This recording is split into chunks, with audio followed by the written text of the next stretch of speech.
Welcome to the 2022 PUBG Mobile Global Championship. This year, we'll witness the world's best teams fight for their share of the $4 million prize pool across the PMGC League and final stages. The league stage will be held in Kuala Lumpur, Malaysia, with an all-new format consisting of 3 parts: groups, survival, and last chance. The group stage will kick off on November 10th all the way to the 27th. And we'll split our 48 teams into 3 groups. The top 3 from each group will advance directly to the finals, and the bottom 5 will be eliminated. The survival stage will take place from November 30th to December 2nd. The remaining teams from the group stage will battle to stay out of the bottom 8 spots to advance to the last chance, held on December 3rd and 4th, where the remaining 16 survivors will compete for the last 4 spots in the finals. The PMGC Grand Finals will be held from January 6th to 8th in Jakarta, Indonesia, where the 13 league finalists will compete with 3 special invite teams for the 2022 PMGC Championship Trophy and be crowned as the best PUBG Mobile team in the world.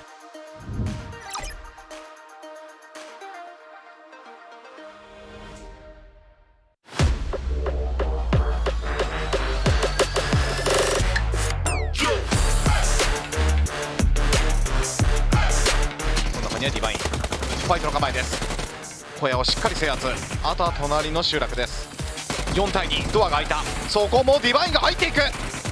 仕留め切った。あっという間にラグを殲滅しました。いや、さすがに2人がかりでいけばいい。上がる勝負する構え。1人持ってたナオト、もう1人も狙います。チューブとの対面、うまく両線を使って2人目。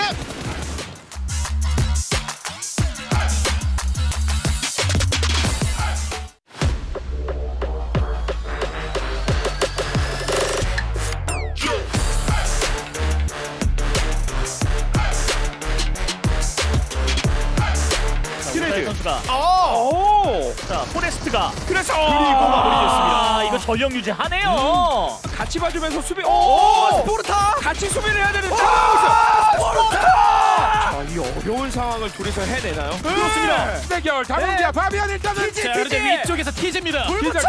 와, 티즈.！TT 的2人在慢慢的想要往肖12这个方向去摸，侧面还有枪线干扰，又是肖12的12K， 还有吗？接着是还有一喷，哇！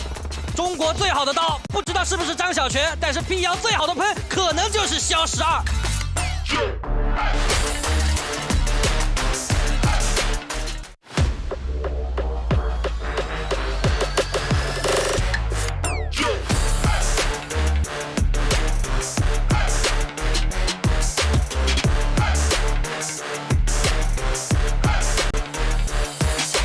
That is such a smart move. The bait and switch coming in from. Oh, has been spotted out by Alex, and before he even could respond, the graves have been dug.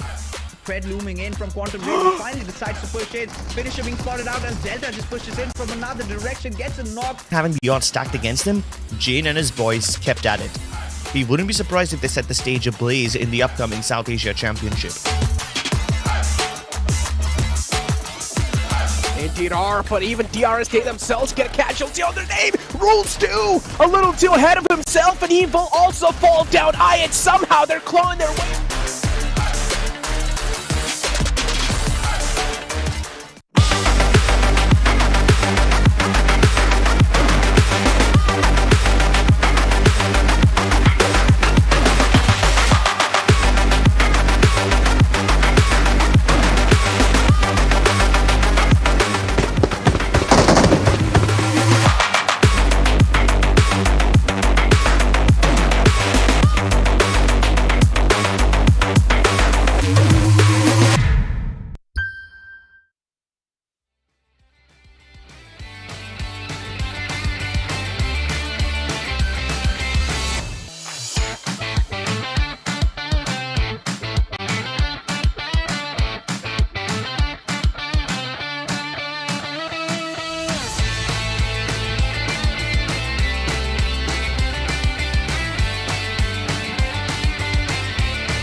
Ladies and gentlemen, it's my pleasure to welcome you once again to the PUBG Mobile Global Championship League. And of course, with that being said, my name is Contra, your host for the entirety of the event.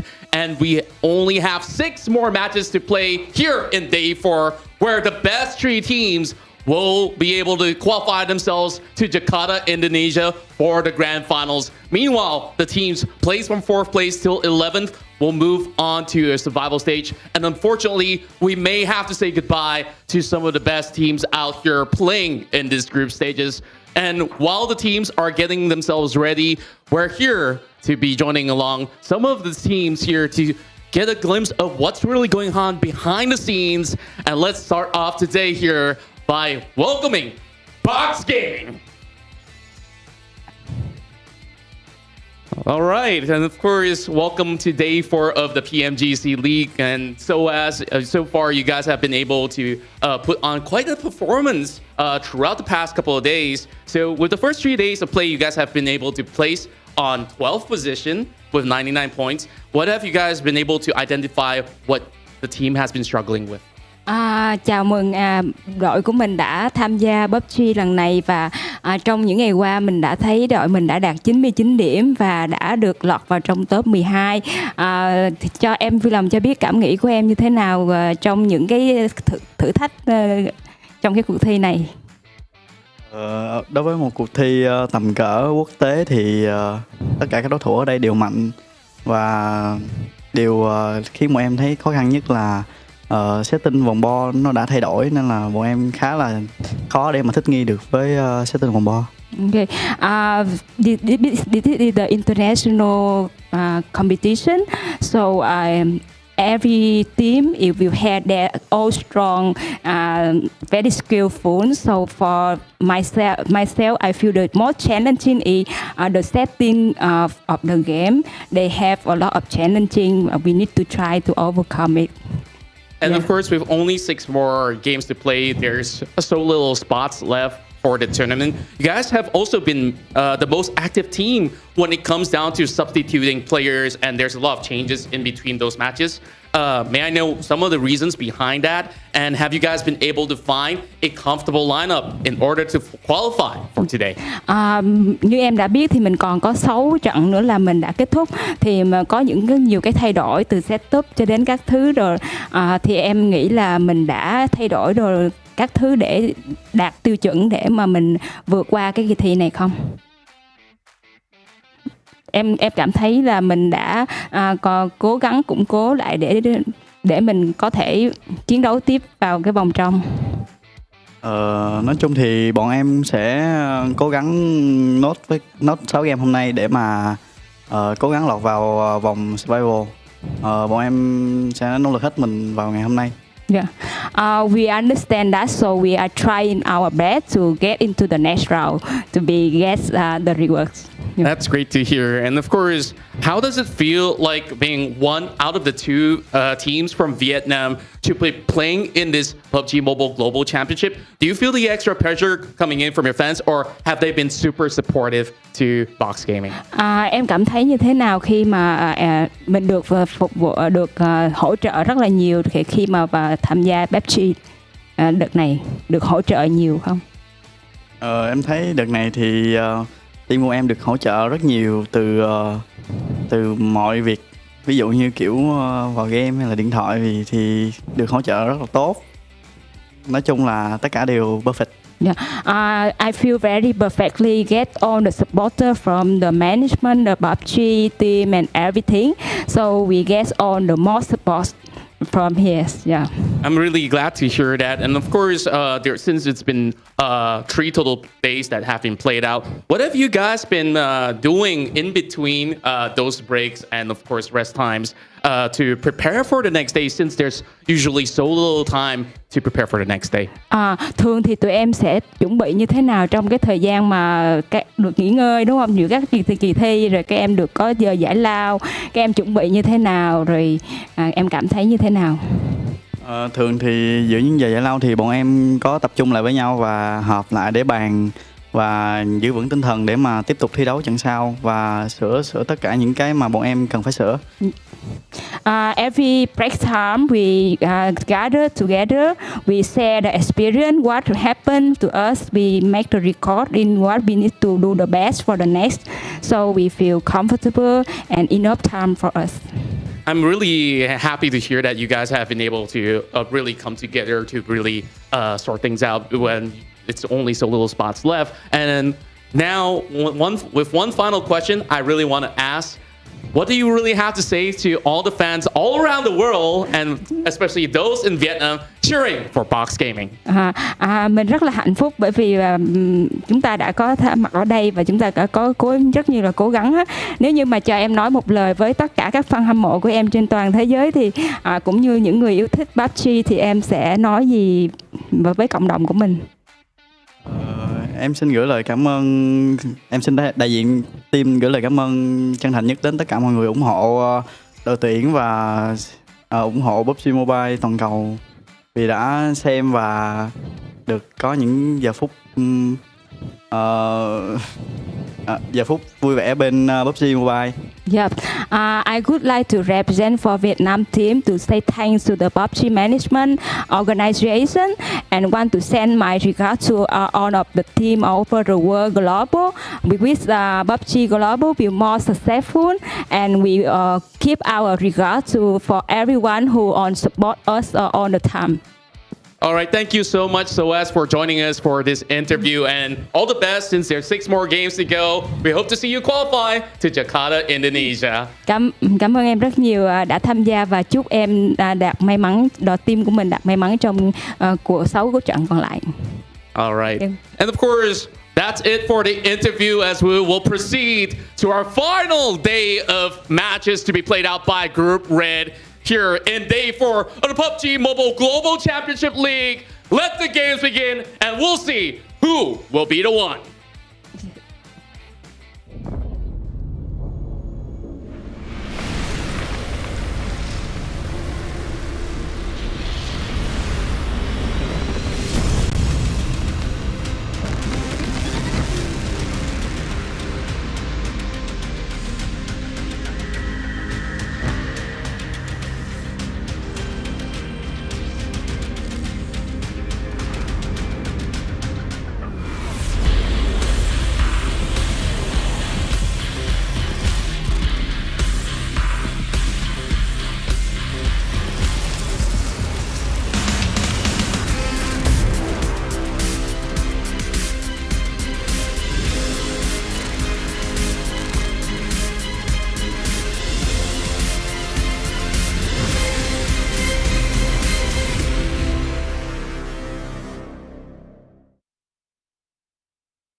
Hello and welcome everyone to the final day of Group Red. At the end of the day, we're going to find out which teams will be going straight through into the finals and which teams will have to fight in their second chance. I'm your host, Jason Kaplan, joined by the handsome gentleman to my left or right. I don't know really which way it is because I'm bad with directions. It's Max Man and it's Sandstorm. How are you guys doing today, Max?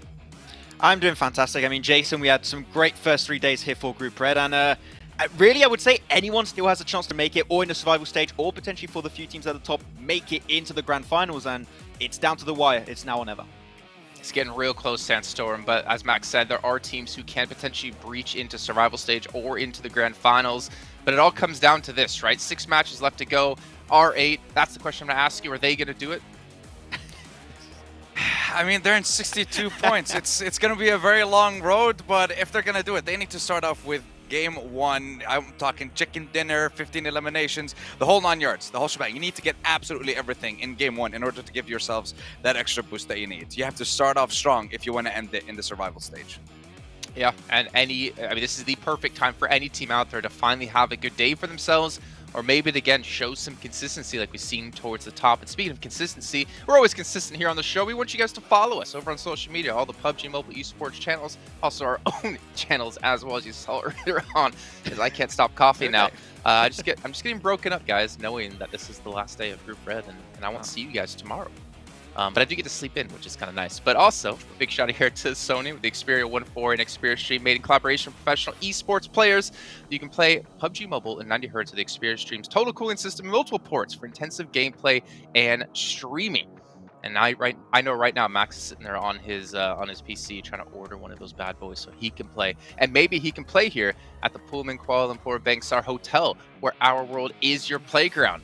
But Max, I would say this, even though the rooms are comfortable, the spa is amazing, you probably want to go see the city, right? You don't want to sit in the hotel the whole time, even though you're going to be lavished in comfort. I have seen a lot of players now arriving from Group Green at the hotel, and it looks actually really cool. So knowing myself, and I'm a gamer, so I don't touch grass that much, I would probably stay inside because it looks really cool. Well, Max, I got an announcement for you, actually. Guess who's going to be heading straight to the hotel? Knowing you, it's not going to be me. It's Sandstorm, not you. Exactly. Oh, wait, I get to go to the hotel? No. You don't. You're stuck at home. Oh. You're actually not allowed to leave your room. Schedule and format graph is getting really weird. You can see here our 3 groups we have: red, green, and yellow, with green coming up next week. But again, it all comes down to where you place within this event and where you place potentially in the survival stage. And then it only gets more difficult from there on, right? You're going to go into the survival from this. You're going to go into the last chance with some of the best teams from each group. It's going to be extremely tough here. But hey, if you want to win big bucks, as you can see, you got to play the best teams. Yeah, I mean, $4 million on the go here for the teams that can potentially make it. And I would say here, Jason, if you're in the middle of the pack right now, you really want to dodge making it through to the survival stage. I mean, if it's your only way to qualify into the grand finals, of course, make it. But if you can just qualify in the top 3, that's the best way. Hey, you're fighting up against 16 teams. If you get in the survival stage, you have to deal with 24 teams. The competition is going to be even tougher there. So top 3 is where you want to be. Yeah, we can see here our participating teams in this group. If you missed on any of the days, well, here, we got a quick little recap for you of what's all coming up. Let me ask you, maybe Sandstorm, and this is going to be a heavy-hitting question for the bat. What's the most disappointing team you think in performance so far that you expected more out of? I mean, there's a few teams that we could pick. Honestly, Mad Bulls and the performance in the EU Championships, that's 1. 2, R8 for sure. 100% Nigma, the massive drop-off. I want to say after day 1, that to me was the biggest surprise. Like, after a performance like that, after a start like that, having 83 points and then, proceeding to get, 13 points in day 2, 17 points in day 3, 30 points in 2 days. You managed to get that in 1 game. You can't get that in 1 day. That to me was the biggest disappointment, especially with how strongly they performed in last year's PMGC. They were 3rd in the world in 2021. How do you have that much of a drop-off? It's just absolutely baffling. But we still have 1 more chance, still have 1 more day, lots more games to go through, and definitely going to be a team to watch for me for the entirety of the day.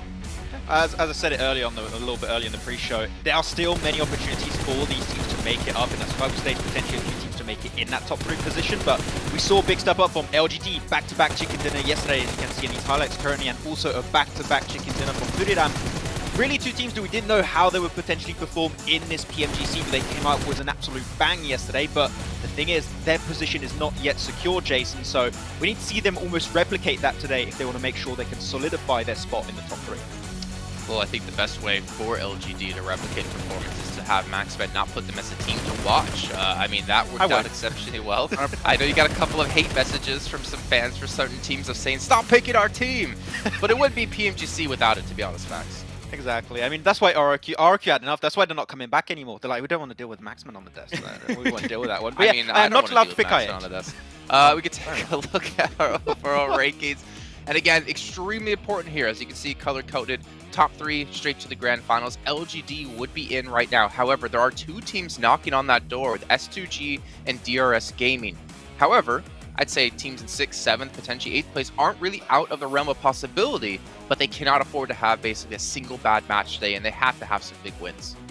Yeah, they definitely need to have the big wins exactly at the time where, for example, the LGD, DRS, S2G would be having terrible performances, maybe 0 points, 1 point. That's when you need to capitalize. But if they keep performing, no matter what you do, it's going to be next to impossible for you to fight them for those top 3 spots. But we're looking towards the second half. We're looking at, I'm watching for Rivals, Nigma Galaxy, and the Infinity. These guys are on the edge, 113 points, 110 in 10th and 11th place. Box Gaming, not that far behind, and neither is Mad Bulls. So these 2 are the first teams to threaten Infinity and Nigma when it comes to getting to the survival stage. And it's all going to come to that first game and how each of these teams is going to be starting. I mean, you asked earlier, Jason, to Sandstorm, which team was a bit disappointing. I almost want to say all the teams that are not in the top 11 right now, I expected them to see them higher, but the thing is, it's PMGC. All these teams are incredibly capable of making it, right? So if we could, I would love to see all teams making it in the survival stage, but you've got to have some teams at the bottom, and unfortunately, Mad Balls and MTech and even R8 are part of those teams. Yeah, I mean, that's kind of how tournaments work, right? Some teams have to not qualify just because, well, you wouldn't have slots for everyone. You can't have that big of a lobby. But I'd even say, I mean, every team there except maybe R8 right now has a chance, just because we haven't seen R8 have those big matches, and they are 20 extra points behind. But even them, they are possibly able to catch up, but it comes down to, obviously, just their performance today. But we can also see, interesting stat here, actually, of stolen elimination. So I believe this is coming down to, you know, when teams knock a player, and they're able to finish them off from another team to get some extra points for themselves. That's quite handy. I mean, 25 points, that could be the difference easily between qualifying for the survival stage and not qualifying for the survival stage. Influence, if they didn't have those 25 stolen points, they would be currently not as comfortable as they were in the first place with 235 points. So it is, I mean, it's part of the game, right? You know, you don't have that like gentleman's agreement, which is, oh no, don't take our eliminations. Like, who cares? No, we'll take your eliminations. I know I would if I could, but unfortunately I'm not that good. But yeah, it's part of the game. Teams are doing it. LGD was also doing it in similar fashion, but some good damage coming out from especially S2G and the guys. But whoa, that's a spike and a half there, Sandstorm, for Box Gaming. But I want to see it replicated. I want to see more after that win. That's not the only thing that I want to see from Box Gaming, right? These guys, they ended day one on a high, getting themselves a chicken dinner, a couple of elimination points as well. So it was absolutely beautiful to see that, but they weren't able to transition that or bring that momentum into day two. Day two, they only managed to get 16 points compared to the 48 they had on day one. Coming into day three, again, they ended it top 3, a couple of eliminations as well. So now they have another chance to try and bring it into day 4, and it's a performance that is very much needed at this time for Box Gaming. I'd almost want to see how that graph would look if you look at like the top 4 or 5 teams, because I feel like we'll see such a different level of consistency between them. But obviously, they're kind of up there for a reason. We take a look now at Box and Infinity. So this is the difference between 11th and 12th place at the moment. And I mean, again, the stats are still pretty close. Box doing better when it comes to eliminations, but when it comes to like top 5 percentages for the placement points, Infinity are squeaking out.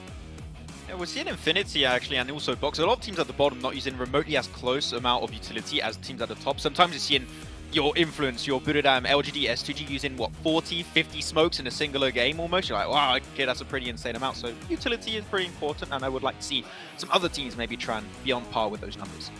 Well, here's our schedule for today. It's the same every single day. It will be the same every single day until we get into, well, I guess the finals around the corner. We got Erangel ×3, Miramar ×2, and Sandhawk ×1.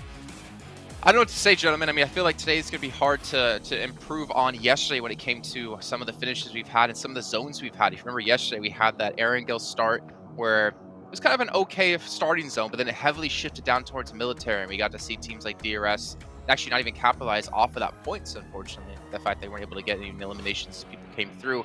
But let's talk about your teams to watch here in this first match. And, you know, there's a surprisingly lack of LGD picks here out of both of you guys.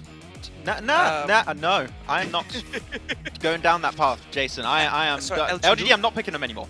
LG, I don't know an LGD. Who's that? I don't know.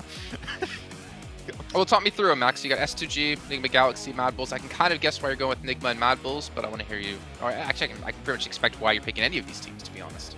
I mean, right, exactly. The thing is that these teams currently have an opportunity to make it through their respective bubbles. So S2G currently right behind LGD, which just was that 6-point difference. S2G, if they have a massive pop-off beginning of today, like they did in day 2, was that back-to-back chicken dinner, could be their ticket to make it into the grand finals, right? And S2G, we've seen this team that they can just start off hot, they can just be consistent throughout the entire day. So S2G, I would say, the biggest risk for the teams currently in the top 3 position. And of course, Nigma, don't fall off too much again, even though it's been a pretty reoccurring factor here throughout this tournament. And also Mad Balls, still disappointed in Mad Balls. And even Blank mentioned it earlier, they got a good finish yesterday. They got a lot of elims.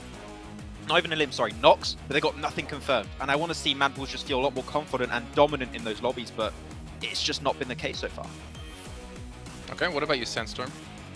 Well, I want to focus on NGX a little bit. Nigma Galaxy do have this trend when it comes to the final day of the tournament. They always seem to pop up. They always seem to show their best performance. So if we've seen a good performance on day 1, non-existent on day 2 and day 3, this is the time for you to shine. You're because PMPL MEA Championships last day, they had 4 games out of 6 in top 4.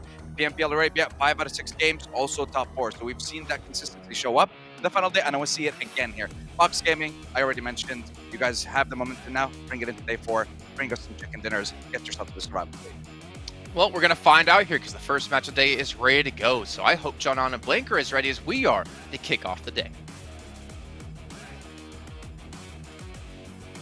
I'm ready 24/7. We're going into this game hot and ready for the final day of Group Red Blank. It's all to play for here. That bubble is looking to burst.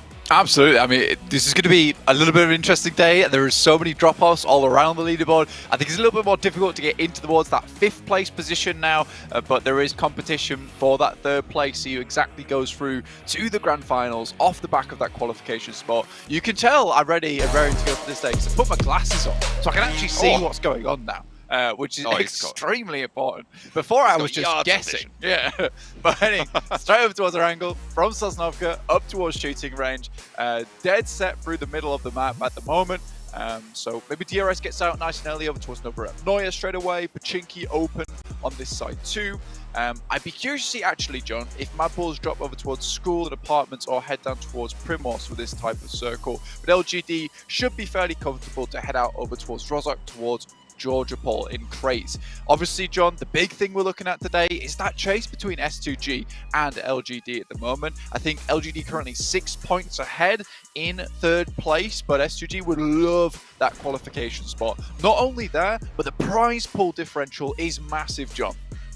It certainly is. I mean, there is a big jump up in this phase of the tournament when you move into those top 3, right? It's $22,000 in 4th place, $80,000 in 3rd place. There is the caveat, of course, that you do go into the survival stage if you're in 4th place, and you don't if you're in 3rd, and there's more money to be earned over there. So the potential earnings for a 4th place, if you get 1st place in the survival stage on top of that, would add up to $48,000. So the drop-off is still really quite significant. That's I'm not going to do live maths because I've been called out on Twitter today, but that's many money. Come on, I believe in you, bro. That's like 48Ks of money right there. I can do some forms of quick math now and again, but no, it is 48,000 total, right? But the difference is what I was thinking. Yeah. Anyway, I'm not going to do the difference because that's We're not scary. going to figure that out. Doesn't exist. 32. There we go. I think that. Oh, maybe. I think that's on the money. I think we're all good. I'm opening the calculator. Please, no memes on us, please. But yeah, looking at the circle, as this is now a very important day, and we've got to get stuck right into it. It's over towards that western side. Mad Bulls did drop down towards Primos, Enigma Galaxy over towards Pachinki. You know, we did hear Sandstorm talking about how they'd like Enigma Galaxy not to continue to have this drop-off, but again, every single day has been very rough for them. But I'm looking over towards BTR at the moment. My name P pulls out the pistol. Oh, playing around the rock, 1 bullet lands. There's backup coming through as well for Bigatron. Has to go for the reload. Hang on a minute, the shot's coming through. Oh, it's Sky coming in. The auto shotgun, and Sky only has to send away. Didn't have a weapon, only the buggy. A weapon in its own right, sure, but when you hear the bark of that shotgun, you're gonna be getting out of there. We are getting back to a Luxy and Zuxy combo, but Black, this time around we've thrown Liquid in instead of Misery. I mean, Liquid was kind of the mainstay, I'd say, alongside with Jem Foster. Misery was a bit of a different pick for me coming into the beginning of this match. So still pretty happy with the way that he had performed. He was doing some good stuff as an off-angle specialist. I think Liquid is overall a very good player. He was one of the first pickups that BTR went for after they did lose Ryzen and they had to go for a bit of a reform on the roster. And I think that he has played pretty well yesterday, and honestly I think it's more of a case of BTR with Zuxy and Luxy just needing a little bit of a break. I think this is a massive change in performance for BTR overall, being in 6th place, being quite dominant towards the middle of the pack in this lobby. Although it's not a return to form of BTR of old, where they were just smashing and dominating every other team inside the lobby here, this is great news for them. And you can imagine that there would be a little bit of burnout from Zuxy or Luxy towards the 3rd day. And if they've got substitutions to bring in and give them that break that they might need, this is absolutely fine. Again, Zuxi and Luxi, one of our most long-standing duos in the entirety of PUBG Mobile, with a lot of accolades underneath their belt. So for BTR, I think that's fine. They're going to have Liquid jumping in, and this is BTR's last day to maybe jump up a few rankings, get a few more points, but it's unlikely that they'll pass DRS or pass S2G, with there being quite the point differential between them, and it's around about 35 points, we'd say, up towards S2G. 36, if you want to be exact. Careful. I know. Very, very careful. We can't be doing any generalizations this time. Look at that top 5 rate for Influence Kevin towards the top. 77.8% in the top 5 on Erangel. That is a crazy good scoreline. Burra Madeira similarly strong, but I mean that 77 really does push it just that next step further. There haven't been super large numbers of Erangel just yet over the last couple of days. We do play it for 3 games a day, so we've had 9, but that still isn't a massive sample size. But even to get on 9, 77% there is really, really solid stuff. And it's why Influence Kemen are still in that conversation. Buriram obviously chasing that down. Yeah, not a good start for Buriram either, losing one of their players over towards BTR. We saw this for Mad Bulls yesterday, losing one of their players very early in the game. They're still able to get very far into it, though, on that angle that we just played yesterday as a final match. Again, though, it did hamper them. They weren't able to pick up that chicken dinner because 4 rivals had their 4 players on board, were able to leverage that kind of result from them. But again, Buriram, a lot of this matters right now, and you can't really have a bad game, because if they give any chance for Influence Kemen to make that lead happen right at the beginning of the day as well, you don't want to be playing catch-up at this point in time. No, it's pretty much a death sentence if you let them extend that lead early on. They were able to chase it down once before, but I mean, asking to do it twice might be just too tall of an order. However, there's still 3 of them alive, and they're perfectly capable of getting pretty deep into this game, so hopefully they can keep on going. Yeah. I mean, you saw Kengzo yesterday on Miramar, and if you missed that was a really good Snake performance. I think King Kengzo. I know King Kengzo is the King Cobra of the lobby a lot of times, which is great to see. And I think that you'll usually just see these grass vipers, a lot of these lobbies in Miramar, where they don't do too much unless you get too close to them. But Kengzo's kind of more like the boa constrictor. He's happy to get into the action and start to constrict some of these teams all as a solo player. So even with Buriram down players, they're absolutely fine to get big points towards the end of the game and comfortable getting in towards that top 5. Circle, though, again, over towards this western side of the map, meaning a lot of teams are now moving their way down. S2G headed underneath. Everest actually head over towards the southern compound on that side, so they're fairly dead central. LGD currently is trying to gather as much information as possible outside of hospital, which is very typical of LGD. Informational based team over on this side, which I really like to see. S2G spotted out Soaz, who we saw in the interview earlier, and not going to be too chuffed about that for Box in 12th place as well. Disastrous time for it to happen. And similarly, S2G picking up points early. Good news for their chase for that 3rd place. Instant qualification bubble, jumping up to that 80k. 80k, beautiful stuff for them. I mean, that's what they'd like to end up on, and S2G are already getting a chunk into it. LGD very close by as well, could be their next targets on the list, John. It's a bit worrying for them. And with Hamzy G and Kelsey currently really having the time of their lives in this tournament, you are a little bit worried, because it could be one of those days where S2G just pops off. And that is what you always have to be worried about if you're going up against S2G. And being in 4th place with a great springboard to leap off of, you know, if this is one of those days where S2G gets a little bit of momentum early, LGD is going to have to do a bit more than just getting to those late game circles to stay ahead of S2G.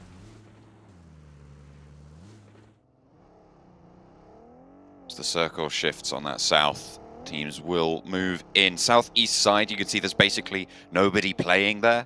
It's the open fields to the southwest of Pachinki. It's really, really tricky to hold out. Everybody wants the hills to the north or playing around Quarry. Obviously, south of Everest, a little bit more desirable. There's a couple of really strong compounds there.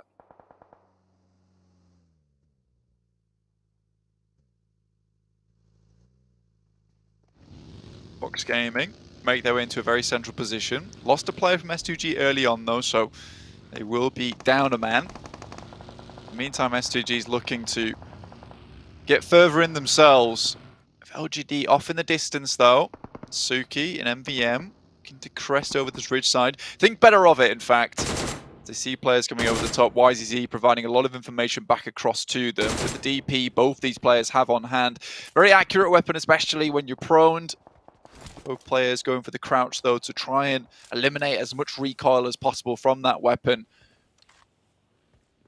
LGD fending off their third place in a standoff with S2G. Influence Kemen embroiled with Buriram, but at the moment closer to a couple of the other teams. S2G taking heavy flak, Razy low, as they move into position to defend. A lot of damage being sent over towards S2G right now. And MVM just scouting this out. Team Queso should have sightlines over this way. I don't think this is a crash, but it's very, very tense on that area. The rotations out of there are going to be really, really chaotic. God, Tunny. There's the smokes over on that top side. Nick Galaxy, though, Freak with one down towards him. Will find that knock, and now the Infinity in a little bit of a difficult position. Now, this is one of the teams we wanted to focus on, considering they're in 11th place. Nick Galaxy ahead of them just by a little bit. 4 rivals were able to overtake them yesterday. And the Infinity taking so much casualties so early on really does open things up for teams underneath them like Box Gaming and Mad Bulls to try and get those points to get themselves back in towards the running here. Even MTech Storm, they had some good matches yesterday with some high elimination counts. This is a possibility for them to, in fact, start to leap upwards. Infinity trapped 2 in the buildings. Fairly unlikely that they'll get too much further. I mean, they could just try and survive it out, but breaking top 10 would be an achievement for them at this stage. Buriram with 3 after losing a player in that initial scrap with Bigatron. They're playing on the northeast side around the road, just to the northeast of Gatka. Now going to be holding out there for just a little bit longer while they wait for the circle to come in. A wide split on the western side for R8, and a south shift means that it is going to go towards a Mad Bull's position there on the southwest. Aegon Acte a little bit further ahead of them. S2G also swinging down towards Mad Bull's spot, in which case Monkey and Effect might come in for the assist. They do have high ground positioning with that compound itself, and it looks like Monkey and Effect are going to try and go regroup with the rest of their team here, which would be the smart decision to try and assist them versus S2G. They'll have to be very careful not to get eliminated on their approach, though. Nick Galaxy takes a couple of shots from Buriram as they just send it across the fields here, John. And just putting some lead back in their direction. If they can catch something, great. Suppressing fire, more useful. DRS, though, hold the top of the hill that they're looking to try and summit. They will see that silhouette, start to go for the skirt. A little bit of a tag there from Tiger, nicely found, but diversion is on. Box not quite in the buildings close by, so that'll be a little bit of sanctuary for Buriram as Sky Only just goes straight over the top of it. Not a care in the world. I mean, they've sent all the way downwards, which is fairly impressive. Managed to get towards a position just underneath Box Gaming. It might not be the best position in the world, but it certainly gives you some kind of sanctuary. A little bit worrying to even peek out these windows, though, with Box Gaming being able to have some oversight on that way. But 2-3-3 teams, I don't think they can be too unhappy with this one. Mad Bull still holding out S2G, S2G holding out R8, so a little bit of a train going on this side of the map. Gem Foster takes shots from Nigma Galaxy. I think Nigma Galaxy realised just how important this day is to them. They cannot continue to fall off. Feels like they have made a couple of changes in their regard. They need to hold on to this position now because these are one of the teams that has slipped further and further and further down throughout the days. Now in 10th place from a 2nd place finish at the beginning of day 1. Ooh, Titan nailing the shot over towards Hamodi. He said they can't afford to fall off. That's not the way to start it out. The smoke blooms. They want this Rares. Ralph will commit for that. Titan not going to commit for the push, but instead put those nades in and just try and keep this position suppressed. They know they can't afford to expose themselves on the flanks. There's so many teams waiting in the wings in this area. Currently, you've got LGD out on the west, Bigatron on the east. Behind you, you've got MTech Storm. Of course, if you're focusing on the front, you know they're there, but there's 4 teams very, very close by and ready to pounce. MVM Rolling slowly but surely. This is over towards the center of the map itself. MTech Storm towards that northeast side. R8 still trying to get through the guys from S2G. Razy is up towards the north though, so it is currently just a 3 from S2G. He's providing a bit of a outpost for the rest of S2G to regroup on top of. I think Bandar should have spotted at least one of the players from S2G, but will be slowly enveloped by the blue behind the vehicle as well. This is a bad position to be in. Gets at least a smoke out towards the road, but I don't think that's going to save him. Out in the blue. Silas knows he's there. If R8 finish in a poor game here, it's pretty much curtains for their hopes of moving further forwards. Right at the bottom of the tables, 18 points behind right now. More behind the rest of them. Luckily, the bullets run out for R8, but Silas will move forwards, and their reposition, it does get them in the circle. And actually, somehow they managed to skirt around the edge of it. Not entirely sure how that one worked out, but woo! Finally, there's the shots coming on through. As MTech Storm getting eliminated in the meantime. I think there was a scrap with LGD in the wings of this. And LGD picking up 3 eliminations. It's good news. Yeah, I mean, they had to grab some eliminations here, especially with 3 elims going over towards the side of... 5 elims, sorry, going over towards S2G to make something happen. And in this situation, LGD take a crash from MTech Storm, easily find themselves the full squad wipe, though. Very nicely done. Mad Bulls took a knock over towards Monkey. Again, this needs to be a restabilize and fast because S2G is quickly coming in for the crash here over on that western side. In the meantime, Buradam look to send up towards box game. This is an aggressive push coming through from Buradam. They want this position. And break is down. Remember, they lost Soaz earlier on. So they are just the 2 of them, Trismo and Bensu, left standing against the 3 of Buradam now. Kengzo cooking the nade on the front. A descent from the hillside as we tune in with Influence Kemen actually taking a fight against Titan. Enigma Galaxy not quite getting that oversight just yet, but I imagine it's only a matter of time. Better wants to find these flushes, will be able to get one, and Titans will fall back over to the Buradam engagement in the meantime. Tiger sprays around the door frame. Sky only, his teammate, is going to fall, but Bensu cannot stand the test as Kengzo puts the final nail in. Box eliminated. Buradam, again, a force to be reckoned with. Center of the circle as well. It's a really, really key compound that are able to pick up here. Enigma Galaxy, worth fending off against Titans. We're trying to find some eliminations outside. Do get 3 for their troubles, but it was Influence Kemen to come in, finish the job towards that team. Titans having a little bit of a fall off after their success towards day 1 and day 2. Luxy, though, goes down from BTR. These guys are holding down towards that southeast side, so Enigma Galaxy have the swivel on, the 360 cam available to them, making sure they're seeing everything that just happened around on this map. In the meantime, Mad Bull's still fending off from the guys of S2G with 2 backstops on top of the hill outside Quarry, and 2 players playing up front. Mad Bulls will remain quite calm and collected for the time being. I think this is the smart move as well. They don't have to move too much, but S2G have to move in towards their position. They'd like to have a strong spot within the circle. So keeping it very, very safe for the time being, allowing S2G to come to them. Staying alive is of the utmost importance, especially with box going down. Team Queso similarly under pressure. And out on this western side, they've got a difficult move ahead of them.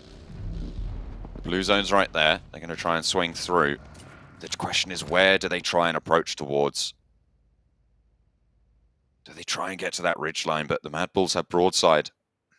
And Aegon XIA are really going to have control over on that north as well. They might not have another choice. Hamzy G goes to scout down towards DRS's position. You wonder if he's going to get knocked. But I mean, Hamzy G, very, very good member when it comes to those 1v1s. And it's only Yante down there. Though he is a significantly strong player from DRS themselves. Worrying slightly. I8 gets crashed on. 4 rivals rolling up on into the shack. And immediately taking down the player in there. Not too much of an issue, but now people know that they are in there. And of course, there is an answer from Blade. A knock over towards Voki. Immediately looking to try and stick that res. IQ wants to put a nade in through the window and ruin their day, but gets knocked for the trouble. Doesn't quite get that answer. Looks like it did go through the window, but I think it went out the door on the other side as well. Somewhat unfortunate. Influence came in. look to fight against Nigma Galaxy. Freak, though, with an incredible play, takes down 2. Hamodi in the backlines, not supporting. Little Boy all on his own. It's just one more elimination, and Freak steps up, tries to move out. Molotov over towards the tree. Gives him a little bit more time to work with. Nade over the top, a little bit short, but Nigma Galaxy, Freak is so low here. One nade would do the trick. Oh, he gets out of the way of that one. Freak looks for the flush, steps up after the heal. Hamodi, low. It's a 1v1 between these two players. Freak versus Little Boy. Nigma Galaxy, I mean, they've had their fall off. Can they keep it going here against Influence Kemen? This is also really notable for Influence Kemen Blank. Their points total is not safe from Buriram. Even though they lost a player early for Buriram, if Influence Kemen go down here, it's very much a closable gap. I mean, this is what we've been talking about the entirety of this stage, as well as the fact that if a team has the guts to actually fight for a priority compound, a lot of times they'll find themselves in a position to get lots more points in the games. And Buriram, even with just the 3 players they had during this game, they went up against Box Gaming. They took that position over towards that eastern side in a very prolific compound inside this circle. Now they can play from there with confidence. LGD still have to make their way in from that northeast side, most likely going to close around them as well. So Buriram in a very good position now with 3 eliminations to maybe jump over the top of Influence Kemen. Now, Influence Kemen, very, very good at staying alive as that single player, getting into the top 5 regardless of the result they have at the beginning of the game. Though with so many targets over on this side of the map, I don't know how likely it is for Little Boy to get into the circle without being spotted by LGD, Freak, or Buriram. Bigatron on the south side. Don't stop S2G on their first descent. Looks like they think they might be still up there. The smokes, though, should be a little bit of a clue. Bigatron moving a little bit further north. Killer from DRS crawling with back to the blue. Is there a potential for a backstab there? I wonder if they are aware of that as well. Bigatron maybe being caught unawares a little bit. Influence Kemen eliminated in 12th place, and this is a big chance for Buriram to take that top spot back in the compound that they hold. Yeah, that's 100% what I assume would happen here. I think it was very unlikely from that position, like I said before, for Little Boy to find their way in versus the guys from LGD. And circle shifts up towards Buriram once again. A really big chance for them. Remember, we said a lead at this point in the day is something that's very hard to come back from. There's a ton of pressure. Only 5 matches to go after this. Team Queso looking for the final member from I8. Does find it as Ghost takes himself down with an A. Tries to deny as many points as possible. Team Queso need them desperately as well. S2G, hang on a minute. I think that might have been knock, a flush. Are they down and out? I think they are. So no chance for their run towards that 3rd place spot. And LGD going to be chuffed to bits with that. Speaking of leads as well, they are also near that compound that Buriram currently holding the south side of. They should be really strong and set up to get a lot of points this lobby. 100%. Down to 7 teams now. BTR, though, can't ignore them. 5 elims at the moment with 4 players alive on the high ground. Up towards that south, they will have to move into the circle at some point. LGD take a knock from Buriram. That sets them up again, another 3v3 here. Buriram just have been so incredibly strong throughout the entirety of this tournament, constantly getting better. And I don't think there's any player inside this team that I think is a weak link. And I think that is what makes them so strong, regardless of the amount of members they have on side. I mean, Kengzo, extremely good at being aware in the side of a lot of these lobbies. Sky Only, just being a great off-angle specialist. Tiger, just a great fragger overall. And I mean, you've lost probably your best fragger on the team in My Name Pete. Doesn't really matter so much to him, though. They have got so many tricks up their sleeve, it's certain. As the shots from Bigatron try and exert control from their hilltop. Team Queso want to take 4 Rivals out of the mix. 4 Rivals charged away from that bubble position earlier yesterday. Blank lobbing the pan on it as well. There goes the crash. 4 Rivals will fall.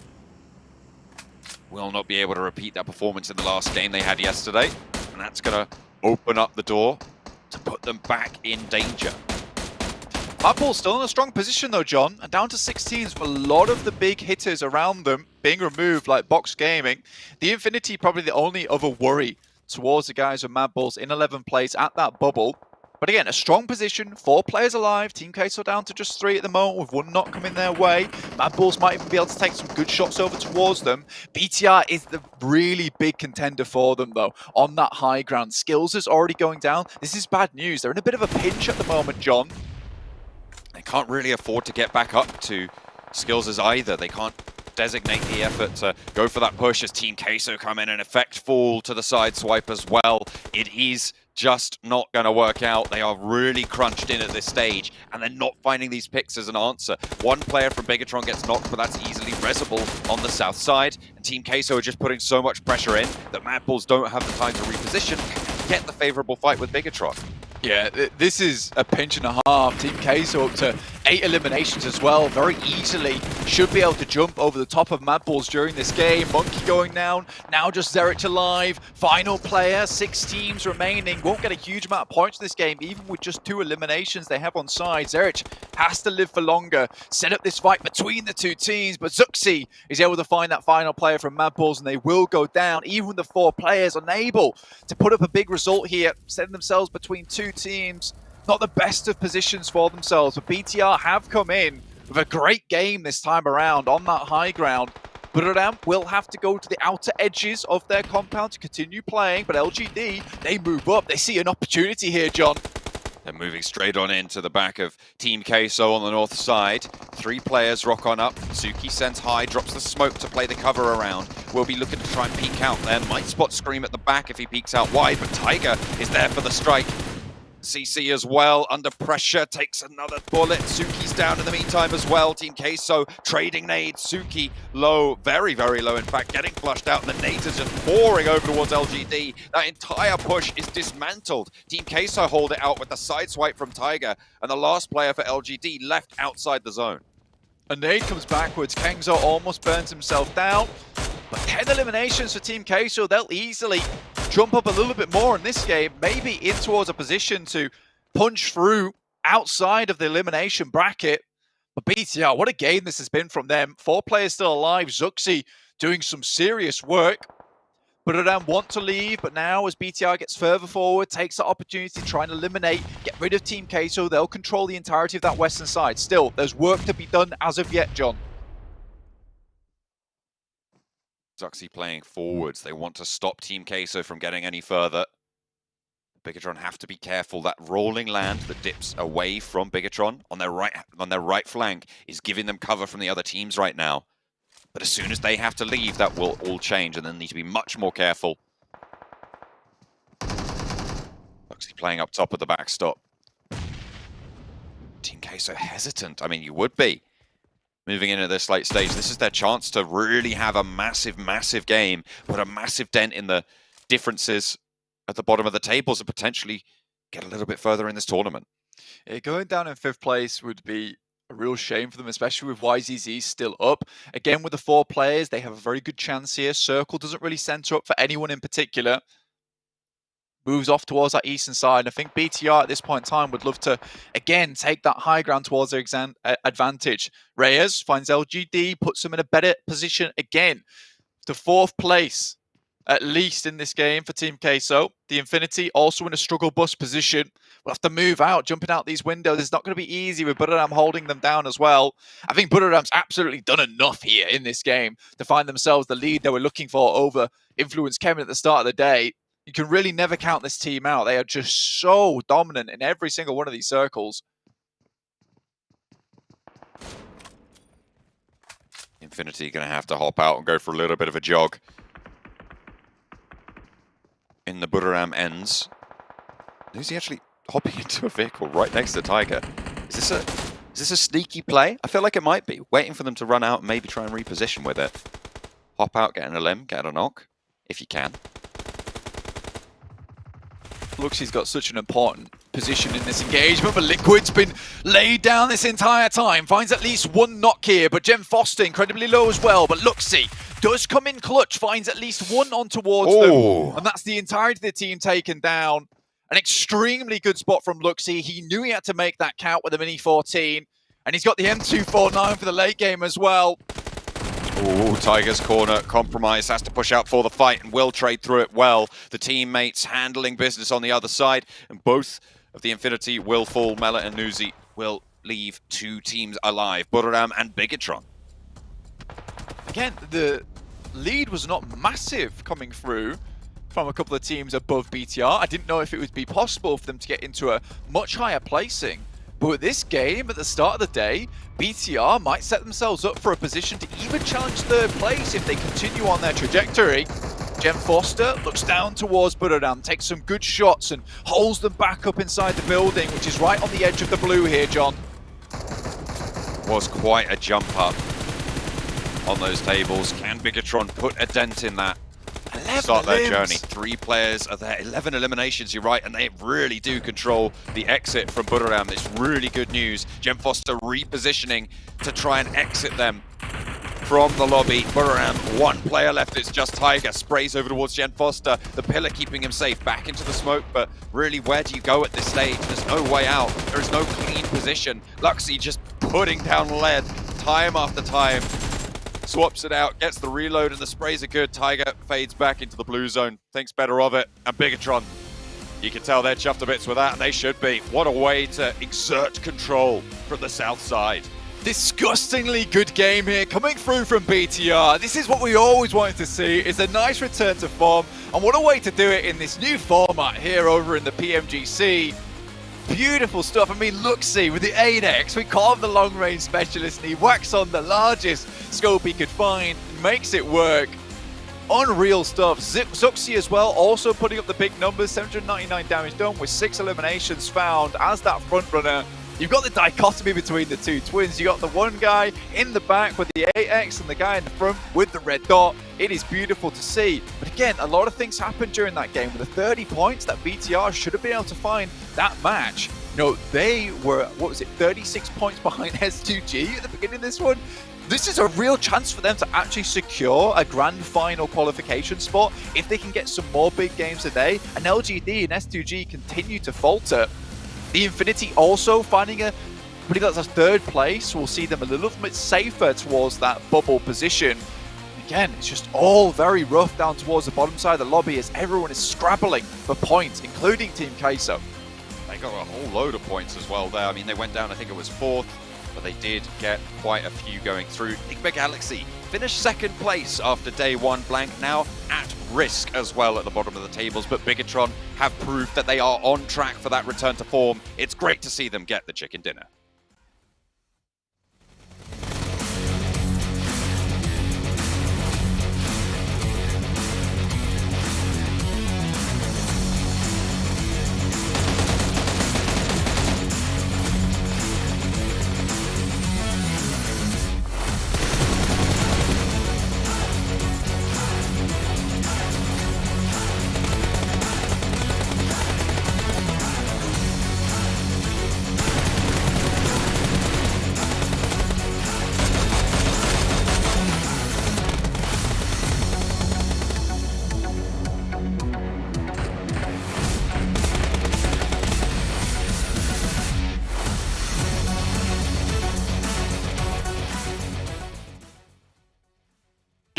Guys, we need to stop breaking our desks here. We've had Miriam do it, Kengzo, now we're seeing Bigatron do it.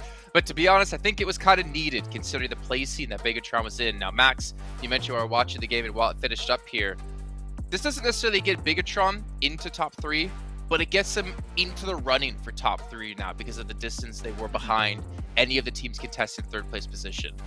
Exactly, 24 points. That's what BTR needed if they wanted to catch up to DRS that were right above them, which is, I would say, a pretty significant point difference. But now the fact that BTR kick off the day with 28 points and DRS have been pretty much invisible in this game is fantastic. Now they are back in the race for that top 3. And I said it, this would make me so happy to see BTR make it to a LAN Grand Finals or PMGC with Indonesian fans. Yeah. Would be absolutely fantastic. So yeah, this is the game they needed, but now the most important thing for today, we need to see BTR follow this up with even better result, good consistency if they want to make it in top 3. And to be fair, Sandstorm, there's also some other teams in there that had some good results too, right? We could talk about Team Queso. They were, I think, 20 points behind, if I'm not mistaken. Let me quickly pull up my overalls. They were in 15th place at 80 points. With them getting 100 points, if no other team got points around them, they would now be from 15th into 12th. And they would be within 10 points of the Infinity in 11th place. Like, that is a massive match for them. And honestly, if they keep this pace up, they very well could shoot from the bottom of the leaderboard into the survival stage. 100%, but the fact is, Infinity still survived long enough to get a decent amount of points in the series or in the game, so they still benefited. So even though, yes, Team Queso did get a decent amount of points, going to need a little bit more than that. We're going to need consistency throughout the rest of the games Okay, as let well me change if you it want up to then, challenge since Infinity. you're poking holes in this. Enigma Galaxy at 113, 3 points ahead of the Infinity at the start of the day. And this gets it within reach now of Enigma Galaxy. There we go. Okay, that is very true, but also NGX, they got 5 or 6 eliminations in that game. Not more than Infinity, that's for sure. So 4 rivals Still at 100. We'll just see it here. How about that? But the most important part is United Esports do take first place away from Influence Chemin here. LGD as well in third place by 10 points over S2G. But you can see Bigatron, they pass DRS here. They're still within reach now. I mean, it's about 30 points. Obviously, give or take some points. I'm not going to do quick math. I'm not John. I don't want to be wrong on air when it comes to math. But you don't... It's not out of the realm of possibility now that Bigatron could qualify top 3. Exactly. Yeah. You don't want it to be a flash in the pan right now for BTR. You need to see, as I said, you want to see consistency. You want to see potentially another chicken dinner that would really seal the deal and allow them to compete for that top 3 position. BTR making it happen right now, but Team Kesso, as you said, they could be in 12th position. Box did get himself a few points that game, so they're currently tied with 100 points each. But Team Kesso, the dream is still alive to make it in the survival stage, and especially Reyes, we were talking about it during that game, Jason. Reyes has really stepped up, I would say, throughout the entirety of this year for Team Kesso, and I think that he would be especially, it would be great to see him in particular make it to the grand finals, hopefully. He's scary, man. He's really scary. I mean, thinking about day 1, Erangel, match 1, he basically did like a solo bridge hold himself. Then we saw yesterday, he basically stops any crash out of LGD by himself. He's an exceptionally good player, and yeah, it'd be really cool to see him get there. But again, we need to see Team Case to continue this pace here. Yeah. I mean, the one thing that I did notice from Team Queso, not just in this tournament, but also, or I guess compared to PMPL Americas, was they would usually actually hold the bridge and they would overstay on that bridge multiple times, knowing that there are teams that want to cross, knowing that there are teams that need to get to the other side, and they keep getting those free points. I'm not sure why they're not implementing this strategy here, knowing that we have DRS that drops on Novo, we have I8 that drops in Erangel towards the military base, so you know that there are teams that consistently drop there. You have Box around you in Fairy Pier, you have Madbolt around you in Quarry, so you can see maybe that might be the reason, actually. Just answer the question myself. That might be the reason why they're not implementing the same strategy. They don't want to be locked in as well, so that was one of their main strategies for getting a decent amount of points and getting a lot of eliminations, so that's maybe one of the problems that they're facing here. Good chat, Sandstorm. No, I'm just kidding. Just talking to himself. He's just been talking to himself through. He's like, okay, I found the own answer myself. You guys at home who are watching, make sure you guys are paying attention to the YouTube chat, because we're going to be doing a survey for you guys. We have a chance to win some sweet prizes, so make sure you guys participate. And make sure if there's any question in there involving who's your favorite talent, you select me, because I would appreciate it. I was like, oh, I'll give you something, but I'm like, nah, I don't want to be spammed. But I'll appreciate it. I don't have UC. I can't give anything, so I have same boat here. I don't know. Sandstorm, I feel like Sandstorm is rich in UC. He's got everything. But what do you mean? I don't know. Don't lie to me. I know you got a secret stash of UC. Have you seen the shirt he's wearing? You sure he's rich? Bigatron up against United Esports. It's Zuxi up against Tiger.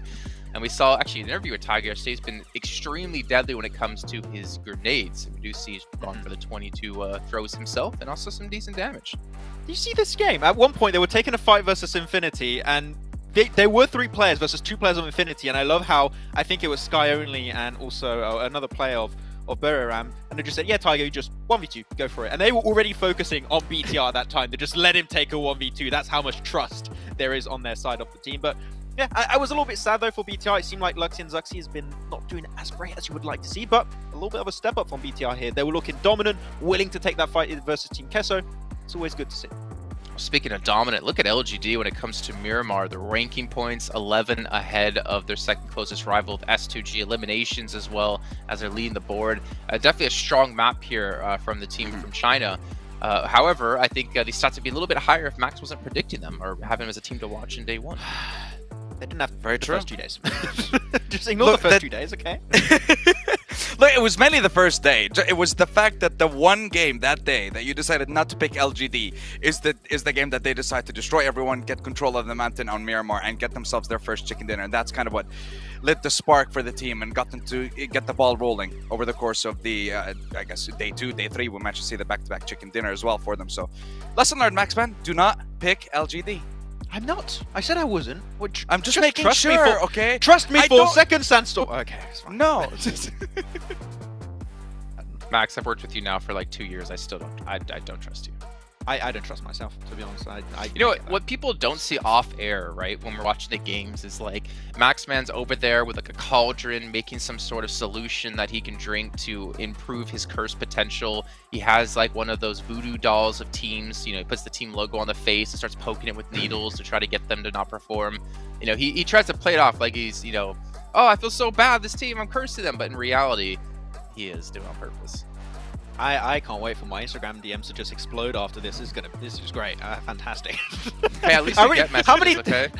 How many teams are not going to be allowed to predict after today? I'm not sure, man. Look, listen, it's a thing that happens across all regions, no matter what. If you predict a team and then they get eliminated 16, 15, 14, 0 eliminations, you're going to get messages. This is just bound to happen. You know, the funny thing though, last year, Max, is actually your curse wasn't even around. It wasn't working. We went to PMGC into the finals when we were over in Berlin with 7. Your predictions were pretty on point, to be honest. Which I was surprised. I don't know. It's inconsistent. It depends of like my chakras, if they're aligned and everything. It depends on that. But it's good to see. Well, let's see if your chakras have aligned and your chi gates have been opened up here as we take a look at our teams to watch for you two. Team Queso, out of both of you, respectable again. I mean, after that first match alone, I would be with you guys as well because they are on a grind here to get into top 11. But we see DRS and Influence Chemin as a difference between you two. So Influence Chemin, curious why, Sandstorm? Because right now Biriram has tied the top 4 record for the game so far with Influence Chemin. They're constantly being challenged every single game throughout the past day and throughout today as well. So they need to step it up and they need to keep it going. So, because they had the lead for day 1, day 2, and day 3. You're telling me you're going to get to day 4 and lose the lead now? No. I think they're still going to perform very well, and I still think that they're going to take the lead at the end of the day. Then why DRS for you, Maxman? I want to see them step up right now. They've fallen on the wayside compared to BT after that chicken dinner on the previous game, and I think that that's going to put DRS in a pretty sticky situation, so DRS need to step up too, otherwise they might be falling behind too much. So yeah, I want to see DRS get a good game. Yeah, I mean, the pressure's been applied now in multiple angles with other teams around them stepping up, and we'll find out if DRS can do so here as we're going to head into match 2 of the day. This is match 2, the final day here of Group Red with the Torcasters with John and Blank. Match number 2 is about to kick off over on Miramar. Blank, you feeling cool? Or are you feeling a little bit warm and ready and toasty for the hot sands of Miramar? I mean, I've got my coolest jumper on that I own, so you can't see all of it, but I promise you, it gets even cooler as it goes downwards. So yeah, honestly, I'm feeling good. I'm feeling happy about the way today's progressing. I mean, we had some cool. Honestly, a great start to the day, right? Butteram with 3 players getting as far as they did. Unfortunately, getting caught out inside that compound. I think they had to leave a little bit sooner. But again, this is what I love about Butteram, is they're not afraid to take fights with teams that are in prio compounds and just be like, this is ours now. This is yours. This is ours, actually. So I'm happy with the way this has worked out. I'm happy with some of these teams. I'm happy particularly with BTR, right? It's been a long time coming since we've seen their rise, and again, I would like to see, you know, the Batman, the Dark Knight, you know, crawling out of the pit. All right, this is FASA type of deal. That's what I want to see here in these final games. I want to see BTR make it to the top. I mean, I will always remember in Kuala Lumpur them riding out into the blue to like pick up frags because they were like 100 points ahead of everyone else at that stage, and they kind of guaranteed the victory, and they were just having fun with it. That is essential. Did you see that? Where he was angling the fan there? Yeah. That's 2-degree adjustment. That is needed for optimal performance in these games. Yes. I mean, every little thing counts, right? I mean, when point differences come down to 2 points, that 2-degree fan adjustment could have been the difference between a frag and not, and a sweaty finger, and letting it slip away from you. You're absolutely correct, John. Anyway, look at the overall rankings. It is getting very spooky for some of these teams. I mean, the Infinity, extremely happy with that last game. If they didn't get the result that they did with 3rd place, it was looking nightmarish for them. But 122 points, they're 3 points ahead of 11th place, not quite on the bubble anymore. But there are 3 teams, Box Gaming, Team Queso, Mad Balls, 99, 100, and 100. All these teams gunning to get themselves out of the survival bracket. I mean, it is one hell of a day here, and all these teams do not want to be going home without getting into those further stages. But someone has to go home, John, and 5 of them will be. Again, though, it is hard. We're not getting to a point where any of these teams are confirmed out as of yet, other than, I would say, maybe R8, who've really got a tough time ahead of them if they'd like to jump up over these teams towards 12th and 11th. Yeah, they need to outperform 5 other teams from this point onwards by kind of crazy averages. The likelihood that that happens is just, it's kind of down the drain at this point blank. It's not great. But for those teams a little bit further up, it will be a single chicken dinner that can make all the difference. And the question is, how can the other teams stand up to it? It's all about consistency at this stage for the teams already in. And you need that pop-off if you're lower down the tables. Match 20 right now. Only 4 matches after this one. John, it's gone so quick. We're here. Wow, at the end of Group Red. Maybe we'll see some of these guys further into the future. I'm sure we will, in fact.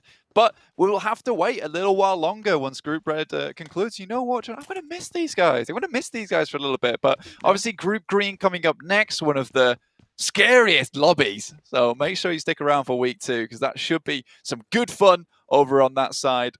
We'll have more action coming your way, including all the... Honestly, right, okay, I checked on the PUBG Mobile esports channel last night, and there is some real cool content being put out. So if you're missing out on some of that, surely go check that out at the same time, because everything's kicking off, including LGD versus Influence Kemin. What is going on here? This is one hell of an engagement. I mean, sure, why not have an engagement between 2 of the top 3 teams going in right at the start of the game? Blank, LGD have had 2 players drop. Influence Kemin to flag a little bit. They've been flushed twice. Another player gets knocked. MVM looks for more challenge against Koyovsky. The rest are coming through as well as MVM playing forward guard against it. Koyovsky around the door frame, back and forth. Will not have access to Suki just yet. Maybe looking for a flush, but MVM around the door frame as the teammates get brought back into the fray. There's 3 players there. Knock. Finds one. There's the first knock for Koyovsky to keep them in. Spray down the alleyway, and it's not quite good. The lineup might have been there, but Influence Kemin fall and LGD pick up 4 points. S2G shaking and crying at the club right now. Dude, this is a hot drop from LGD on El Azahar, Influence Kemin. What has happened? Why would they do this? Why wouldn't they do this? I mean, it's last day, LGD. They're not comfortable. S2G, 182 points behind them. Like, that's 10 points that puts between them and 4th place, and 60k? This is a very dangerous play to make versus the best team in the lobby. That is confidence, all right? LGD is just like, look, Influence Kemin, you're having a bad day, no matter how we put it. We knock your final member over on our angle. We ensure you don't get that snake play towards the end of the game. And now we're going to hot drop you in El Azahar. I am astonished by what I'm seeing. Well, let's not only talk about the 3rd place, let's talk about 2nd place as well, because if LGD finish out with a good game, we could see what happened with BTR last game as well, right? This is obviously if LGD have a good game, and there's still a long way to go in this after the hot drop. We're 4 minutes in, and one of the best teams in the lobby has been wiped out clean, right? Yeah. That's kind of crazy. But they could absolutely put a hole in that gap, right? At the moment, it was sitting towards, what is that, 40... I want to say 49 points, but, you know, I could always be wrong. That has happened before. 49 points between these 2 teams. So if you put a 20-point gap in there, all of a sudden it becomes a little bit more possible. However, there aren't that many games left. And at this stage, a 40-point gap is most likely going to be good enough to hold off pretty much anyone. Unless you go down in 16th place, in True. which case, every single point you get above this team is profit from now on. They have 0 eliminations. They're not getting to the end game. I mean, we talk a lot about at times of catching a team up, and we're always like, oh, well, you have to profit over every point that they get in each match. For LGD to get the 2nd place and secure themselves towards the top side, they have to drop an Influence Kemin. I mean, I would love to get an interview with LGD. I would love to know what's going through their mind making this play. But again, that is a confidence booster. Taking it on Influence Kemin, arguably, I want to say the best team in the lobby, but Budoran really have put on a showstopper for us. And I think they definitely deserve that title at the moment, even with them being in 1st place, right?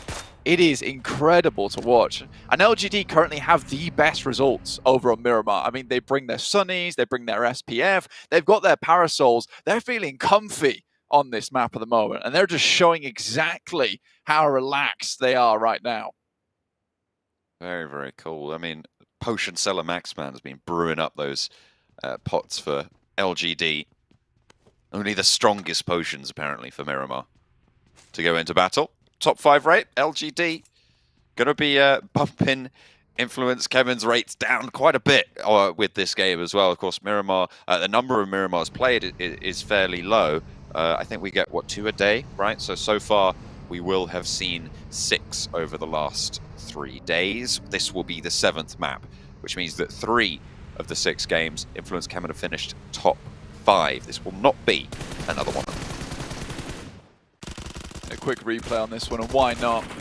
I mean, Suki takes a dangerous shot there, but I think that damage that he was able to do onto Law before he goes down was super important, right? If you're able to get a little bit of damage before you go down, yes, it's not a refrag, but it's valuable damage done. And just a couple of shots, in fact, one shot from an M4 will do the trick. And with the fact that you're able to only shoot off maybe one of those shells every like half a second or so with the DBS, compared to a M4 that just shoots out 30 bullets at the speed of light, essentially, you're likely to get one of those shots off just on a glancing blow round the corner onto one of those players. Very important that Suki doesn't go down immediately. I mean, LGD are just, I don't know, man. I don't even know how to put it. That was such a cool start to our game. And I mean, in PMGC, this is where it's at. This is where these hot drops happen and where they find success. Team Queso, out inside the blue, they're trying to make their way in. They are behind 4 rivals, and LGD are moving up as well.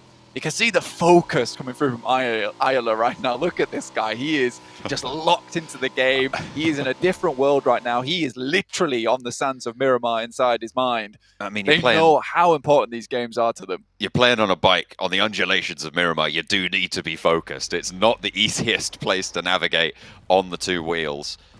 Those tilts and turns can really throw you for a loop if you're not careful. What an interesting way to end Group Red. I think it would be very tough to match the excitement that we have found here in PMGC in Group Red. You know, I was checking out Twitter, I was checking out the old Insta, and I think there are a lot of people saying that, you know, they didn't realize how much they would enjoy this new format of PMGC, but how much they are in fact enjoying it. It is just 3 mini tournaments to the death over 3 weeks. It is the best way to play out our PMGC. And there's still chances for a lot of these teams, even if you do go down in like 14th place, there's still chances in the future with last chance, with a survival stage. So it's not all over these teams as we go down. So even if your favorite team goes down in 11th place, you know you'll still see them in the future, and you know that they deserve to be still seen in the future. Alas, it is a little bit more of a tough stage to get into it. But again, this is what it's all about. You see our best teams rise towards the top, find their way towards the grand finals, and there they'll be waiting for the rest of the teams to come along and join the group. Those south hills of Chumasera right now, prime real estate. Everybody should be looking to figure out if they can get a position there. We've seen circles like this before come down to just who could get into these hills first and get there early. MTech Storm a little bit further south. So Chumasera is entirely encompassed in this next circle blank. Teams will be moving in this way.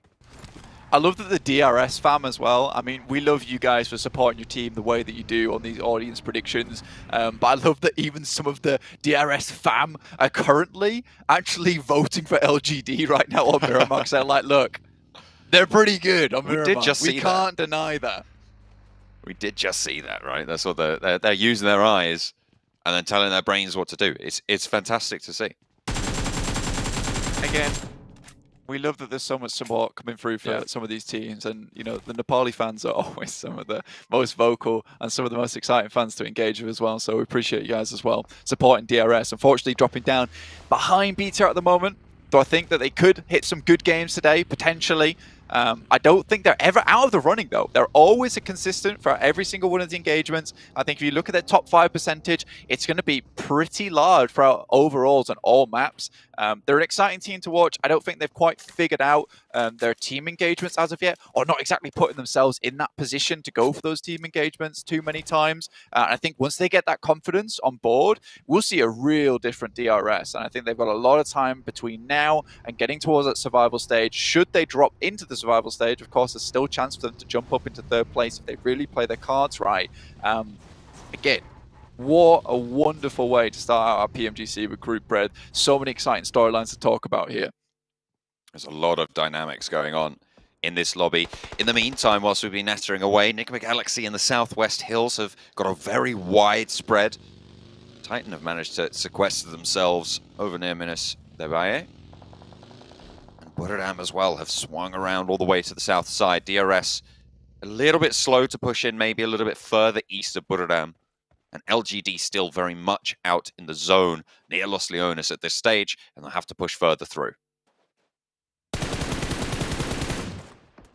Difficult part of the map to play, and we've seen this area a fair few times throughout the entirety of Group Red at the moment. And shifting over towards this western side, very difficult to play. Huge valleys at the moment, and Mad Bulls have a position here where they could move up towards one of those strong compounds at the top of the mountain itself, to the north side of Via de Mar. See if they take that one up. Buradam also have to fight through a lot of open ground at the moment. Again, it's that valley that BTR are currently stuck within towards the middle. It's a little bit difficult to play within. S2G coming in from the north side. Need to make their mark during this game. Obviously, second best team here on Miramar. Looking to pump up those numbers. And with 4 players, not too many early engagements for them either. They're looking set and ready to make something happen, but it looks like they will be directly in contest with BTR as Hamzy G sails past towards the compound on the lower end of the ridge. Nigma Galaxy with 2 teams very close by. Bigatron in the meantime. In combat, 4 rivals close by on the compound. Liquid low. Voki wants to step out for it. A 4th 4 rival player comes into the fold. Bigatron do have all 4 alive, but they have 1 player playing on the opposite side of the road. Luxy as that long-range specialist. They got X8 rolling up into this fight. Ghost could potentially be massive at taking down Zuxy's position. Reposition good from Zuxy as Gen Foster steps out for the flush. Ghost thinks better of going in for this engagement and actually sends back towards the rest of the team as Gen Foster falls for Bigatron on the front. But the rest of 4 rivals can't really afford to commit for this push. Luxy has such a great suppressive position to stop them from really doing too much at all. Yeah, Zuxy's just dropping the smokes where he can to deny sightlines, allow that res to come through. But in the meantime, I8 dropped down towards this way, and this is exactly why Ghost moved back up, because Buradam spotted them leaving, and then immediately sent for their compound. Fortunately, they've lost one of their players in Tiger, looking to get a bit further. That's a nice nade from Voki. Does not do the damage he was looking for, though. Both of these fights really starting to pop off. Aegon X8 suffering heavily against Buradam now, but they do manage to get trades when they're looking for them, squeaking it out. But there's only 1 player remaining, and it won't be quite enough. Buradam eliminated, so they won't be able to extend their lead against Influence Kemen. Not going to be too happy about that, but Bigatron now back into the fight. Zuxy pushed out, looking to get flushed by Pemburu, but it doesn't quite go through. Will have to step out again, exposed to the off angle. Luxy still looking to just try and slow things down, control this fight, and Silas weighs in as well, with the rest of S2G in tow. Looking to pepper those shots down, and Gen Foster will fall to boot. Bigatron, they've taken just a little bit too long with this fight, and they are suffering because of it. I mean, Liquid at this point in time needs to go into full survival mode and try and pick his teammates up. Luxy trying his best to remove players. Lord stays on the top side for a little bit too long and gets knocked by a nasty one, but that's not the teams that is actually dealing you the most amount of damage. S2G takes a little bit of damage as well in the meantime. BTR have to bring their players back up to full. Zuxy back up at full HP. Luxy's been doing a great job to hold down these sight lines, hold down the doors so there can't be any runouts coming through from 4 rivals. He has really been crucial to this engagement not going south for BTR at the moment. Cornerstone for the squad, a linchpin, and this is exactly what you want to see, a revitalized Luxy pumping back into the lobby. Doing so much work for the team. Gen Foster enabled, but not going to be able to find the shots over towards Voki. The rest of the team moving through, but Liquid has failed as well. And Luxy again comes in with a crucial knock. He keeps everybody alive, can roll across the road as long as S2G don't take it down. Can he make the cross? Gets to safety behind the wall and into the compound. Still has to make a little tricky dash and goes down! Oh! S2G plays spoiler. And it looked so hopeful there for Bigatron to stay alive. Luxy did so much work, but that's the end of their run, and S2G curtail them. They clipped their wings, and Bigatron denied the flight. So difficult. I mean, Luxy makes all the right plays in all the right places to make sure that BTR can maybe take the engagement for rivals. Even sends himself towards the backside of the building on the wall to deny the sightlines from S2G. But Kalsi, again, this guy is unbelievable when it comes to those sprays. MTech Storm taking a fight against the Infinity. The Infinity, remember, not safe as of yet. 122 points. Nick Galaxy behind them, 119. But hot on their heels are all the teams down towards that bottom 5. All on around about 100 points as well. Is pretty terrifying. MTech Storm, Armin gets himself back up to full HP with the help of his teammate. Now look to get back into the mix. Tizzy, front position here, looking over towards these players. That might be a decent nade, but doesn't find shots over towards Mela. But alright, getting involved. Takes down Logan. That east side really starting to heat up. Tunny low. Time ticking away. Can R8 move in and play on this edge side? Their tournament fairly close to being over at this stage blank. Still looking to take the fight. Armen goes down. Tizzy gets the shots off onto Mela. The Infinity, they're left down at 1. Just Newsy with the AUG. Certainly a powerful weapon in the right hands. But R8 still looking to spoil MTech Storm's run. I mean, either way, this is just sucking up points from the bottom of the lobby because R8 not really going to be able to challenge too much at the moment. See how much further they can get, but denying the chance of the Infinity, doing a lot of damage over towards MTech Storm, currently at 86 points and 15th, would like to ladder up a little bit more, but R8 just spoiling a lot of chances at the moment as they move through. SK Ton does a little bit more damage, but there is return fire. MTech Storm holding out. Only one player of theirs is now down on the floor. They're looking for more knocks and they leave one player alive for R8. Oh, hang on a minute. There's 2. Prestige is still active. Bandar on the back lines. The floor strewn with kneeling players. MTech Storm playing with 2. Tizzy crawling back and away. Bandar wants to try and stab in the back. Will be able to find one, but it is traded effectively. Chicken with the DBS now against Prestige in a 1 versus 1 to stay alive for both teams. And it's actually R8 who are able to cinch it out. 2 players there. And they will be able to get both of these reses fast and move in to the next zone. R8 take down MTech Storm. Back up as 4 as well. Very well done. I mean, R8 ruining massively the chances of the Infinity as MTech Storm there, which opens things up a little bit for Mad Bulls. Next circle pops on our screen, down towards the valley. Horrible circle for a lot of these teams to play, and getting off this mountainside towards the west as well as down towards the southeast, going to be difficult. I8, on the other hand, going against one of the top teams, the top team in the lobby of Budodan, being able to hold that one out. They found themselves a real good chunk of land here to play around with, just across the road and on the road that heads down from Chumasera. Titan. Using one of their players against DRS. 165 on the totals for DRS, with the elimination added on, that'll be 166.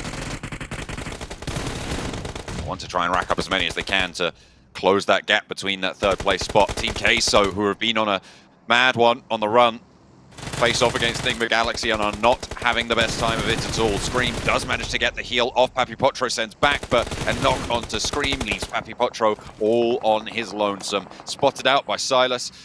I think there was an S2G elimination coming through there for the final one. Papi Potro falls. Team Queso, they do not convert on a brilliant game from last time.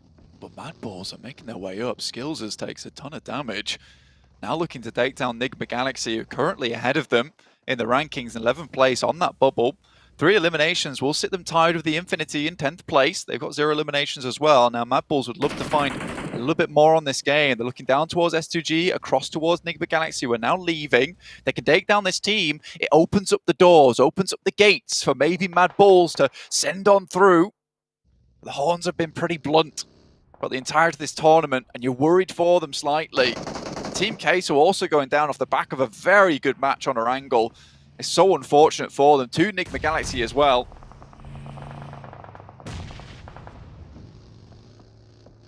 Box trying to hold down this ridge line on their chase. But R8 have been ruining the day of everyone at the bottom of the table so far. SK-Ton and Bandar fall, but Trismate lost on the back. Should be flushed out.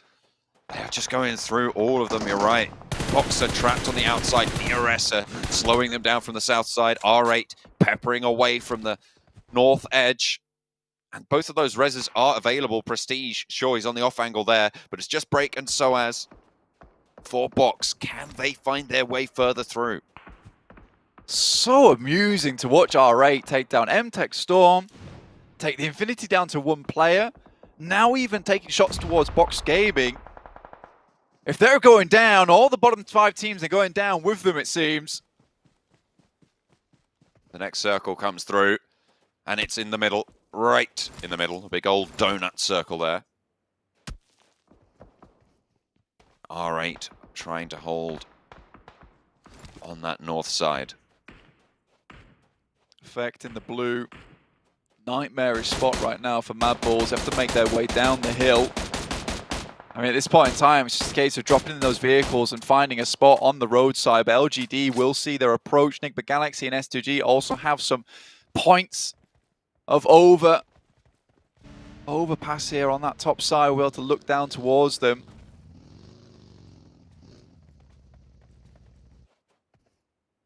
This is pretty brutal. 9th place, you go down here. Not many points at all. A lot of risky situations being brought to bear. 7 eliminations for R8. I mean, we have seen some good games from them in the past, but they have not been able to stay consistent at all. SK-Ton should have hit those shots as well and got that knockover onto DRS, but wasn't quite able to land that there. Mad Bulls did send their way down the hillside. They've got 2 players still up top though, watching on oversight. S2G looking to take down these final members from Nigma Galaxy. You can see the rest of the Mad Bulls players inside the tree line. Not a bad position to play at the moment. Freak though finds a shot down towards I8. In the meantime, LGD are creeping up towards I8's spot underneath them. And R8 still taking it to the guys from Box Gaming who are having a horrible time. And why not? Box Gaming do finally go down and R8 pick up more elimination points at this stage, up to 70 total. LGD up to 5 eliminations. They start to ring the valley with bullets. Infinity also looking out to Nigma Galaxy with their last player, Nuzi, taking shots over towards Freak, finds 1 and 2 of them on their descent. Just Lord remaining. And Nuzi nearly gets the whole banana, but instead it's S2G who are able to claim the bunch. Now just Mad Bulls alive towards that bottom bracket, other than R8, of course, who are having a really good game so far. They did lose Monkey as LGD were able to spot him on his rotate down in the vehicle. It was the only option they had available to them. Skillsers behind the tree. I8 has oversight towards it, does get away. They're on the barest edge at the moment. A great position for I8 in this game. Again, 1 back towards them from their engagement between them and Buradam. Again, it doesn't always work out in their favor, but that's Hamzy G taking down UZM. He's in a bad spot as well. Could get flushed here. Certainly could. At the moment, Aegon XIA on the tables, they're in a fairly safe position. Unlikely that they drop all the way down to the elimination bracket, and unlikely that they're able to strike out towards the top. So it is just about keeping on going and staying fairly consistent. Not too much to worry about for them, but for Mad Bulls, the teams they're fighting off against, it is so much harder. S2G, they really want to catch LGD after that last game, and will be putting in the work to do it, but LGD have their shift on as well. After their hot drop onto Influence Kevin, they've been able to stay alive. 5 eliminations now, but they have to get a little bit closer to the center. For S2G, they've got a great spot right now. Oversight over towards Mad Bulls, who are most likely the next to go down within this circle. It's going to be incredibly hard for them to get across the fields, and with that, S2G sent the player across to try and get the sideswipe onto them with Silas. For Mad Bulls, top 4 would be ideal at this point in time. You need those points, ideally. DRS takes shots, Giante goes down. And for Mad Bulls, time is not on their side. With 15 seconds, they will have to move as the circle encloses on them, and S2G have clear sights towards their side of the map. ID7 just popping where he can. LGD chiming in onto the Mad Bulls, cutting one down and getting flushes as well, adding to those points totals. But they'll have to move further. Mad Bulls spotted. MCG. He knows this player's looking for it. Excellent headshot coming through from Hamzy. Whips Zerich back. And leaves the Mad Bulls at 1. Even if they go for that res, it's going to be really, really dangerous. LGD playing on this ridge side. Just need to squeak further forwards if they can. Effect spotted. You've got to imagine he doesn't last too long. That comes from Hamzy to pick it up. 7 eliminations for S2G, 6 for LGD. This is really, really close for that top bubble. I mean, R8 are even finding points here in this game. 8 eliminations with 3 still alive in a fairly decent spot for themselves. Mad Bulls going down in 6th place. Not ideal for them, but better than nothing with a lot of teams around that area of the bracket going down before them. It will at least be a somewhat of a net positive on their side. But again, top 5 is where the points really start to raise upwards, and going down in 6th, it's not good for them. DRS falling to I8. Continuing to hold on to this position with 4 eliminations now found for DRS, but I8 up to 7. Some real sweeps coming on through here. We've had high counts from LGD, from S2G, and now from Aegon R8. Aegon I8 and R8, in fact. Everybody on high elimination counts left in this final circle. Everyone's got that bolstered confidence that can come from getting those streaks into the game. S2G, though, the only team with 4. LGD currently in a really good spot, honestly, for themselves. Yes, the circle moves away from them, but a lot of these teams are going to have to come down from the high ground, and LGD will just be waiting for them to take shots. It will all rely on how quickly LGD can find these shots towards them, but Chunksy makes a terrible mistake. Trying to get onto the high ground, out of the way of the circle, and now Suki, as well as MVM, have to battle against these 2 players from S2G who have ideal positions to take them down. S2G have a really solid 2-2 split. They've got sights onto both positions here. Silas and Hamzy is such a brutal spot for them, and look at this sight line that Kelsey's able to exert. Along with Ray Z over on this hillside. There is no way that people can move without S2G knowing about it. The question is, where does the circle go next? Rest of S2G coming back to try and support. There's some S2G over towards LGD's spot on that side. I8, shots over towards R8. This where it ends for R8. Prestige down, ID7 taking a lot of damage, suffering heavily. There is a crossfire there coming through from SK Tom, but it is swept aside. However, damage was done, and R8 pick up another point. 10 elims, 4th place. Some of the best performance we've seen so far from the squad, but we're back on board with S2G and LGD. The battle for the 3rd place spot, blank, both teams alive deep into this circle. LGD, after hot dropping influence came in early on, with 2 players alive, and now Aegon I8 looking to take shots out that way as well. 11 eliminations for the squad. And down the hill, the bullets will fall. Hamzy takes LGD out of the mix, leaves them as a 4 versus 2. The final circle yet to close. We'll start moving in on them. Kelsey, it's going to be difficult for him to get back up without exposing his position to I8, so more than likely this will be a 3v4 unless Kelsey can make something magical happen. Spotting the positions where it's likely for R8 to be, taking those shots, pre-firing inwards. Shots come out, but that's Hamzy G moving up the coast side on this ridge, finds wood, looks for one more in Blade, and he's terrified. He's shaking. Those boots are all a quiver. Blade will not be able to find even the one. S2G control Miramar perfectly. What a way to strike out for the top of the tables. Unfortunately for them, LGD stayed alive very, very late. Got a high elimination count as well. So that gap, I think it was 10 points at the start of the game, will be difficult to close. It might have been shrunk though, and it's all to play for moving into the last 4 games of this group stage. Group Red really up for grabs for those finals qualification spots. There's nothing that's off the tables right now for any of these teams.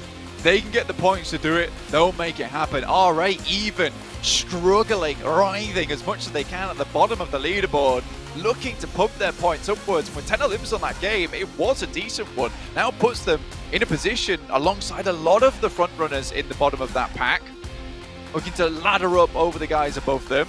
I mean, the Infinity not finding too many points. Enigma Galaxy also not finding too many points. A lost opportunity again, though, for Mad Bulls in 6th place on that game. A tough crossing for them heading down towards the bottom of that valley, and it was always going to be that way. S2G just found the outside track onto it, but they controlled that early game extremely well, so you cannot say they did not deserve that chicken dinner that came through.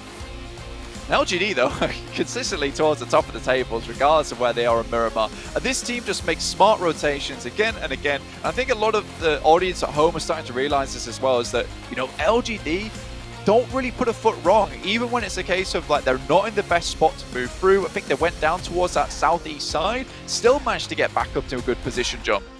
Lacking the power to get over the line on this occasion. S2G take the cake this time around with a crucial chicken dinner.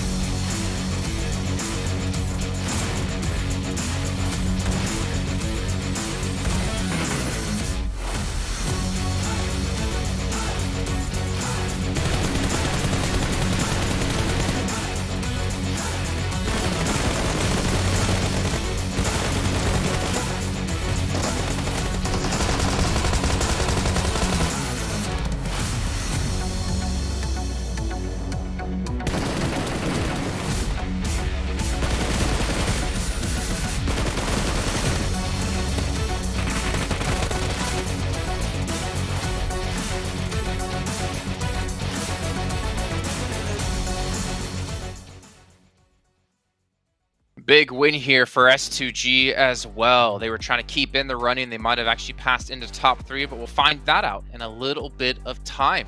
Max quickly talked to us about STG, but to be honest, there's a lot of teams we need to talk about here. I8, R8, DRS, even Mad Bulls in there. It's a lot to discuss.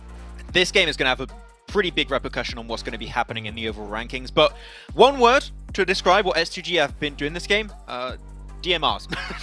Mini 40, SLRs, they're playing with the AMR too. I think Kelsey had the AMR during that game, just insanely good shots. And that is the thing, with these positions happening in the late game, with those big high ground, those valley positions, if you have some mid to long range artillery to play with, which is what S2G were doing, you peek your head, you're done. So really the awareness of S2G that game and that 2-2 split, especially at the end, was fantastic to take full control of that game. The thing was that the way the game started off with Influence Chemin going down right off the bat to LGD, it kind of opened up the floodgates for quite a few different teams. The downside, though, is Buriram United, they also went out kind of early, so that kind of gap they could have built up or caught up to against Influence Chemin went out the window. But there's a lot of gaps being pressured by so many different teams here in that last match because of early teams going down and because of teams surviving towards the late stage. R8 Sandstorm, we gotta talk about them. I mean, you've been a big proponent for them since day one. They get themselves, was a first top 4 finish? Yes, that's basically their first something.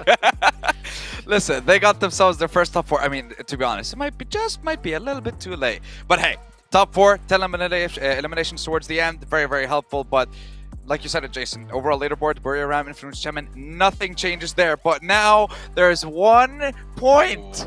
There's 1 point between LGD and S2G. They closed that gap with that winner chicken dinner and the eliminations they secured. And now they're on 107 elims as well. And we know about this for S2G. They are a team all about momentum. They get themselves a win and they can follow it up potentially with another win, some podium finishes. S2G, if they can keep this going, LGD is not going to be looking too comfortable in that top 3, Jason. I can tell you that much. Yeah, I think it's going to come down to the wire here for most teams, to be honest. But let's take a look here at 11th, 12th place. You see Mad Bulls box all tied up at 104 apiece, but the Infinity at 124, Enigma Galaxy at 125, and 4 rivals at 127. All it takes is 1 chicken dinner for any team in 12th or 14th place, and they should be able to catch up to any of those teams. It is scary. It's so close right now, Sandstorm. 4 games still left to see how these teams are going to be able to perform. I have no idea, because we saw some teams get some great results and unfortunately not being able to follow it up. I don't know who's going to make it to survival stage right now. It's just so close between all those bottom teams. I love the fact that basically right now we have 3 different battles going on. We have the battle for first between Buriram and Influence Chemin. You have the battle for third between LGD and S2G. And you also have the battle just to survive and stay in the PMGC. There are so many things to cover throughout the rest of the day. And we only have those 4 games, those last 4 chances. It is going to be an incredibly spicy day, to be honest. And I can't wait to see what happens in the next game. It's going to be spicy, but you guys are going to have to wait a little bit longer until we get into our next match. We're going to head to a short break and come back with match number 3.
Well, welcome back, everyone, as the break was short indeed, like I said, and we're about to get into our third match of the day, which is Maxman's favorite battleground, Sen.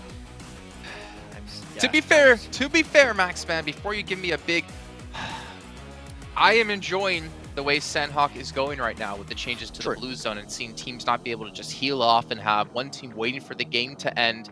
I'm actually a big fan of it. It actually has improved the quality, I think, of the competitiveness quite a bit.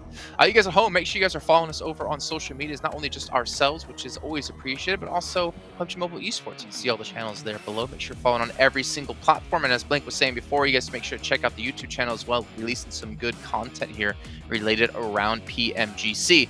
Maxman, Sandhawk coming up next year for these teams. Not one of your teams to watch, but if you had a 4th slot, who would be your team to watch? I think my 4th slot would always be LGD to some extent, because I don't want to pick them directly right now. I mean, they're not picked. Technically speaking, they're not picked right now, but if I had a 4th slot, potentially, I'm not sure. I think, yeah, LGD would have to be the one I'd go to all the time, but they're feeling a little bit overconfident from time to time, so it's a little bit of an issue for them. I think I would give my 4th spot, actually, it would actually even be my 4th spot. You don't have a first spot to Sony for the Sony Xperia 1.4 and Xperia Stream, and in collaboration with professional esports players. The Xperia Stream, you can play PUBG Mobile in 90 Hz here with a total cooling system and multiple ports for intensive gaming and streaming. See, Max, I can't believe you didn't have them as your 4th pick, but I can understand because they would be your 1st pick, right? Yeah, exactly. If I have to pick some teams, but if they allowed me, I would do it. I would do it. Easy. Would you? Okay. Yes. Good to know. All right, well, we're going to take... well, I mean, we'll see. We'll see. We can see here our drop locations for these teams.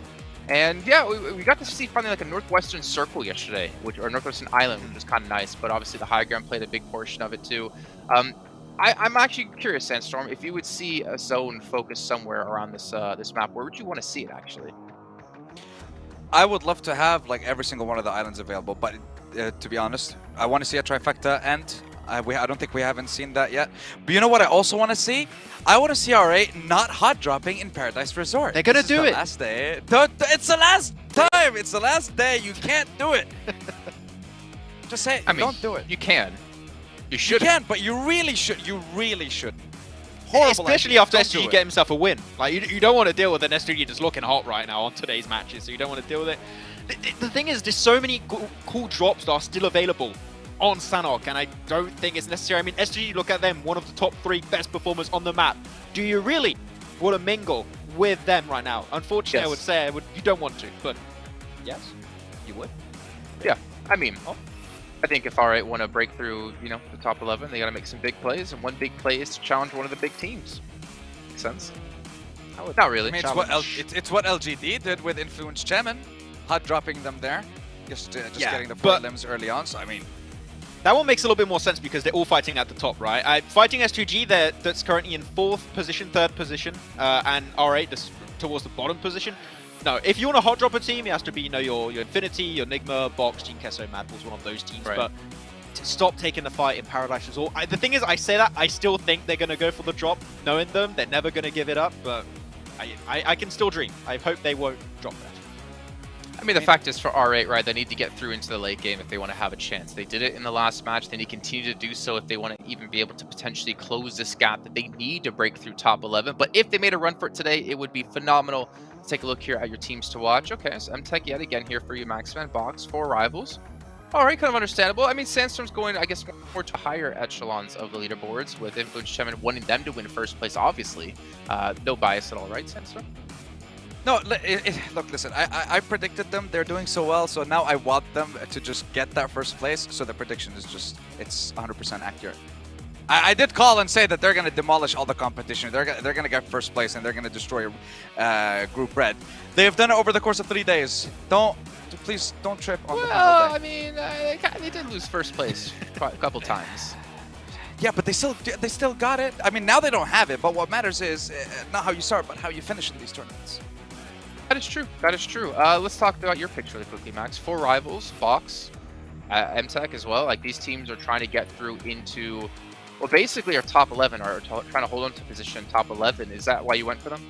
Pretty much, yeah. They're all fighting for that top 11 position right now. They're all on that cusp, and we saw 4 rivals having that up and down tendencies. I would like them to find some consistency eventually. And MTech, I mean, South Korea, you mentioned it, I think it was yesterday also, Jason, a really strong region, especially when you see Damwon being such a good team. And they've been able to play really well against Damwon, and it's not been able to be replicated in PMGC. Of course, that's really hard to do, but I had high expectations for MTech. It's not been met so far in this tournament, but they can pull an R8, maybe get a good performance here. There's still a chance, but it's starting to get to the point where it might just be too late for them.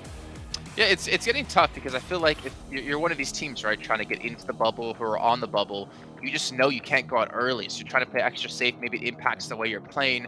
Well, we'll see how it's going to work out, though, for all of these teams here that we're watching. So we're going to head over to our casters to jump into Sandhawk with John and Blank once again. Over to Sandhawk. Time is running short. Blank. And it's only going to get shorter from here on out. It is so close. That 1 point bubble at the top. It's crazy. Dude, I am astonished by, again, how this tournament is turning out. There has been some crazy things happening throughout this whole thing. And you know what? We've only got one man to thank for this, and that is Steven over at the production studio, because he did some great draws on these groups. I mean, I know it was maybe random, but I feel like it was the magic touch there that created these magical groups, which are providing some massive performance in terms of, you know, that tightness of the groups, the competitive nature of a lot of these positions around on the bubbles. This is the perfect point scoring that we could have hoped for at the end of day 4. I am really excited to see how this one turns out, but again, we still have 4 matches to go. And before we get into them, take a quick look at the players. Obviously, S2G very happy after that last match. John, the rest of the team's looking for some more points here. BTR with an unfortunate exit on that last game. Could have been so much better for them. And again, it looked really good the way they took that engagement in the first place. I mean, Luxy really worked hard in that engagement as well. Did quite a lot for the roster. It was just so unfortunate that he got picked off on the final part of that run as well. If he'd have got in the door frame there, that was the entire team back to their feet, and they could have played on and maybe even taken down S2G, who knows, but they will not be given that opportunity because S2G, they were just too quick with it.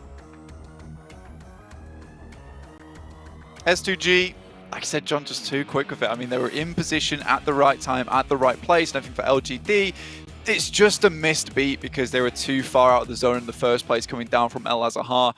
Again, it is a changed rotational spot for them. But again, even so, they're able to find their way into a cheeky little corner, in which case they're able to score themselves some big points. But over to Sandhawk, sorry, we go. In which case we're getting our plane path over the north side of the map from Camp Bravo up towards Hatin. Yet to see a Northwest Island proper finish, I would say. Obviously, Madballs, as well as the guys from, I think it was Team Queso, took that one out on that side, but that was more over towards the eastern edge, just the south side of Hatin. I want to see a mountain finish, John. I want to see all these teams trying to run up that hill, find themselves in a position at the top side. That is always exciting to me. But again, with only 4 Sandhawks, you only get so many chances. Not too many. This will be the last Sandhawk of the set. Match 21. The door is closing. There's no windows opening for a couple of these teams. R8, I mean, they're close to MTech Storm now, and maybe there's a chance, but it's still a massive, massive gap. 44 points between them and 11th place Bubble over 4 games. To profit that much is really, really difficult. They might be able to ladder up once or twice, but I just don't see it happening for R8. Even for MTech Storm, I think it might just be a little bit too late. You said you wanted to see them ramp up later into the group stage. They haven't, Blank. They haven't had the same sort of impact that LGD did, and they haven't had that change. No, unfortunately not. I think there was definitely a chance for them. Again, for a lot of these teams at the moment, I think they are where they are meant to be, right? And that's the main thing. R8 makes a separate drop spot. Instead of dropping on top of S2G and losing all those points immediately, they try drop down towards Painan, and Effect finds one of them, which is another point towards the Mad Bulls run out from that elimination bracket. I mean, it's not, you're not running into easy waters either. Back in towards the Brambles as you head towards the survival stage, but it's better than being out of the entire running. Effect has a nade, looks to throw it over towards ID7. It's going to be on the outside of the wall already. He's running around like a madman, but it seems to be working against Effect here, giving them a difficult decision to make. Has been able to get a level 1 helmet, doesn't have body armor though, and for ID7 that could be very, very crucial. The nade finds damage, but nothing really more than that at the moment. Does cross back over, has a Molotov in hand for Effect as well, if they want to go for it. The rest of Mad Bulls looking to come over the hillside. They know he's on this wall, and as soon as they peek, yeah, that should be curtains. Zerich will be able to find that. And the spray is there. Actually, hang on a minute, it was Monkey coming on through. Nice response from Mad Bulls. They knew that, you know, he probably could have taken that fight with ID7 from the inside, but you know what? Just wait, play calm, stay as 4, because that is the most important thing for the 12th place team with 20 points of gap to make up.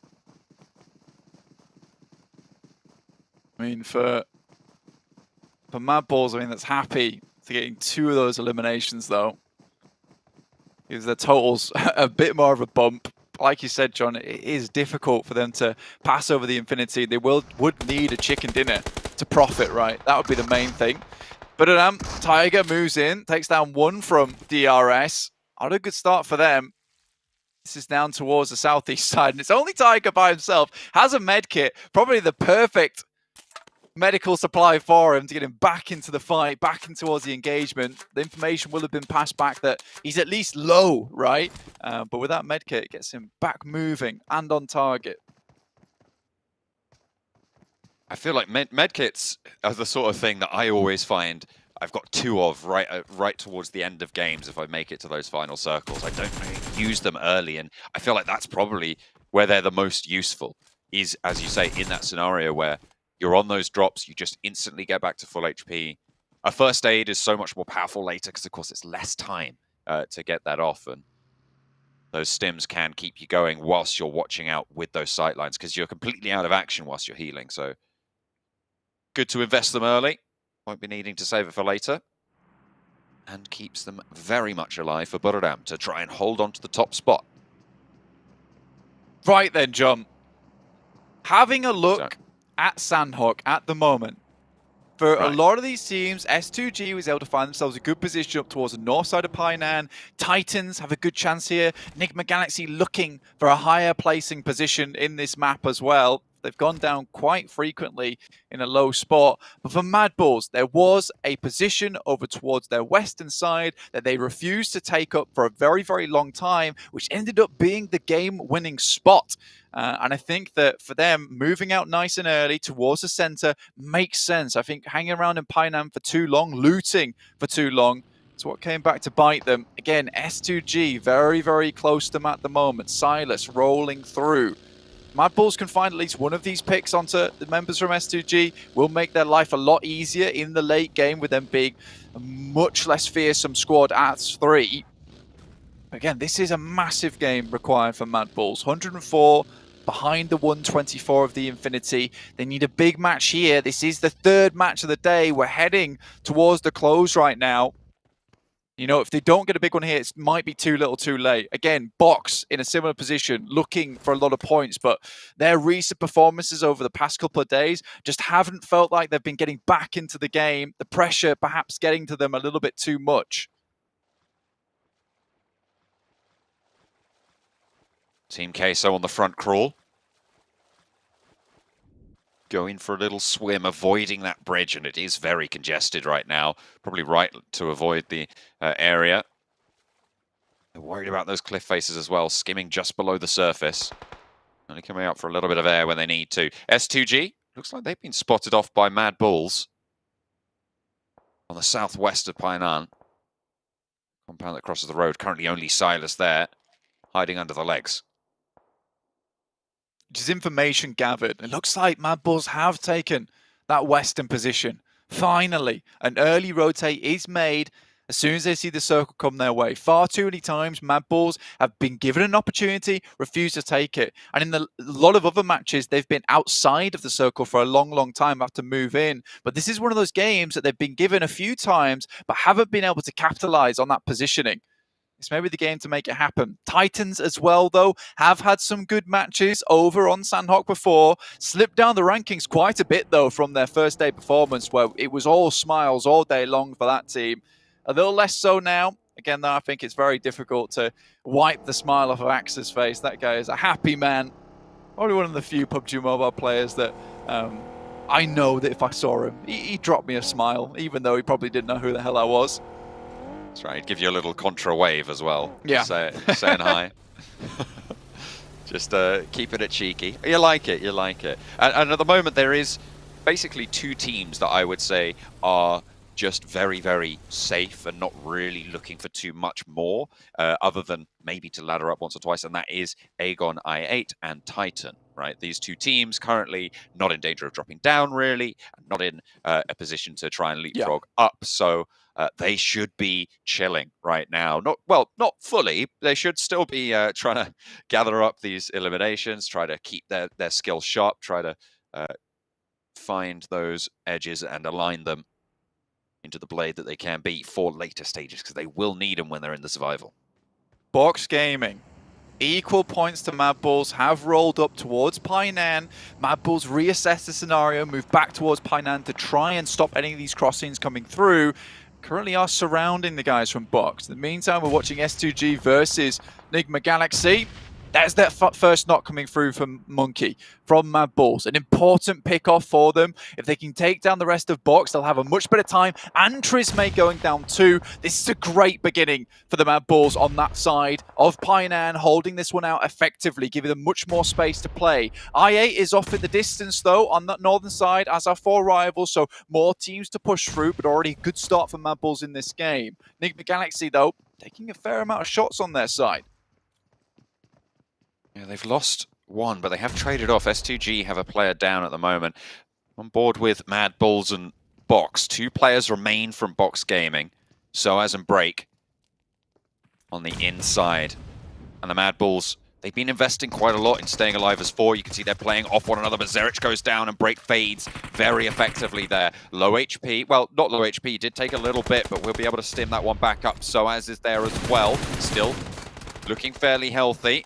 And Box very much have the opportunity to stay alive if they play their cards right. Monkey dropped out on the back, on the swivel, needs to line this up, needs to get the shots on the That's break. 3! The swap is there. Breaker's found 3 and torn the Mad Bulls apart. This is disaster on the strikeout. It looked so coordinated and healthy for Mad Bulls, but they are emaciated now, down to skills. And just the 1 player stands between them and potential disaster to strike. Soaz wants to move through, will be able to flush Monkey, pick up those points where you can. 4 points on the cards already for Mad Bulls, but Box Gaming with 2, looking to ruin it. Beck now the last player who can get rezzed, but that should fall fairly soon. So as half HP, backs up to a door frame. Skills's takes the challenge instead with Break around the side. That's your teammate crawling away. Break's right there on the door frame. You don't have the bullets to be spraying like that against two. Unfortunately, Skills is taken low, takes a tag, sprays through the door, and the Mad Bull's taken down in a disastrous turn of events. What should have been easy becomes very, very hard, and Break with 396 damage done there brings Box back into the fold with just 2 players. 4 limbs coming through from Mad Bulls, but it's not enough right now. They needed more, and from a position that was so good for them, they could have moved out from this spot up towards that northern side. R8 even outlasts them with Bandar in that compound towards the north. How could they let this game slip? And that is something that's going to remain with them for a very, very long time if they drop out of PMGC the next 3 matches. What a play from Break, though. Taking on 3 players from the Mad Bulls single-handedly. That wasn't even an assist from a teammate. That was all Break, all day. Full credit to the guy. Absolutely insane for Box Gaming to keep them alive in this tournament on their race as well for those top spots. Or, well, not for the top spots, for the survival spots. S2G on the south side of Ruins now, trying to take care of Titans. At the moment, Titan are just falling away. They're falling back. They don't want this fight. They don't want this engage. They're just going to try and get over to the central area of Ruins. Titan 6. Goodness me. Takes a lot of shots, and there's absolutely no room for mistakes here from Titans. There's no cover whatsoever, and Puncher just has to move backwards and forwards. 6 did get a med off, but that was about it. Hamzy G, though, comes in. This guy is fearsome. Can Enigma Galaxy crash onto the back of this and really ruin S2G, though, here?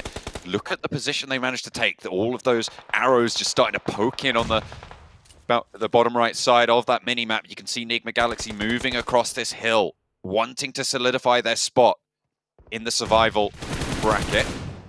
And S2G, conversely, looking to try and sweep LGD out of those top spots. Currently, LGD sat on the western side as Titan do get eliminated there. It was bold to go for the crossing. There's really no cover, and you know how close S2G are.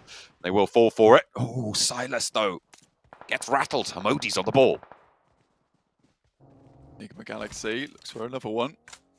S2G have to drop down. I mean, for Box Gaming at the moment, all they can really do to pray with the 2 players they currently have left is to get a high placing and hope that the Infinity goes out early, Enigma Galaxy goes out early. And as they move up, the Infinity in a really safe position over on that northern side. We've got Tunny, Logan, Mela on that northwest island, unlikely to go out soon. So S2G, maybe the ones to help out Box Gaming here. Enigma Galaxy have a really good hold on this one, but Hamzy G, once again, this guy is disgustingly good. Throughout this entire tournament, he has just been golden for the team.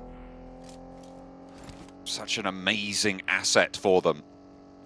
Now S2G on that southwest side, fighting to get that PMGC direct spot. But that is a shift and a half. It looked so unlikely that it was going to go up to this confluence blank, but Influence Kemen find themselves in a really, really solid spot. That hill to the southwest might be a little bit stronger once everybody's in, but getting there and holding it out from everyone crunching would be very, very difficult. So I like Influence Kemen in this compound. I mean, they hold so much space. I think they're very aware that there might be teams up towards that northern side. LGD crossing slowly but surely. Again, this team focused on the macro play. When we saw their head-to-head between them and S2G, sure, they don't get a lot of damage on their games, but when they do get eliminations, they are very important. A lot of times you will just see S2G battling, brawling out for position, but maybe they don't need it. This is what comes of it, though, as the team is in front of you.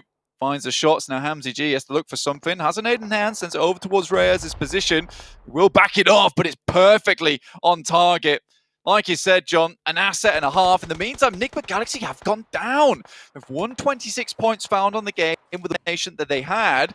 Papi Potro also out now. Hamzy G falls, but he's already done quite a lot of damage over towards Team K, so most likely will be able to be picked back up again with Papi Potro playing that off angle. Fortunately, They found some damage over towards him. Brazy being that final member of the team. Oh, LGD pretty happy that S2G are getting cut apart like this. As it stands, S2G would be up in third. You can see that on the right-hand side of your screen with the 5 eliminations they've got right now. It's all on Razy to survive, but LGD, they've been quiet up until now, up until this point. But it might be time for them to start to light the fires and signal for aid. His overall standings. Uh-oh. Goodness me. Danger. Butterdam goes down. In fact, one of the players, I think it was Tiger, taking down Mine MP with an explosion on the vehicle, but I think that was mainly assisted by players from Box. Able to pick up 6 eliminations now over towards Butterdam, right in the center of the circle. Doing a good job to start laddering up just a little bit. When Nigma Galaxy going down, that's a team that you can look to jump over the top of, up to 110 points now. 18 points behind Nigma Galaxy. It will take more matches though. Unlikely they'll find themselves a high placing with only the 2 players they have left remaining. Most teams staying on the edges at the moment, John. That centers up towards Influence Kevin's compound yet again. Box holding the top of that hill that's so strong southwest of this position. The Infinity going to have to cross the river now. And that is going to be so difficult. With LGD playing on that coastline, with Influence Kemen on that northern side with 2 of their players, it's going to be a hard run to make. S2G with just Razy left. I don't think you're going to make it too much longer. Those bandages won't sustain you. Unfortunately, it is not ideal in the slightest. Goes down to the zone. And S2G will paint the marker on the floor for LGD to step back into the top 3 spots. At the moment, though, they haven't been super loud, finally finding their first elim, but losing one of their own in the process. YZ does fall. Team Queso want to put nades back their way, and the crunch is on. Can Box slow them down as well? I mean, it's unlikely that Screams is going to be able to heal this one out. Might just get the first aid kit out in time, but no. LGD moves forward. This is a fight they certainly had to take versus Team Queso. And a fight that Team Queso desperately did not want. Remember, about 10 teams remaining. Going out now would not afford you many points at all. Ooh. But a quick one from the Infinity across the way. On to Chung Si. He is down now. 2 players for LGD remaining. Similarly, Team Queso in a very, very same spot to them. 5 eliminations on their side. Looking to rank up just a little bit more. 2 players remaining for them, though. God, Tunny has the sightline over towards MVM, takes about half his HP bar away. Suki, the backstop at the moment for LGD on their duo.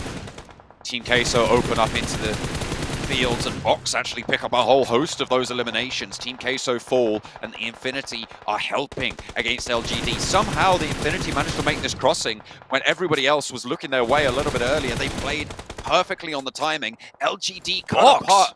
And that means that they will not jump back up into third after this game. That bubble is still close. And Box, as you're right, they're coming up really massive after their engagement with Mad Balls. They're up to 10 eliminations now, Blank. On the 2 players as well. Remember, most of those eliminations came off the back of these 2 players, Break and Soaz, having the game of their life, and a much-needed one. With Nigma Galaxy now out, though, there's a target for them to run towards, and with 10 eliminations and a potentially very good game here, life's good. The Infinity, though, not out as of yet.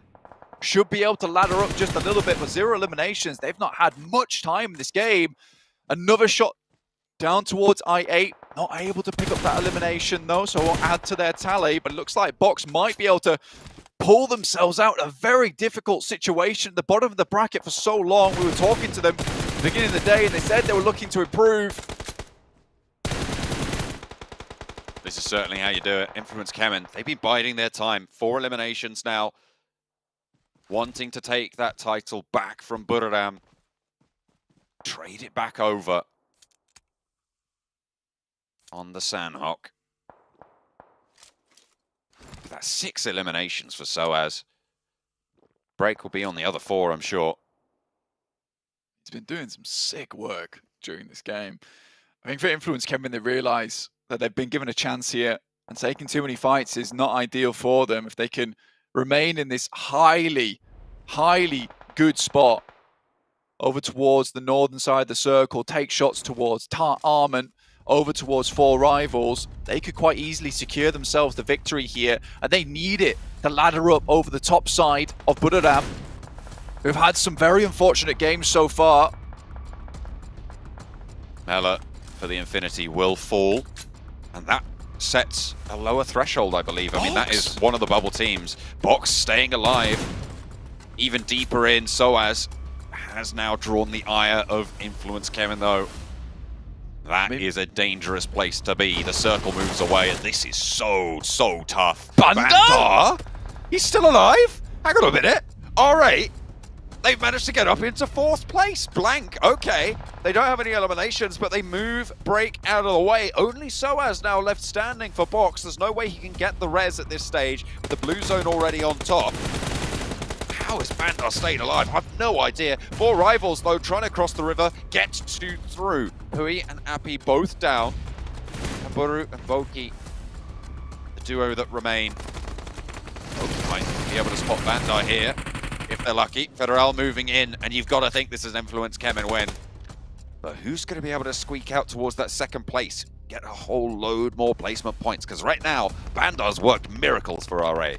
I mean, for Soaz, going down in 4th place would not be ideal. With the elimination count that he's been able to find, it's great, but outside, in the blue, you have to push out behind this rock. Voki unwilling to move forward. Pemburu and Appy in the water currently. The circle closes. Now Soaz has to make his move. Double knock over towards 4 Rivals. Only Voki left alive. 3 solos. Bandar tries to move out, does go down. And with that, it's instantaneous. Influence came in, taking the match and the chicken dinner. That should see them ahead of Budoram. They took a strong compound on that confluence of the rivers, and they leveraged those sightlines. The circles did shift out their way. Everybody had to move to them, but they will take that. Budoram bumped off the top spot from that performance.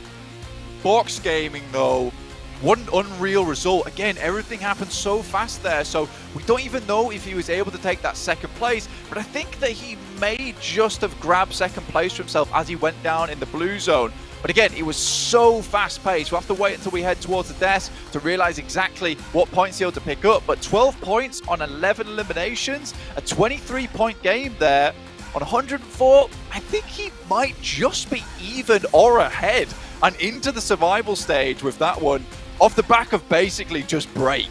Again, though, an opportunity missed from Mad Bulls every single time. They go to pull the drawstring back on the bow. The arrow just flings off towards the wrong side, never hitting on target, straight in towards the hay bales. You got to feel sorry for this team at this point in time, but also, does it feel somewhat deserved that they're down here? Yes, they're not playing to the highest level that we know they can, making some basic mistakes that usually they just wouldn't be going for. But again, I think maybe less basic mistakes and more just break playing out of his mind. RA is what I'm looking at right now. Yeah.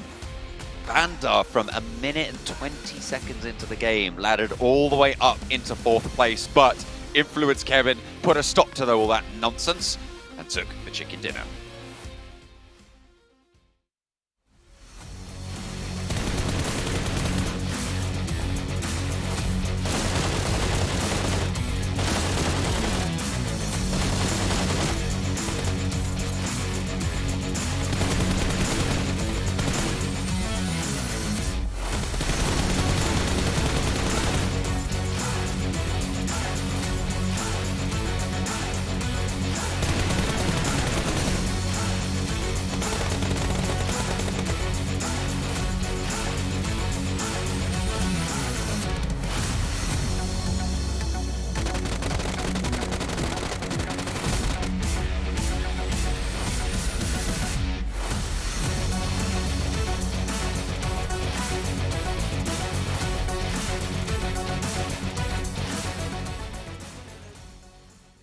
You know what? I don't need to say anything. Go ahead, Sandstorm.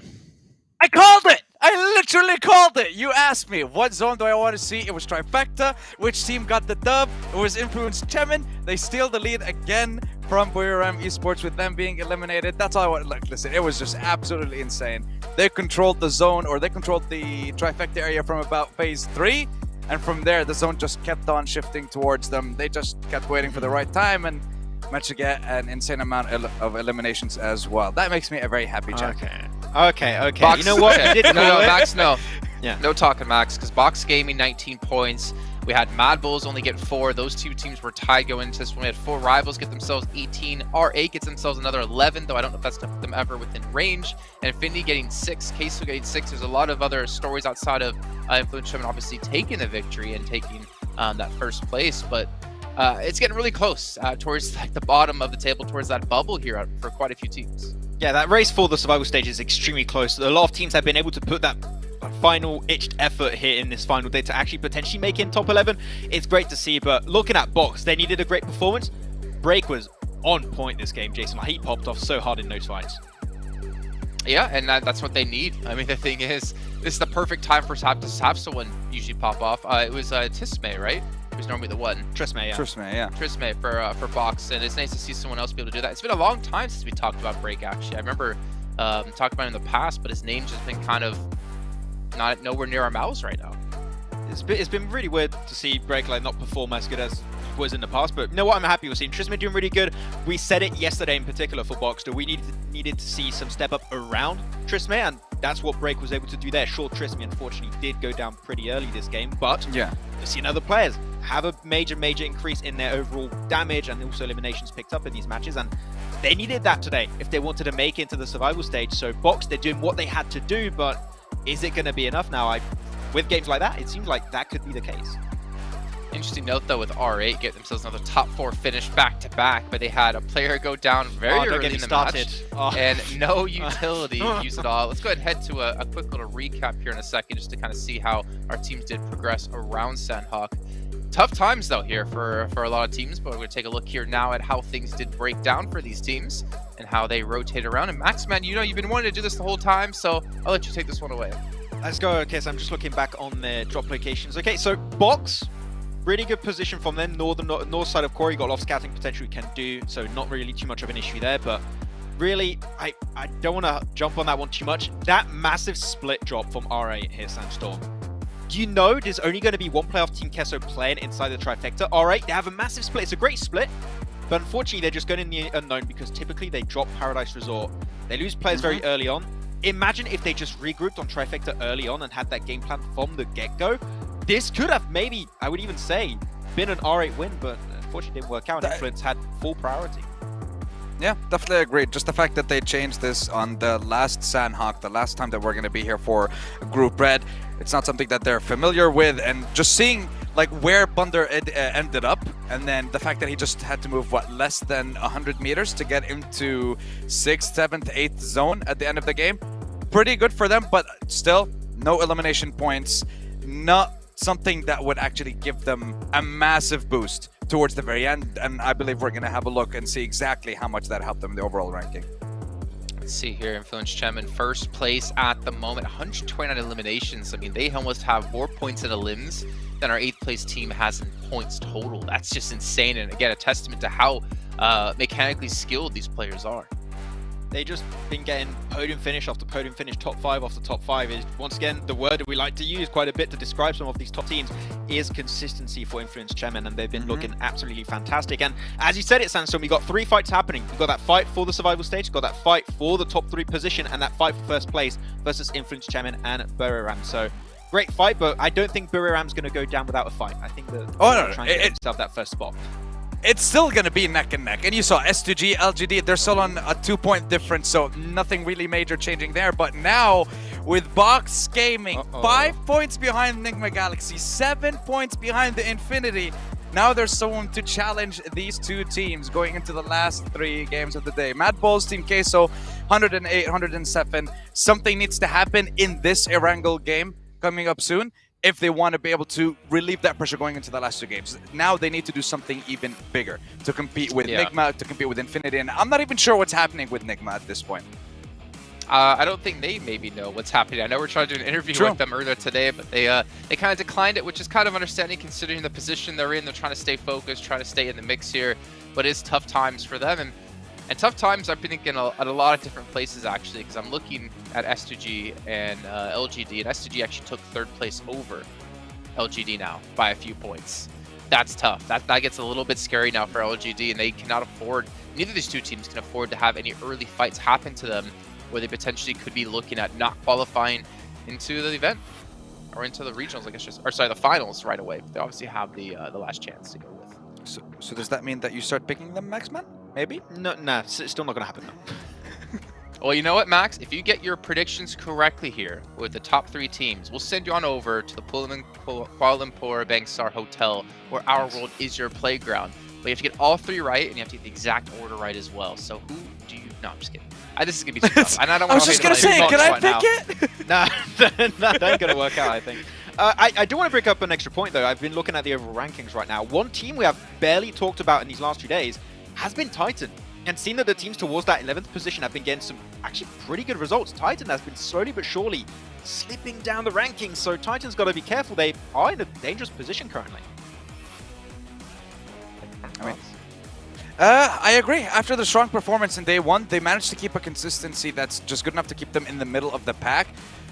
Sure, you can rely on the fact that you're getting yourself to the survival stage, but that's not something that's going to be able to get you to qualify for PMGC Grand Finals. We need to see something a little bit more. They were very darn strong, especially on Miramar. We see them hold the edge of the zone time and time again, not against 1 or 2 squads. There would be 3 squads behind them just waiting, and they would be picking the right time to fight it. So I'm not sure what happened over the last couple of days with the Titans, maybe not picking the right fights at the right time like we've had in day 1, but it needs to change again going into the last few games. Ever since Axer danced on stream, they haven't been performing well. Coincidence? Oh, no. I think not. Yeah, I think it's... See, this is why I hate dancing. This is why I don't dance. It's just all down. This is why I can't there. dance. Yeah. You can see here top Erringo performers, Bigatron. They are far out of reach of top 3. If they want to have a chance, they need to pick it up here. They need to have, I would say, 2 chicken dinners in these last 3 matches if they want to be able to contest top 3.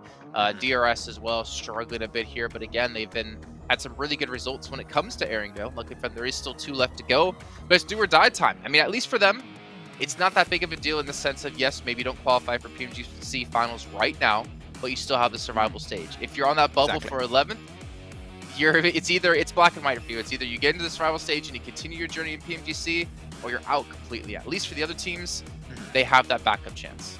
You want to keep the dream alive right now, Jason, clearly for some of these teams. And some teams have been putting a really, really good foot forward these first few matches, at least today, to make it in that top 11 position. So, yeah, I would still like to say anyone can make it, even though I think that when you're looking at your R8 now, M-Tech, I almost want to say it might be game over for them right now. But, yeah, 3 more matches now is down to the wire for these teams. One mistake could be a reason why you don't make it to the next stage of PMGC. So, you need to get a flawless game going on here.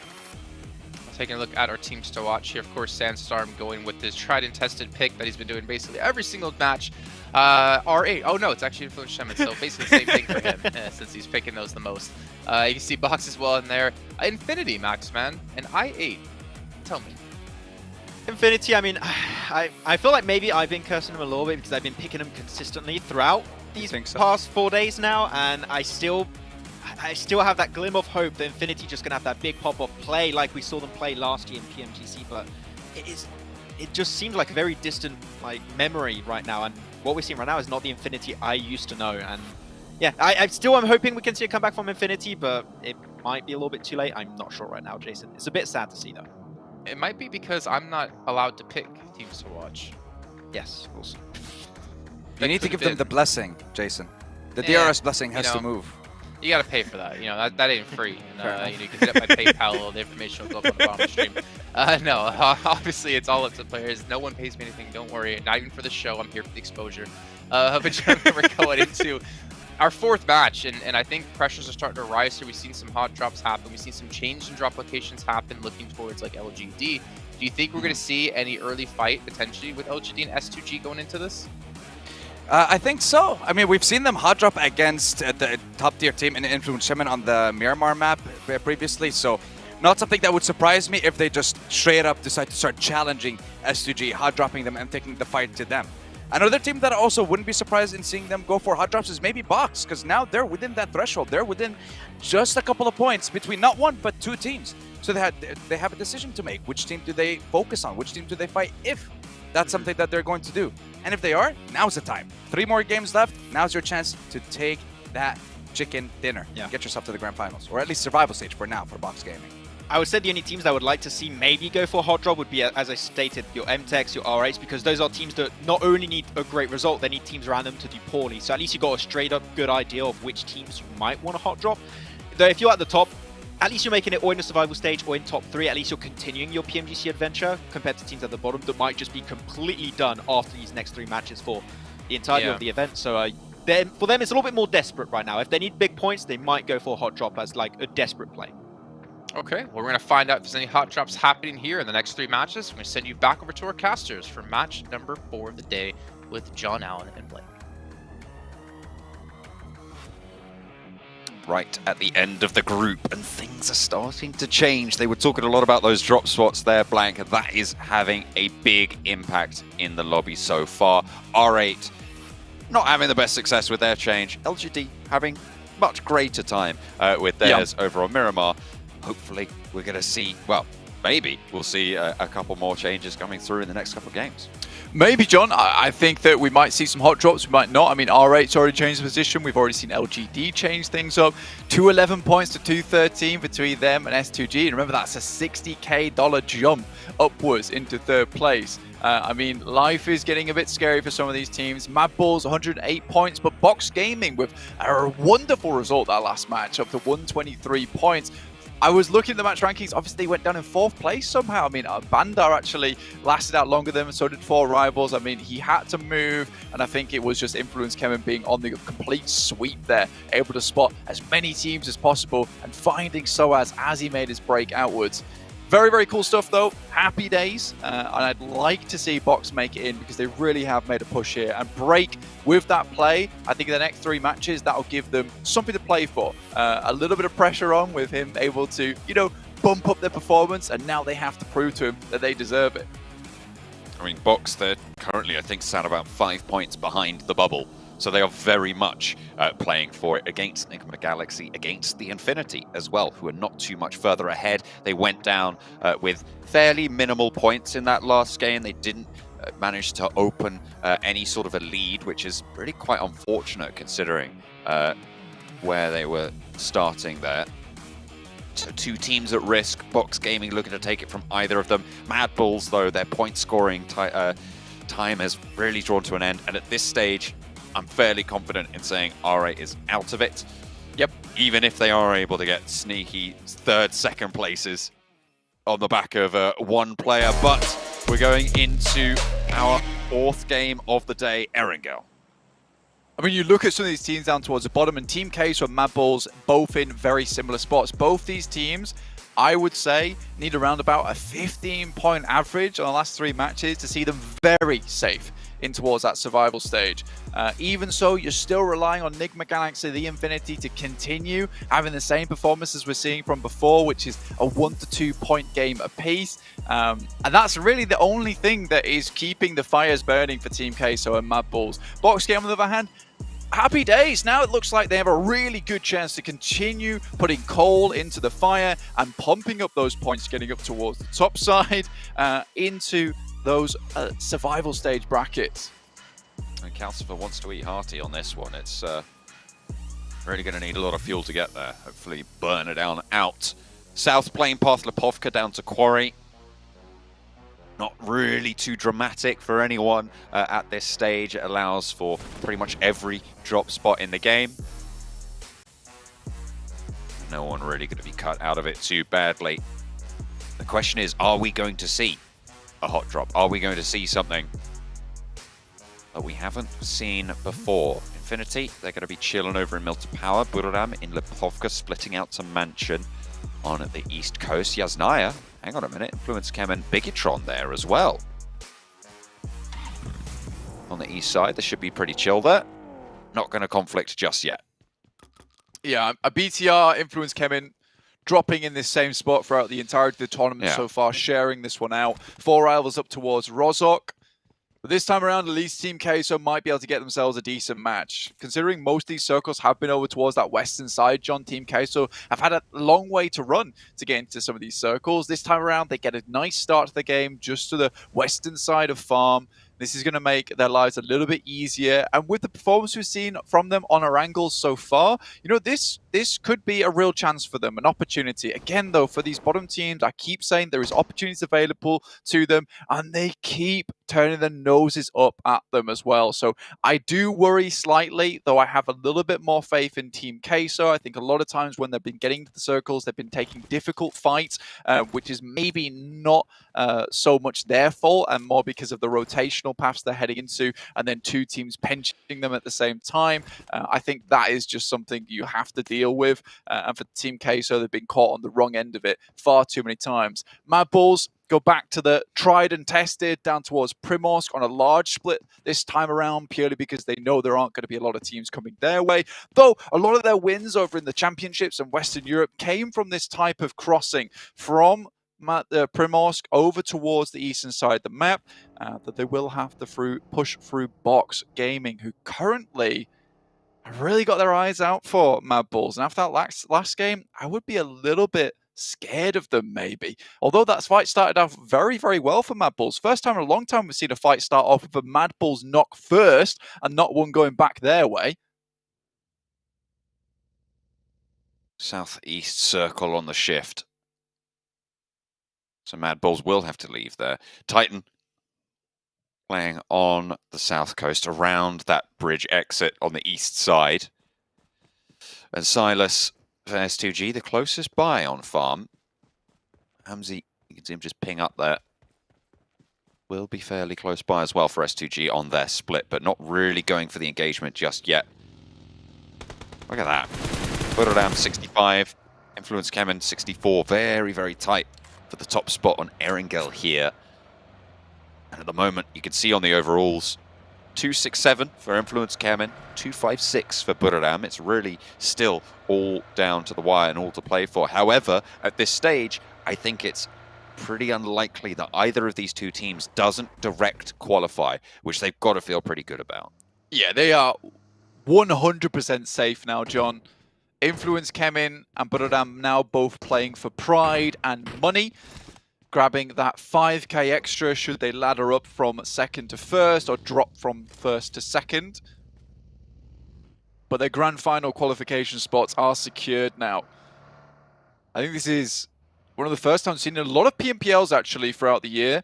A lot of different regions playing off in their championships as well. I think it's funnily enough that it is PMGC where we see the biggest drop-off between second and third place, with so many different teams battling out against one another.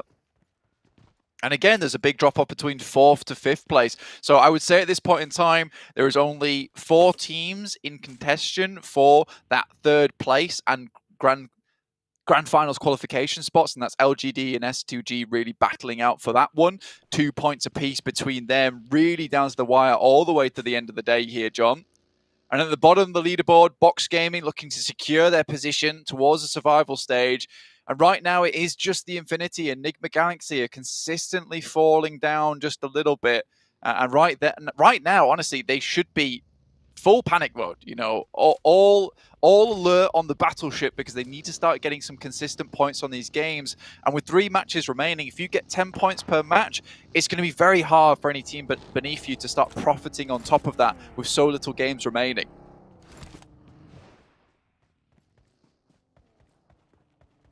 Time is drawing short. There are a couple more teams starting to look safe. I think we're up to 3 now that are looking pretty solid and secure to just not really have too much to move around with. Aegon I8, 4 Rivals, and Titan. We'll be seeing them in the survival stages. Bigatron and DRS still have a hope of moving up, but it would be, as you say, very, very difficult to be able to achieve that. Enigma Galaxy, currently our bubble team. Not what we thought we'd be saying after their first day's performance, but right now they are heading on towards the east, coming in from the Gatka Fields, going past Pachinki, trying to swing around near Potato Hill. Looks like they're going to continually out to that eastern side. With the circle as it is, though, it's not a lot of terrain, and it kind of accelerates this gameplay.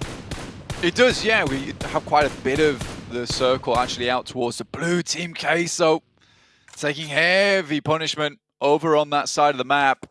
2 players now down out in the open as well, and with not a lot of position to hide behind. You really are relying on these tiny little hills, tiny little shapes on the ground to stop yourself from being shot at. The rest of the team dropping in those smokes. Reyes trying to get across. Screams cannot step out for a second, but it looks like they might just be able to get these 2 players back and running. But Hamzy G, Ray Z, they don't want to let these 2 knocks go to waste. They're just sending in.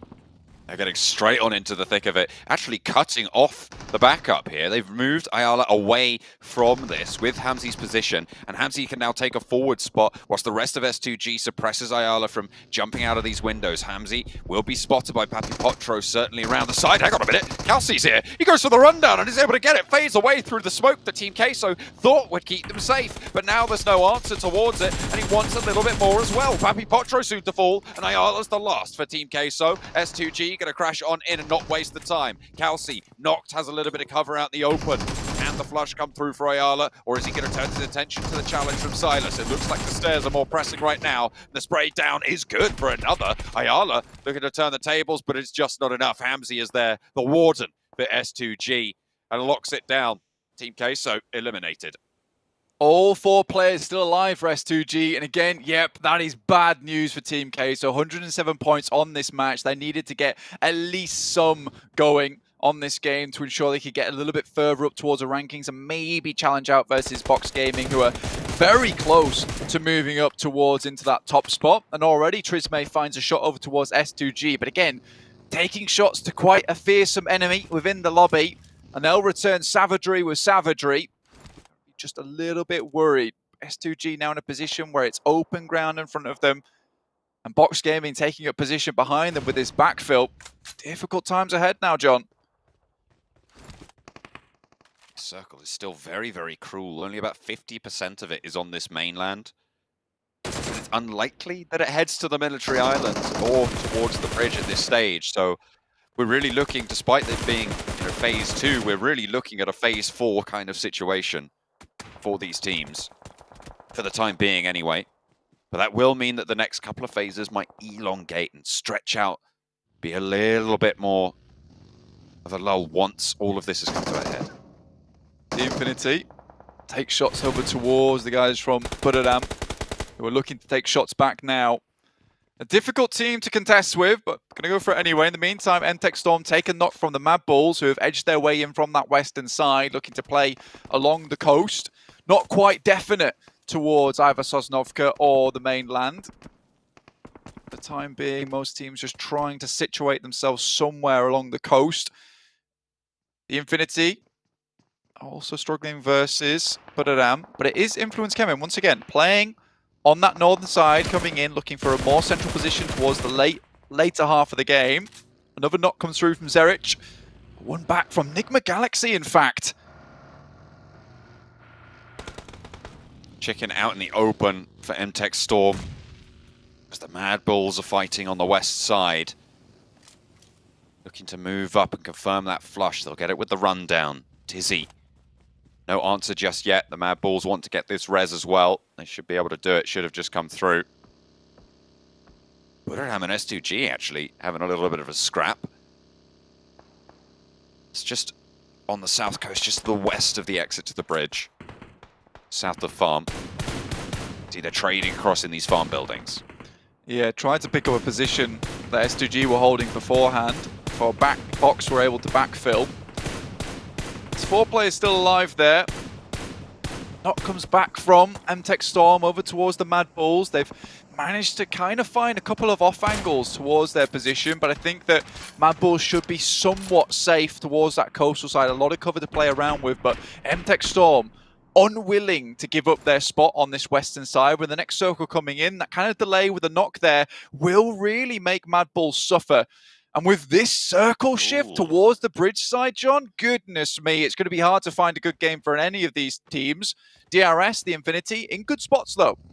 You've got to think there's going to be at least 1 or 2 teams that are just going to head into Milta and try and just hold out there. Influence Kemin may be a prime candidate for that, but they might try and hold the roadblock just outside of it instead. Everybody else flooding across these fields. That is a bad tumble for MVM in the position he's in. I think he's just going to be able to right, but that's the vehicle going up. Too many bullets sent out that way. That's a knock, that's a flush. And LGD lose a player. S2G wants to extend this lead. 4 eliminations right now with the 2-point lead that they had on top. They are starting a little bit of a gap. And with LGD down to 3, that's even better news. It's a three-way engagement over towards Box Gaming's position, though. With Enigma Galaxy taking shots, BTR crashing in, RA sending barrage fire their way. Mad Bulls out in the blue, actually, though. I think they've headed down towards Sosnovka, out of sight, maybe backfilling towards I-8 or currently towards Observatory. No, not a bad play, though the circle will be ticking quite hard. I'm still sure that they can make the entire crossing. Could be quite the interesting rotation, and if it pays off, it will be one of the most controversial rotations that leads to a good game. We'll see how well they fare here, John. Box get the flush. They continue to try and challenge the Galaxy spot in 11th. The lowest survival bracket point. Bigatron getting lit up here. R8 just spraying down onto Zuxi. There's no way he gets away with that. Liquid. Last standing now for the squad. Will not be long for, though. And that is Box picking up that final point. 3 eliminations for Box now. Only the 1 for Enigma Galaxy, and that will close it to a 3-point gap for the bubble at the bottom. Not a lot of places to call home here, John. But Kengzo finds the K9 shot over towards side on Box, as well as Enigma Galaxy looking to get themselves a little bit more space. You know, you need to claim that territory if that means growling, roaring from your position to ensure your placement is known. That's what you need to do. And in fact, yes, I was correct. Mad Bulls have rotated all the way on the western bridge down towards the south side of the map on the edge of this circle. An interesting rotation. They will have to pass through I-8 though, and they've got to assume that there are teams still down this way. Kengzo trying to line up another shot. Not going to be able to knock it out this time around. S2G just a little bit too small on the crosshairs. The circle really going to be crucial here, Blank. As soon as it pops, we're going to see movement. That is unkind yet again. It keeps so much of the water in, and this mouth of the bridge is such a tricky area to play around. There's still positions to play though, and that's the main thing, John. And I think for Mad Bulls, this game is about getting a high placement as well, but first they have to move through I-8. Certainly not a pushover team, currently in 7th place with 160 points available to them. They are moving up. LGD in a tough spot. See them moving back away down towards the coast. Sending in fact down towards the water side. Interesting stuff, and IQ has found Monkey. Early knock, and the rotation made by the Mad Bulls may be coming a cropper. They lose 1 player, certainly, and now they're in for the swim. It is a survival game for Mad Bulls on their chase, but with Box opening the throttle, they might not even be able to make it up to 12th. Gilzers take some shots. Vect has to dip under, take some damage as well. Zerich might even take a little bit of damage, but again, I-8 don't have to move that much further forward. That is great news for Mad Bulls, though. With I-8 exposing themselves, now they have to look back over towards DRS, giving time for Mad Bulls to swim over towards the coastal side. You wonder if DRS even have an idea that the team is swimming. Might be able to get the jump on them, but after losing 1 player, a little bit difficult for Mad Bulls at this point in time. DRS must know that the Aegon were shooting at something, so they might theorize there's a player out in the water. They just aren't in the position to go for a shot over towards it. LGD, S2G might be, though, on the flip side of it. The Infinity bumped out yet again, and that is actually quite big news. 10th place, Enigma Galaxy could ladder up, and that might be, again, our new bubble. 130 points. For Box to surpass, they've already managed to put 3 into that 7-point dent, so only 4 more needed to be achieved. S2G move towards the coastal side alongside LGD, their direct competitors. 3 players alive for LGD at the moment. Look at this though, huge amounts of damage coming through on this side of the map. R8 suffering terribly. Box Gaming in a decent spot themselves, but again, there's not a lot of landmass to play here anymore, John. It's just shrinking faster than the circles at this point. Box with 3. Move across the ridge with the smokes as cover. Enigma Galaxy trying to move in as well. With their 2 points that they managed to get this game, they are even with the Infinity right now. And anything on top of this will see them ahead. Rising a little bit further up those rankings. Mad Bulls down to 2, but they have made it most of the way across the water now. It's such a crazy push that they made as well. All the way on the western bridge, down towards Sosnovka. Make the swim. I think they hoped that I8 had already made the crossing. Maybe if they hadn't lose that player off the bat, it could have been much easier. Bensu down though. 1 player there, and Soaz very, very low. Will go actually knocked there too. Oh dear, and that's Box out of it. They won't have any more chance to go for the race. I mean, that's good news for the Infinity, I suppose. That's probably quite good news for Mad Bulls as well, if they can get more done here with the duo that they have on the south side. Box were really the main team that we were looking at the top of that elimination bracket, that red zone in 12th place with a chance to ladder out, but they will go no further in this game. Fortunately for them, they are still very, very close to that bubble. Going into the next 2 games, the final 2 games of Group Red, they'll be playing on with 3-point bubble difference. Galaxy take at least 1 knock. I think for S2G, who've been sailing around on this map for a very long time, the fact that they've been able to survive with 4 is a miracle in of itself. Ralph should be picked up again. Both Zerich and Skill Scout, look these guys are. They've been taking a lot of shots. It's going to be 9 impossible for them to find themselves a position. This will really require DRS to put the pressure on their side. Silas takes a knock, actually. S2G holding it down on the western side. Very close to LGD. Enigma Galaxy getting blinked away at now by Blade. They bloom the smoke. Getting punished for it, but they are in the circle in their current position. Just about, not really too close, but R8 and Titan on the north side, not so lucky. Will not be, and will have to push further south. I mean, it's an insanely good spot for IA, isn't it, really? It's very hard to remove them from this position on the bridge.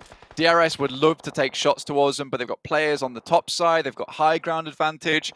At this point in time, Mad Bulls are just hoping that the attention isn't turned their way until much later in the game. Again, a top 5 would be okay to see them forward, but at this point in time, really placements is all that the Mad Bulls can look for, or at least hope a team crashes down over towards R8 as they make their move outwards. But that, again, is also highly unlikely. It's really a roll of the dice now for the Mad Bulls. R8 and Titan clashing. R8 not going to be able to make it unless they play 2 30-point games in a row. Then maybe. But as it stands, it will be very, very difficult. I mean, we've seen some very late games coming in from them off some trickier spots, so maybe there's still a chance in hell, but very, very unlikely. Shots being loosed from the AWM. I didn't even realize they had that in the pocket, and there it goes. Lord sat down, humbled. Back to peasantry. More shots cracking off. In the meantime, Skills is trying to make a breakaway. Gorgeous shot coming through here for Ghost. Another one down. Looks for the third to finish off Enigma Galaxy. Maybe not possible. More damage pouring through onto the teams. 11 teams still alive. North side still really tricky. That will move Aegon I8 from the bridge position. So potentially this opens up a little bit more of the circle. Everybody else will have to move as well. Buram, Enigma Galaxy, Influence Kemen even are going to have to shuffle a little bit further up as Titan are eliminated on the north side. R8 outlast them, who are going to have to push past the 4 rivals. maybe somewhat difficult. I mean, they do have a pretty tough position to play in. Again, just sending off these shots for Nigma Galaxy. This is almost over now at this point in time. I mean, the circle is going to do the damage, and Ghost just has to sit here with the scope on, wait for anyone to pop out too early. See Zerich here, try to get out for a little bit, but UZM's been watching this position the entirety of the time. So difficult for him to even get away. And the circle will push him in. Again, so much sniper play in the lobby. I think it's an artifact of the larger circles towards the late game, Blank. They can afford to have that in the pocket, not as close range dependent in the late game. It's really nice to see that sort of adaptation being made. DRS being punished, Nigma Galaxy still struggling to shuffle their way down the coastline towards S2G. And Buradam, they are out on the top and probably have one of the better routes of approach, but Influence Kemin, their ridge lines, their sight lines down towards them, so powerful. They have that coastal side all locked down.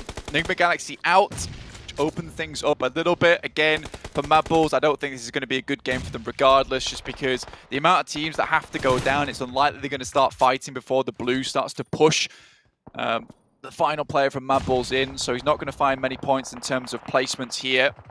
Finally, UZM moves out from the position. I8 looking to get further in towards the circle and continue on their warpath, doing really good work this entire game. Ooh. DRS eliminated as Aegon I8 dropped down. One of their players did get knocked, and Zerich will have spotted that.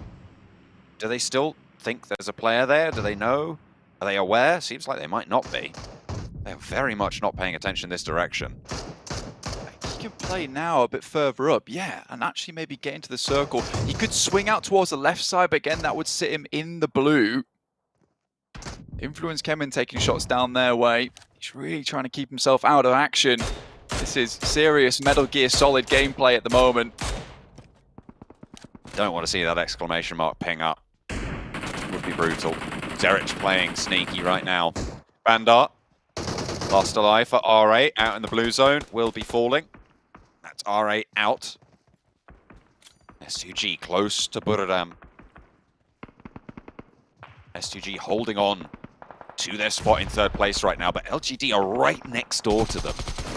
It's crazy how close they are. Sky Only is the last player standing, and 4 rivals chiming into the fight over towards S2G, bring one of them to task for it, but back behind the headland will be safe.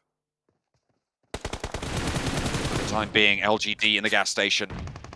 Aegon IA moving in, and actually Influence Kemin's forward position suffering. Both of them fall, and Aegon IA move around the headland. This is great news actually for Zerich as well, who's just playing with the blue at the back and creeping forwards and forwards as time goes on. I mean, Ghost is really reluctant to go help the rest of his team as well, because he knows there's a member in the back line at Bulls. Up to a 6th place finish as well if he goes out now, which is still fairly decent. Silas, what are you doing? Just steps right up on the top, completely broadside to the rest of the map entirely, goes for a spray and gets it through the smoke. 2 players from LGD starting to fall. S2G defending this 3rd position brutally. Excellent position. Influence Kemin fall. Now 4 teams remain. Blank, Zerich might be unable to do enough here.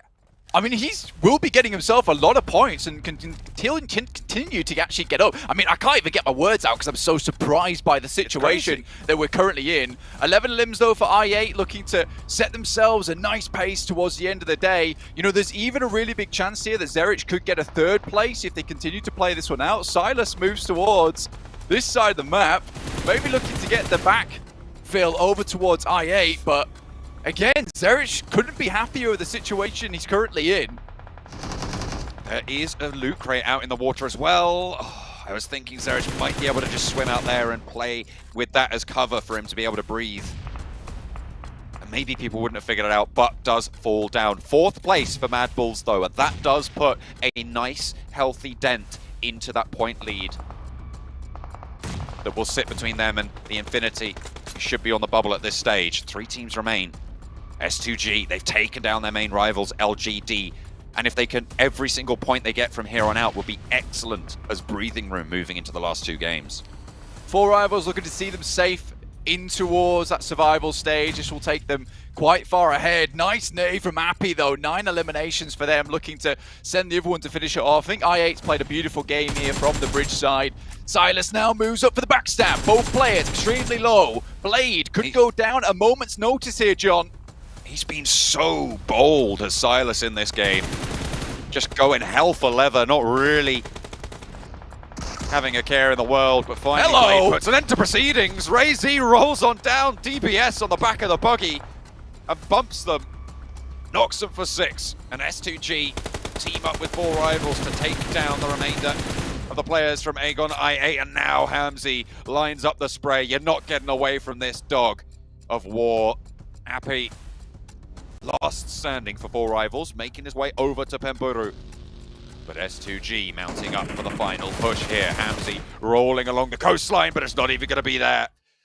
Over the top, and S2G take a second chicken dinner on the day. What a way to claim this 3rd spot. Blank, they are not going to let this one go. I mean, we said it at the start, right, is that, you know, if you're LGD, they play a consistent game, getting those points through the macro alone, but you have to be worried. You still have to be worried that S2G were going to go for one of their pop-off days.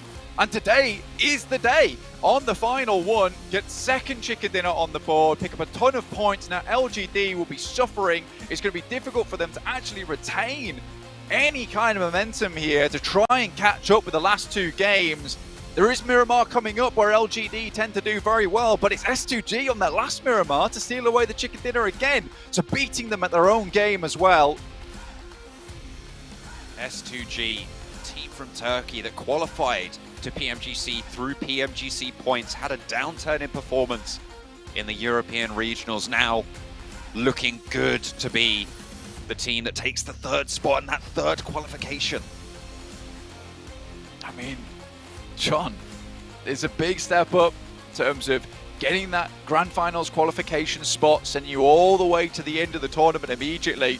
The big Mario skip, but also 60 grand on top of it. Taking home 80k would be very nice for S2G at this point in time. We wondered where they were in the championship, and they certainly showed us exactly where they stand here in the PMGC. Great stuff for them. Not super easy for them from their initial engagement from Team K, so getting backfilled by Box Gaming. Even Buradam starting to get involved as well. They weathered the storm. I said it was insane. They were able to keep alive with 4 players that entire time, basically playing with no cover. But again, Mad Bulls, they were able to sneak in, find themselves a position on that side. I think that was 9 points on the game with the 1 elimination they found over towards MTech Storm. And I said that 15 points is where you wanted to be at to see yourself safe, but a 9-pointer is decent enough. But only 2 more matches to make it count. Woo, they're in for a world of hurt. And Box Gaming also looking to finish that final push to get in towards the survival stage.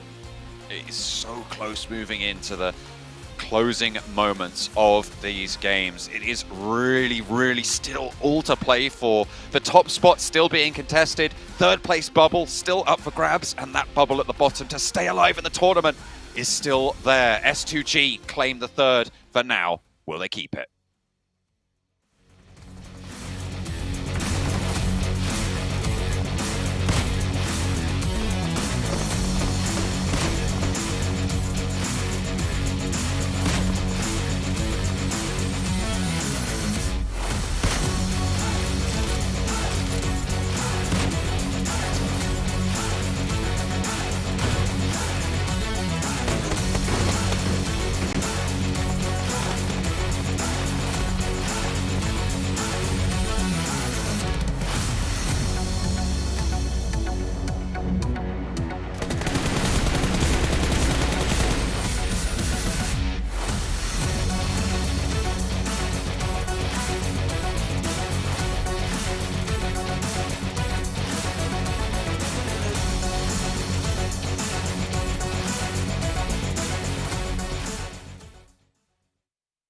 Well, S2G might have secured themselves a spot here into the Grand Finals directly with that victory. 29 points on the board.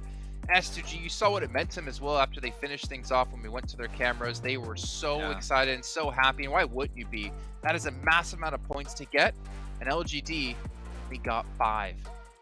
Massive game for S2G. They've just been falling LGD this game as a shadow, just lingering in the distance and just following them in their rotations every single time, taking their spot after LGD would just leave them vacant.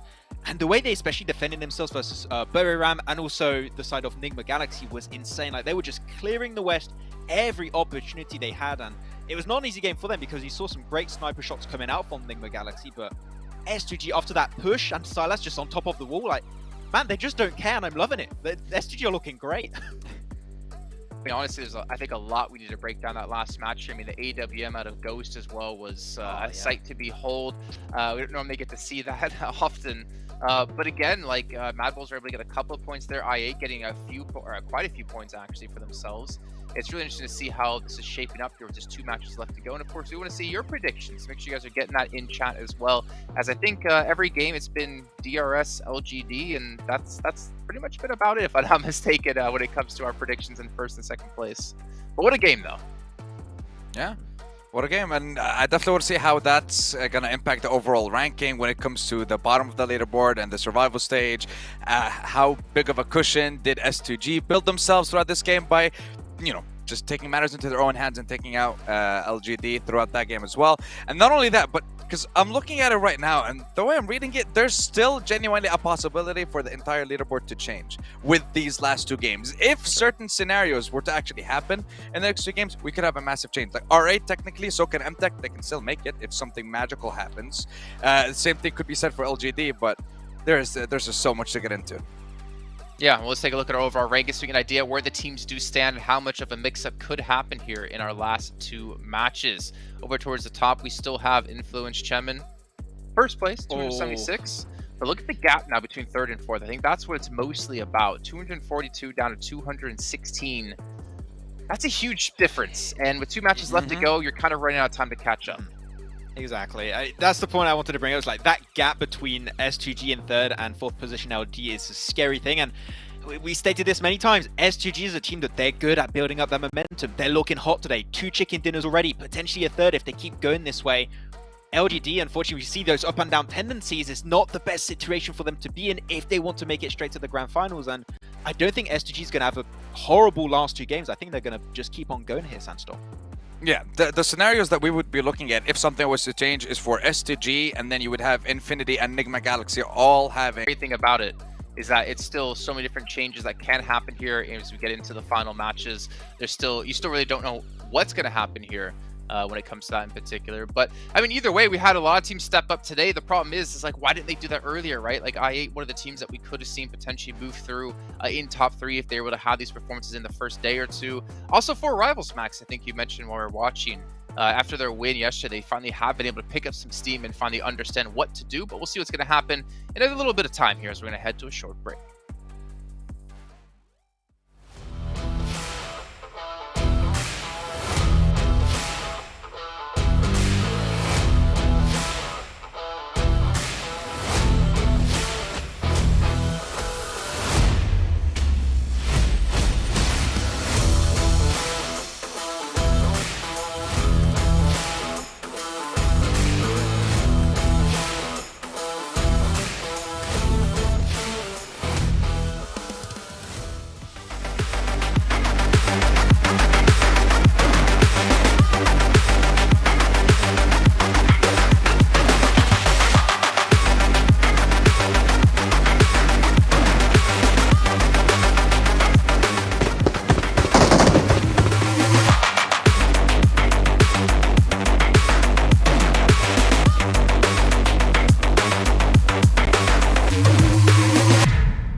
Well, the break is over. The wait is over as we're about to head into our 5th match here in just a few seconds. 2 matches left to go. But before that, you guys have to actually go follow us over on our social media platforms or we won't start the game. So we're waiting on you in particular at home. You got to follow. I'm waiting for you. No, you. You said you already followed on some of them. You got to follow all of them.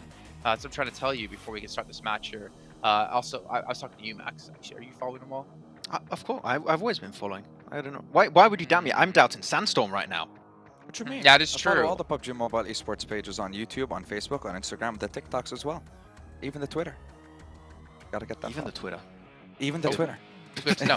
But are you following them via Sony? Actually, our partner here, our sponsor here at the PMGC, the Sony Xperia 1.4 and the Xperia Stream, able to. Well, it was made in collaboration with professional sports players, and when I use a device to play a game, I definitely want to have that taken into consideration. You can play 90 Hz with the Xperia Stream with its total cooling system and multiple ports here for intensive gameplay and streaming. And I know Max used to stream quite a bit of PUBG Mobile, and I think you stopped because, well, we got to see how bad you were sometimes. Exactly. If I had that phone, I would probably not use the streaming part because I don't want to be exposed to the world as a bad player. That's why I'm here talking about the game and not playing it, because you don't want to see that. It's true. That's why we're all talking about it. You can see our top performers here. Blade coming through 6 limbs. I wanted to see Ghost in there, to be honest, because those knocks at AWM, some of those through the smoke were just phenomenal. But I mean, either way, still great to see HamSG, Voki, Kelsey as well. I mean, for Kelsey in particular, I know you've been a massive fan of him as a player over the last, 2 years, Max? Yeah, he's been absolutely amazing. I think with the tutelage, especially of Silas, he's just been able to just bloom as this exceptional player from Turkey, and he is clearly one of the players that can compete on PMGC. It was the case last year, still the case this year. He's been looking absolutely amazing. But now we want to see teams at the bottom be amazing right now, Jason, I'd have to say. And I still have hope that we can see some teams like your Box, your Mad Balls, maybe your Team Kesso get a good little bit of a redemption arc in these last games, especially on Miramar. And we know this, Sansom, that Miramar has been a map where Team Kesso has been pretty good in the past, but we haven't seen those big pop-off results that they used to do before. Yeah, and unfortunately, with them also being eliminated quite early in the previous game as well, it makes it a very, very tough task for them to be able to get themselves into the survival stage. So, but we have seen some clips, we have seen some moments where you'd have a couple of players step up. I believe one of the reasons that they qualified was on Miramar, and now it is time to pull it again. Okay, now it's time to do it again. You had one of the players pull off a 007 movement, wiping out the complete lineup of Influence Chemin in the middle of the open as the last player of his team for Team Queso. It needs to be done again, and now's the time. You cannot wait any longer. What I'm worried about, though, didn't LGD drop over to Influence Chemin the last time we saw Miramar? El Azahar. LGD can't really afford to do that again, though, can they? Because the gap now between them and third place is starting to lengthen quite a bit with S2G. So I feel like they almost need to play safe here to take a look at our teams to watch. Titan out of Maxman. They've been slipping too much. Jason, we said it a few games ago, and they're still not getting those big results, right? They're just losing players pretty quickly in the matches, and they're not getting themselves in great spots. So, yeah, Titan is a team that came out as a little bit of a surprise in the first 2 days, and it hasn't been really showing up that much as of recently. So, yeah, Titan, I still have a little bit of hope they can make it in a survival stage, but it hasn't been looking amazing so far, so we need to step up. I feel like Sandstorm's also just been copy-pasting most of his picks today. You don't have Influence Chem in there, to be fair, as you do have Infinity, but Nimba Galaxy, yeah, I mean, I honestly don't know what to say about them. It's been kind of a fall-off since last year at PMGC, where they had such a stellar performance in the finals, and I'm still waiting to see that team come back to life. Maybe it'll come through the survival stage. Maybe it's a 400 IQ play, right? Maybe they want to go to survival stage so they have a chance at winning more money. Who knows?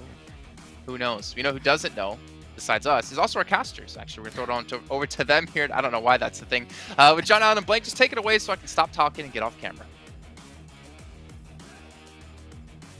It's okay, Jason. Back in your chair. You know, it's fine. Sit down. We'll get you some soup and a nice hot cup of cocoa for later. It's okay.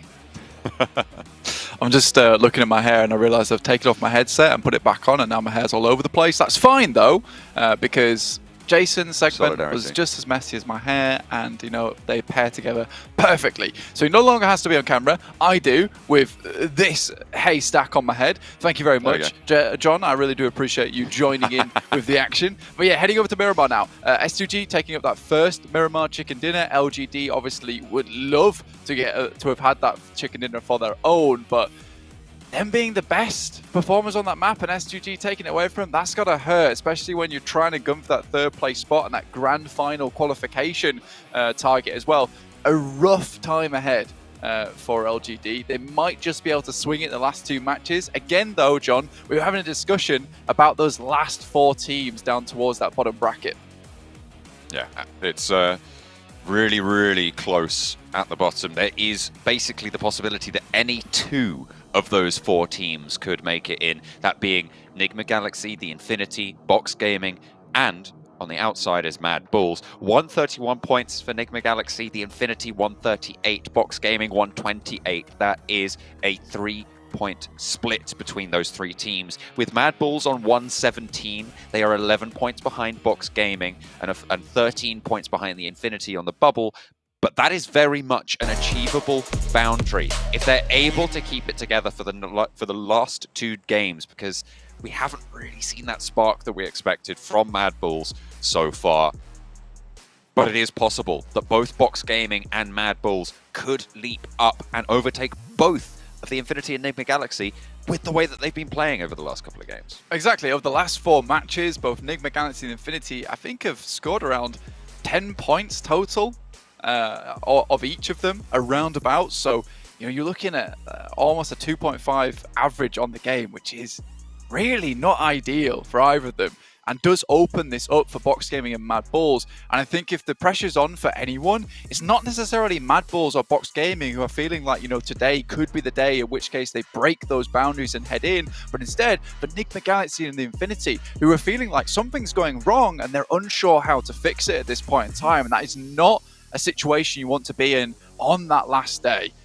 Infinity, though, we've got on our screen, they're currently moving down into the lobby, into the game, looking for something here. Mad Bulls taking controversial rotation on that last match, Enigma Galaxy getting held out on the outside, but Box Gaming taking it much more in their hands, finding themselves a central compound, but were unable to hold on to it. I really do have high hopes for Box Gaming, though. I think they've made a massive improvement today, and I would be happy to see them break through into that survival stage, especially with the results they've had and been able to pick up some eliminations, find some big clutch moments today. You know, this is a deserved push through. Mad Bulls going to be unhappy that they dropped out early down towards Los Leones. They have a difficult rotation ahead of them, whereas they usually drop towards La Cobreria anyway, which is practically where the circle has headed. Now it's going to be difficult to move up towards that northern side through Death Valley to the east of Picardo, John. Hard times ahead. Again, though, LGD drops similar location over towards Influence Kemin, with YZZ up towards Graveyard. Trash looting for himself. Influence Kemin, they sit away over towards that top side. Tierra Bronca for Influence Kemin. Bigitron playing center. Picardo, no one really there to challenge, and with the players moving north, might have a little bit more time. Freak, not entirely sure how he got knocked. Might have been dropping off the top of that cliff there. Not good for the health, but they do have a bike to get them on the road again. And they'll be just fine. I feel like it has to have something to do with that cliff face right next to them. Oh yeah. There's no other players. Something must have happened with that cliff face. But the teams around them, MTech Storm, scarily close by, and with Freak with only a couple of bandages to work with, you know, they might be caught out here. It remains to be seen, though. Up towards Monte Nuevo, the Infinity currently playing. S2G find themselves a position up towards that north side of San Martin, just right next to R8, who honestly have been, you know, scoring some points today. Up to 96 right now. It's not too far behind Team Queso as well as Mad Bulls. Certainly possible up, but I think they will just be happy in the knowledge they did not finish in last place. That would be a nice cap for them, wouldn't it? But MTech Storm still very close by. Neither of them very likely to qualify at all. So we probably will be seeing the last two games out of them for the PMGC. And here it goes. There's the cliff face.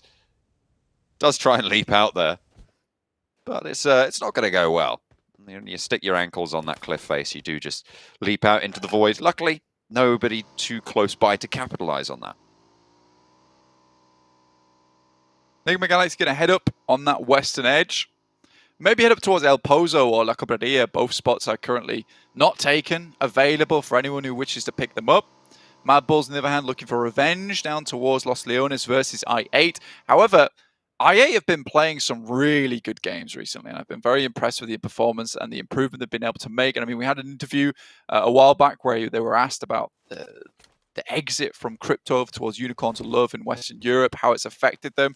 And it certainly did seem to cause a few problems, but I feel like they've filled the void quite easily, honestly. Maybe lacking that star player overall, but I still think as a team, very competent. And I would prefer if I was a team manager or a coach, I would prefer to have 4 very competent players than just one individual strong player on my team, because that's not always how you can win out these matches. You need to have that synergy. You need to be able to take those off angles. And team shooting, especially in a PMGC lobby, if you aren't team shooting, taking those 1v2s, 9 impossible to win out on.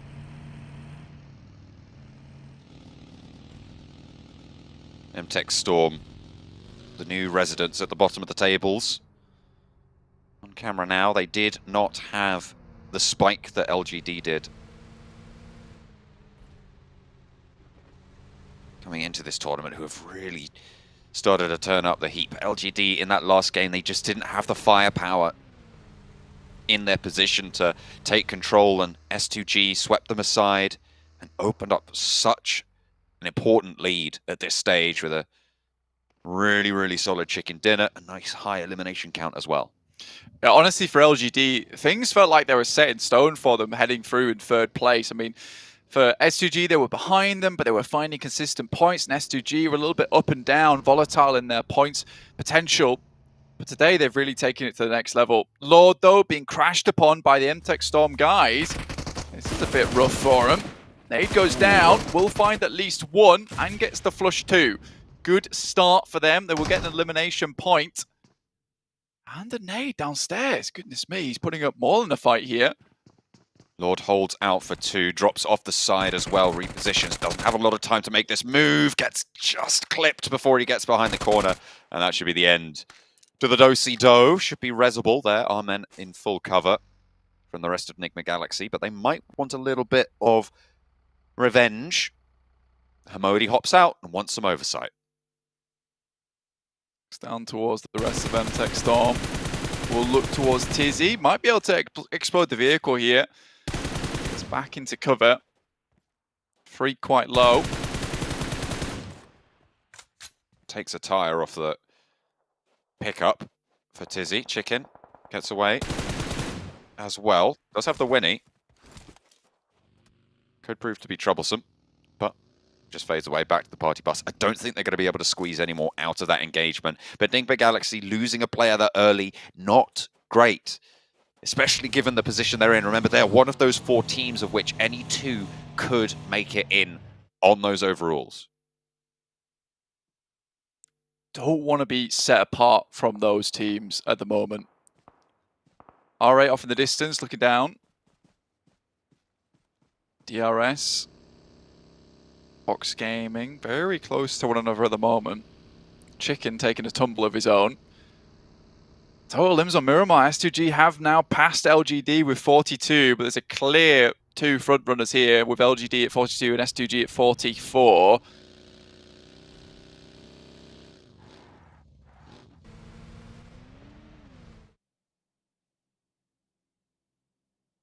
Mad Bulls trying to move past Los Leones right now. No one really too close by, but Aegon IA ahead of them in the queue. They have to crunch up. San Martin would be sort of the central feature here of this next set of circles. S2G kind of isolated and alone on that northern side. Near water treatment, you can see them there. With Influence Kemen maybe the other team that's going to try and swing in. MTech Storm go completely wide of El Pozo and will swing in through La Cobraria on the road. The Infinity, northwest side of the next circle, in a pretty solid spot as well. LGD moving in, DRS in front of them. I think for teams on this south side, it might even be a better idea to, instead of trying to push through this very difficult zone of open space underneath San Martin, to just head out towards that western side. They know the playing path was over towards the east, so heading up towards Power Grid or one of the compounds just underneath Crater Fields where the Infinity are currently playing would be a good decision, but it's a little bit too late now to be making that rotate as you start to see Titans as well as Enigma Galaxy start to pull up that position.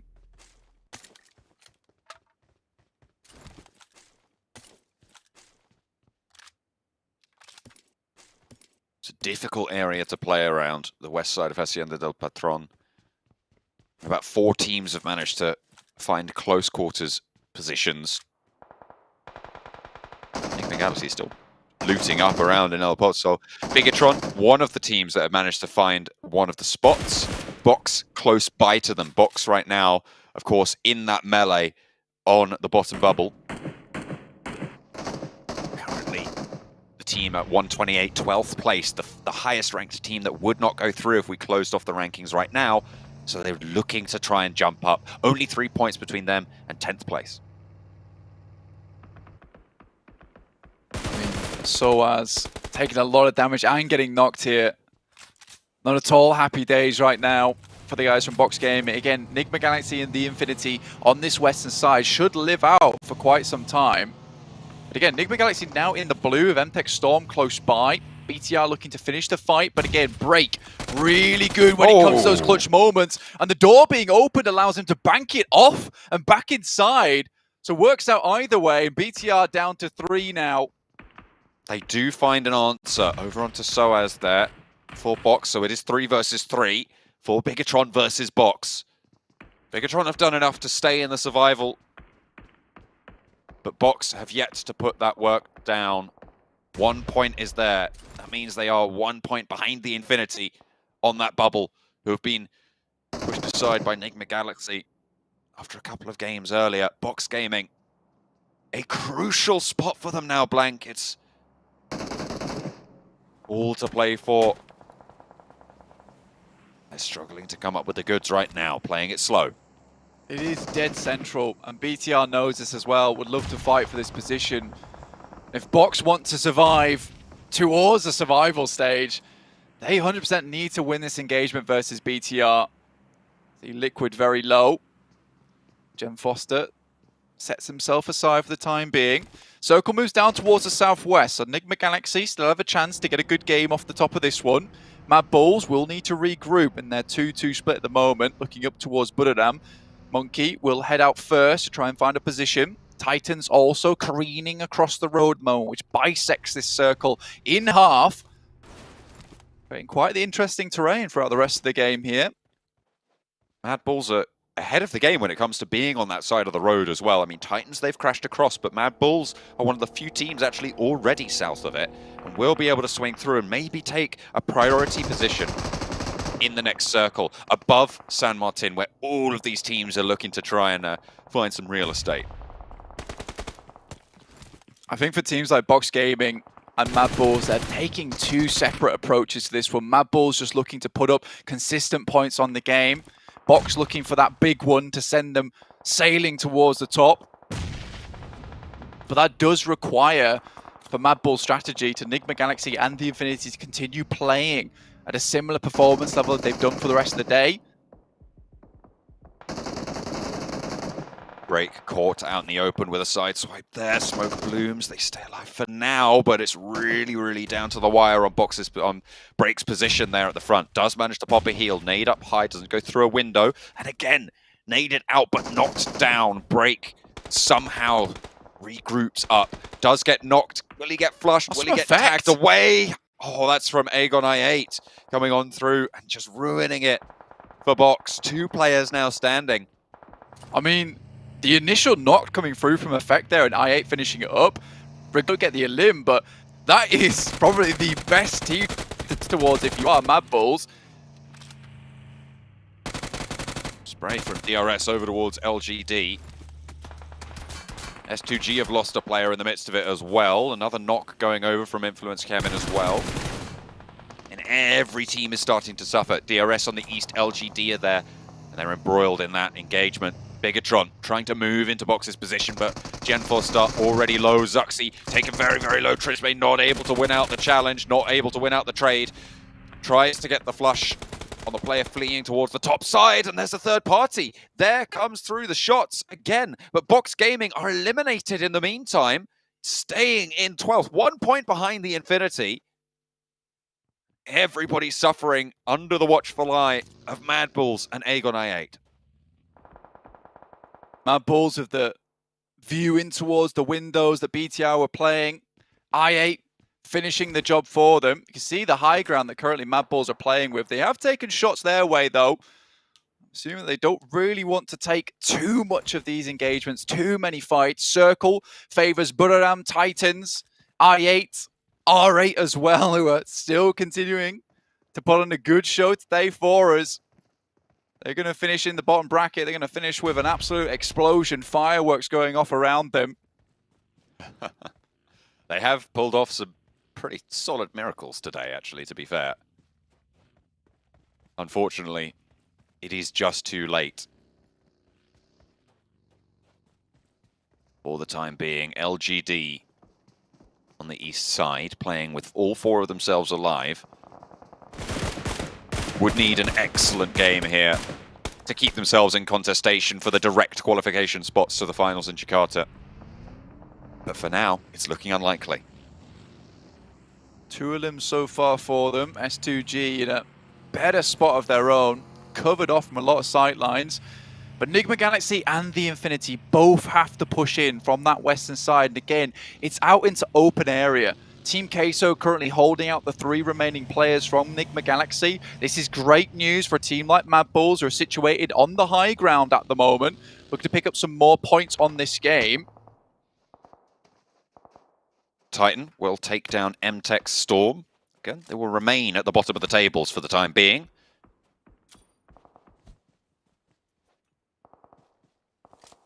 With this game and the next, the only ones left to play, Box only have that one more opportunity.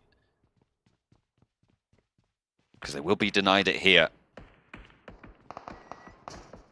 They'll require Enigma Galaxy and the Infinity to fall. The Infinity out on the west side right now, taking shots over towards Influence Kemen, but they haven't really got a strong position in this circle. They are pretty much unbothered, though, on that western side. They can chill out for a little bit.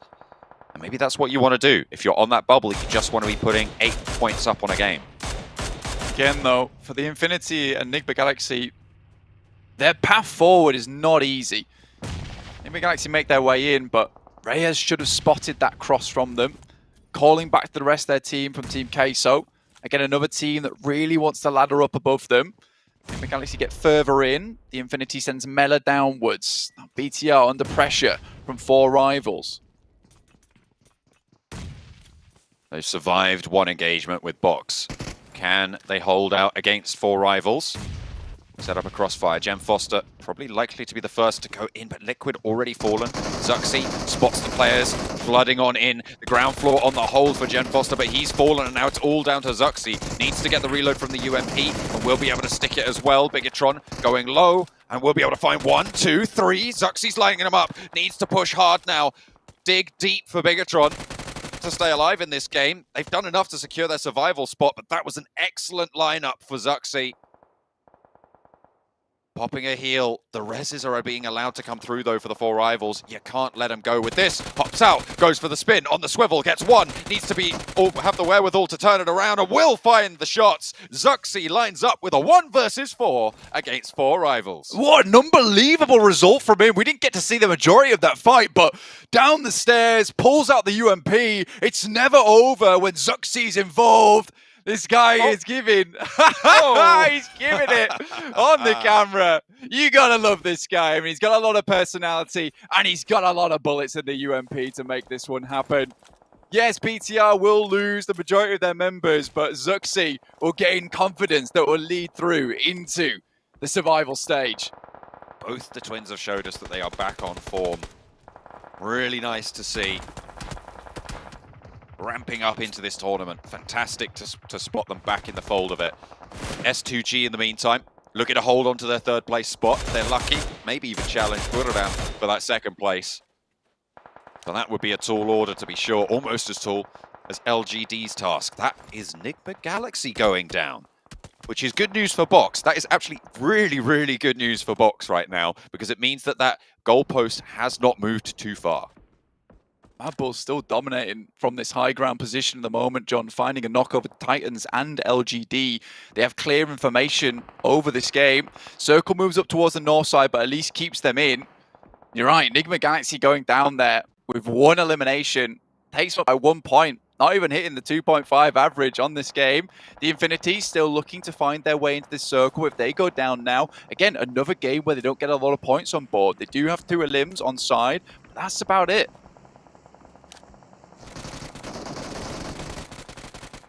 Here's a replay. Zuxi, look, 1 and 2. I think the third player had already gone down after the push earlier. This hop out spots the player going for the run, knows that he's going to complete it, decides to go for the player on the wall, and gets them all out. Look at that. Bigatron chuffed to bits with that performance. It is really quite something special to see that happen. Zuxi, what a guy to do it. I mean, this really has been the Bigatron revival coming through during this group red. It's great to see. Mela down. Godsunny trying to move back up over that side. Keeps exposing himself. Takes a lot of damage too. That might be coming through from Titans that perhaps have a side swipe onto that position. Again, the Infinity goes down. It's great news for Mad Bulls and Team Queso. Both with a full 4 unit. Shots from Influence coming over towards the Infinity. This, again, would be good news for everyone at the bottom of the tables fighting for the spot if they were to fall, but they're on 3. On the outside track. Ooh, little boy taking plinks back their way. Kiovski as well, spotted out. Aegon IA have been just in every fight, seemingly, so far this game, Blank. It's been kind of crazy. I mean, they've had so much oversight with the 4 stories that they've got down towards this side of San Martin and Hacienda. It's pretty difficult to get them off that position. Next circle will be popping shortly.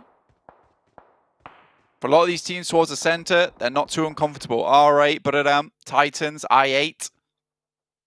Happy days for them. A lot of these teams on the edges, though, praying for a shift down their way. Centers up, though. Very much donut play style. I mean, most of these teams happy with this one. It's one further out to the edge. There's really not a lot of room to move in this circle now. But this keeps Titan, Mad Bulls, LGD alive for a little bit longer. Zuxi will have to move in, though. You can see him dropping the smokes. It's fluff 2 in a row, though. I mean, that might be a... No, I've got nothing for that. It's not going to be good. Effect from Mad Bulls and the rest of Mad Bulls on this high ground as well. In such a strong position. You're talking about the sightlines that Aegon I8 have. Let's talk about these sightlines, because this is crazy strong against an urban environment. I mean, they're just spotting out for smokes, watching these crossings. Just about misses the run out there from LGD as they get further in towards the circle. It's an important run out for them to make early on. Zuxi, though, on the run towards the building. No one spotted him, and he gets in. Still has a little further to go, though, and across a road. It's slightly frightening. Was able to pick up a fair few more smokes, though, which will make his life slightly easier. Effect, though, has the bead. Doesn't want to remain peeking this for too long, though, but I think he has denied sightlines to the rest of LGD.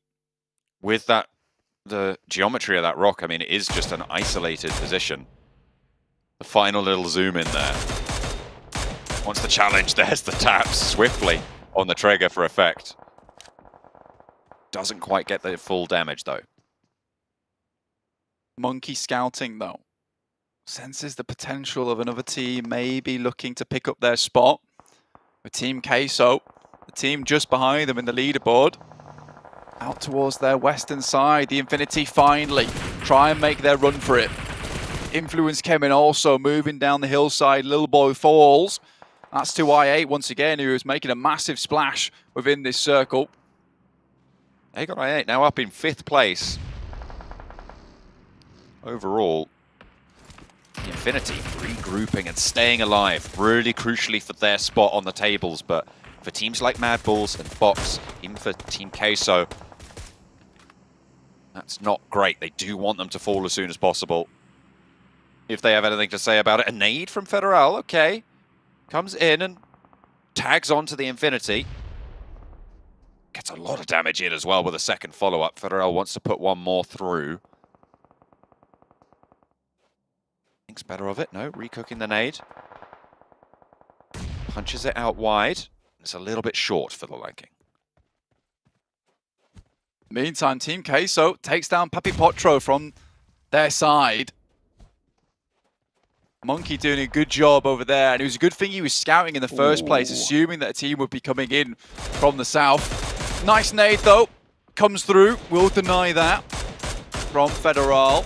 Hamzy takes shots up towards Mad Bulls, but they're just a little bit out of reach. Next circle will push all these teams together. Burram now with the opportunity to once again take the top spot. They're in a prime split location at one side and both sides of the road with the next circle popping. They have a lot of control here. King Kangzo on his throne across the road, looking to try and hold it out. Mad Bulls will have to descend, Blank. It's going to be a rough descent as well for them. They might be able to swing out on that eastern side towards a warehouse, just on the edges. That's probably the safest play rather than trying to send down the mountain side, which would ultimately lead to quite a quick demise. So Monkey's already scouting out that way, looking for a potential route in towards the circle. But again, no matter where they go, it will be sending the vehicles up off the top. You're going to have to at this stage. There's really no other choice, and they don't have a lot of time to make this maneuver happen. Sprays over onto Burram as Burram regroup over to the north side of the road. That's where they want to opt to go for. Titan maybe looking to fill in the void left by them. The Infinity moving in, R8, dragging them back down to the depths of the bottoms of the table here. LGD suffering as Zuxy's still alive, by the way, just so you know. I don't know, but this guy is doing a lot of work here over in the top of the mountain in the meantime. Team Queso have had their legs cut out the back. Scream descended to the position that was held before by Burram, ahead of Titan. So they should see that. Zuxy, lone player, and a lot of damage sent over towards LGD, but wouldn't you know it, it's Aegon I8, Blank, to play a third party in this fight. It's just what they do. All the time here, every day. In the meantime, Mad Bulls were able to send off the top side with the vehicles they held onto. They've got walls to play around with as well.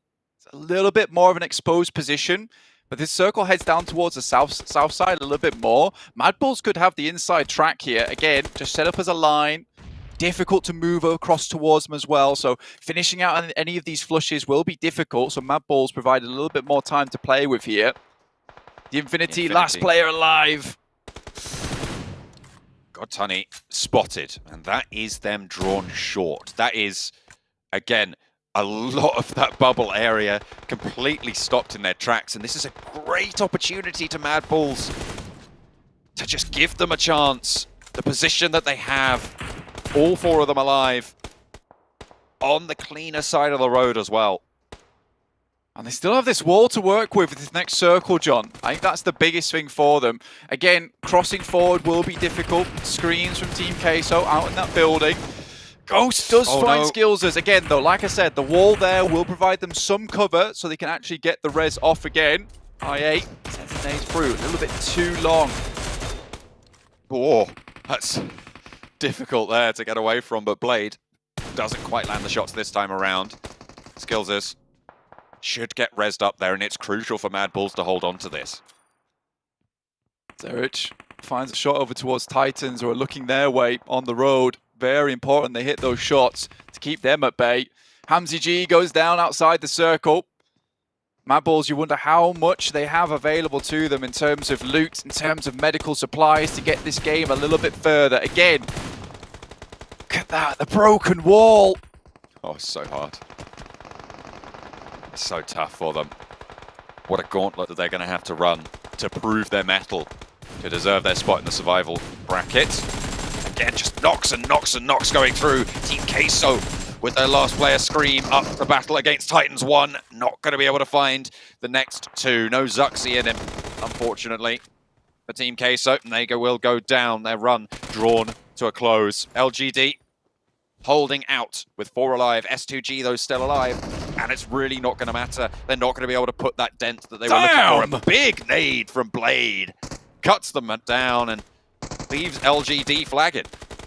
They're going to have to get back in that building, which is right on the edge. A massive delay. UZM sends in, but Adam causing massive problems there for Mad Bulls. They know they have to move further in. Zerich goes down to Titans as a big nade comes through from the side swipe, including a Molotov, which gets another knock there. That's Mad Bulls certainly down to just 2 players. They need to go further than this, Blank. They need to ladder up. They want to preferably get into that top 3 position from where they are. You'd expect them, they might be able to do so. They've taken another knock. They're down to 1 for the Mad Bulls. 7th place, not good enough. Not the result that they need at this stage. We're in zone 9. Blank, there's 7 teams remaining. Good shots there from Skillsers to keep him alive a little bit longer. Has to go for the pre-fire on this one, or just the run out. But Buradam, they still have oversight towards that position. If he can get forward, he might just be able to live out a little bit longer as the chaos ensues around the map. We're on last zone now, John. Everything's going to crunch on in. Titan should be able to spot him. I don't know if they saw on that spray, but IQ lines up LGD, starts knocking them down, and Buradam are here as well to play. Coming on through, Titans are eliminated with a sideswipe, and that's Mad Bulls laddering up. 6th place now, 3 eliminations on the game. Only player now on the south side of the road. With that wall as cover, he can stay alive. 5 teams remain, and the points are starting to rack up. They build fast now. 4 are still in it as Mad Bulls make their break for the tables. Silas last to go, and it is 3rd place confirmed for the Mad Bulls. Can they go one step further? Buradam are in the path of I8, so they will have to take them down first, but Skillsers shows his hand, tries to move up further. He has to leave this position though, and Buradam not quite focused on him yet. Gets across the road for the time being, still taking that pre-fire shot. Might be able to get to the side of the building. This is unbelievable, John. Blade has to run down and through the blue. Skillsers is there. But they do have the numbers to win it out, but he could ladder up again into 2nd place. It would be huge. Blade was dismounted. The only player who could stop this cross from Skillsers. Does he have nades? Does he have utility? Because there are 4 for Buradam, and they will not let him go. There's 1. They're all flooding out, and Skillsers is overwhelmed there, but 3rd place might be good enough. For the final game, they'll have their chance. Buradam with a chicken dinner in the 2nd to last game. They take that top spot back as well. That is the other story, the other side of the coin. The challenge for the bottom, but the challenge for the top, as Buradam have the top spot going in to the last leg of Group Red. It has been a brutal battle between the bottom of the leaderboard towards the top of the leaderboard. Buradam fighting off against S2G, sending the knockout punch over towards the guys from Influence Kemin. But they refuse to stay down. The 10 count comes through, and Influence Kemin back up on their feet for the next match here. But Mad Bulls, 3 eliminations, 10 points off the 3rd place. That will sit them at 130 points here. Barest point of life for them. Right on the edge of that bubble at the moment. I think it's like 2 or 3 points between them, Infinity, and Enigma Galaxy. It's down to this last match, John. And it's still between 4 teams, any 2 of which could make it in. Blank, it is so close. That 3rd place looking a lot more solid though. So we're gonna have our top 3 pretty much decided going into the final throw. What an unbelievable day this has been. What an unbelievable tournament this has been. A 1v4 coming through from Zuxi. Last player from Mad Bulls able to crunch the guys from Titans, the biggest opponents available to them, holding on the high ground for so long. But IA really stepped up today in a big way. Absolutely, they had a massive impact over those final circles with the 4-story buildings that they were able to hold down for so long, but they could not stop what mattered most, and that was Buradam, who take the chicken dinner.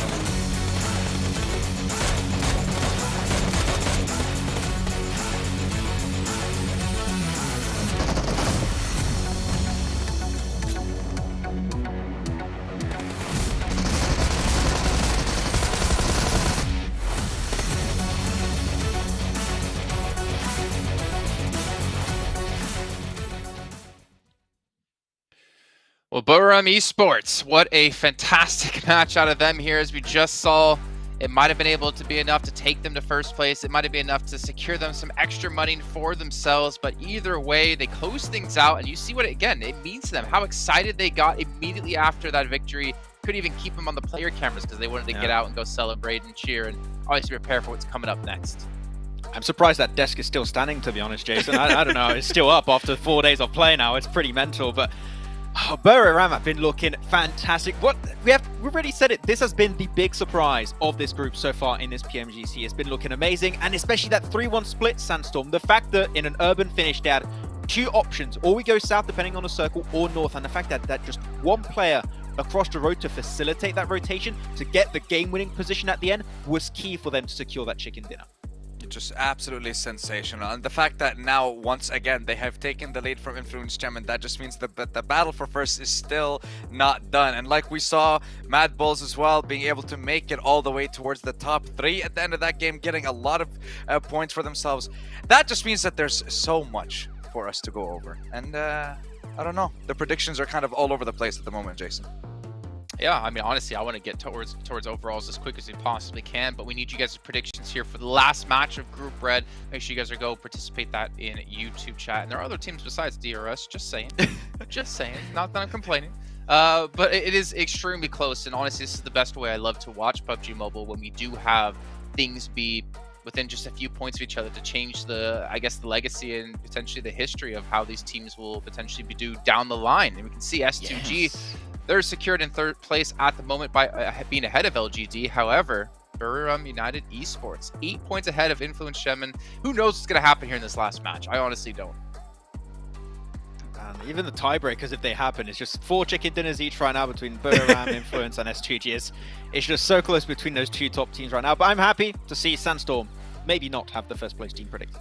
Hey, that's the one thing I wanted to see is, can Influence Shemin, now that it's down to that last game, what's going to happen when it comes to 1st place? Is it going to be Influence Shemin? Is it going to be Buriram? And just so you guys know, Buriram Esports, as far as I can tell and from what I've seen, they are yet to win themselves a 1st place prize in a high-level tournament. And when we're talking about a strong group with LGD, S2G, Influence Shemin, Buriram Esports getting themselves that top 1 spot at the beginning of the first week for PMGC would be massive. But this right here, 5 points between the Infinity and Box Gaming. 2 of these 4 teams will be able to make it, and it is literally down to the wire. Team Queso, RA, unless the 4 teams above you all get eliminated and one of you gets a chicken dinner, that is the only way you are going to make it into the next stage. Well, let's quantify it correctly, right? A chicken dinner plus at least like 15 eliminations to have a chance to be in the running for top 11. So you need to have probably the biggest game you've ever had yet here in PMGC. But I love to see this down towards the bottom. I mean, there's so many teams I'm pulling for. I feel like Max and I both want to see Mad Bulls get through, just because we got to cover them when it came to PMPL Western Europe fall season. And obviously had to see them in the regionals as well. But right now, Max, at least for Mad Bulls' sake, this isn't the Mad Bulls we're used to seeing, the dominating Mad Bulls. And we did have questions whether or not they'd be able to perform at the same level we were seeing when the quality and the difficulty of the lobby did rise. And unfortunately, they haven't risen to the occasion. Like Zarich and Effect, that duo combo we saw be so deadly out of them is just kind of non-existent at the moment. They're looking like shadows of their previous selves right now. We knew, unfortunately, they're going to PMGC. It's a completely different ball game than what they had in, of course, the European region and Western Europe. It's been hard to adapt. They've still been able to get a few extra placement points here and there, but like, if there's any time we can see Mad Bulls step up, it has to be now. Otherwise, PMGC, it's game over right after this game. Game over is not what any of these guys want to be hearing, to be honest. But either way, I mean, this is what you've been pretty much set yourself into, right? If you weren't performing the first couple of days, if you weren't getting your wins in or your placements in, then unfortunately you might just have to watch PMGC from home. But let's talk about one little thing though. A little thing. There was a nice 1v4 that happened there. Out of a certain player, out of a certain team against 4 rivals. I wanted you guys to talk about that really quickly. Zaxi?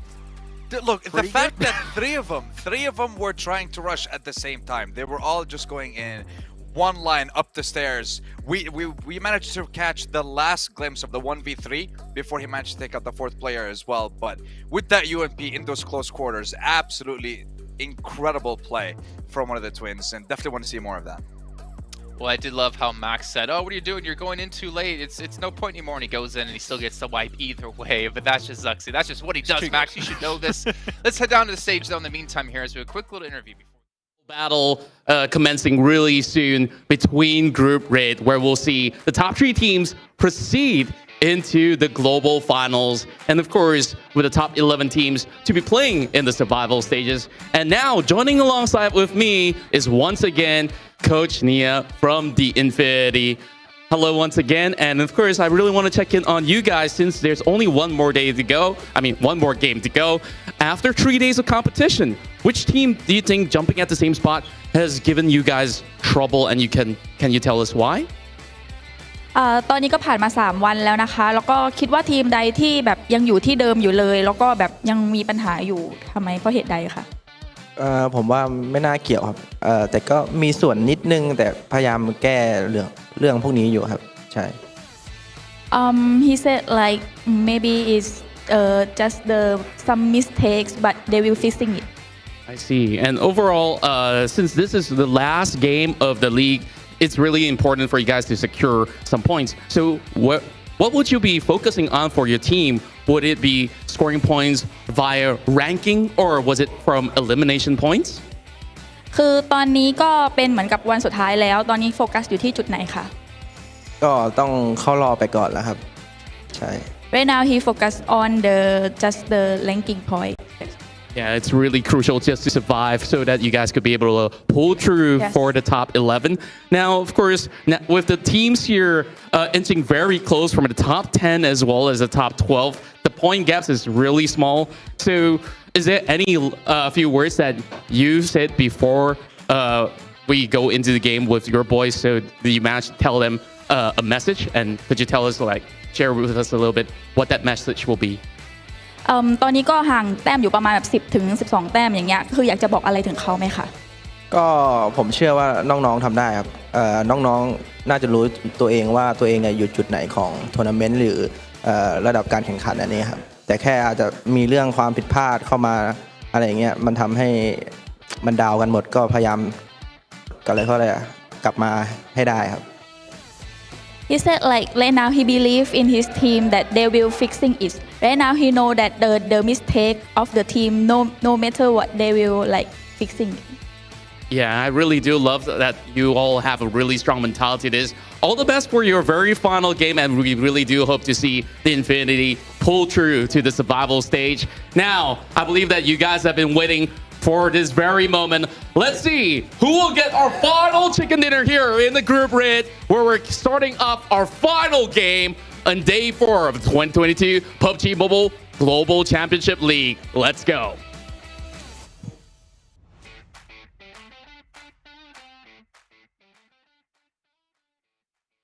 I don't think I've ever seen someone as stressed as my man there, knowing that they are on the precipice of being knocked out of getting into the survival stage after making it to the finals last year. But taking a look at our top performers here, I mean, Zuxi, if he's not on that list, then this list is broken.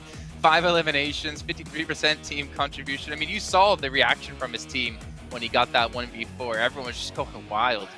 See how he looks in the camera after that? I got spooked. I'm not even in the lobby. I was like, oh, I don't want to cross him today. Probably he's past already, Max, man, but he's still spooking.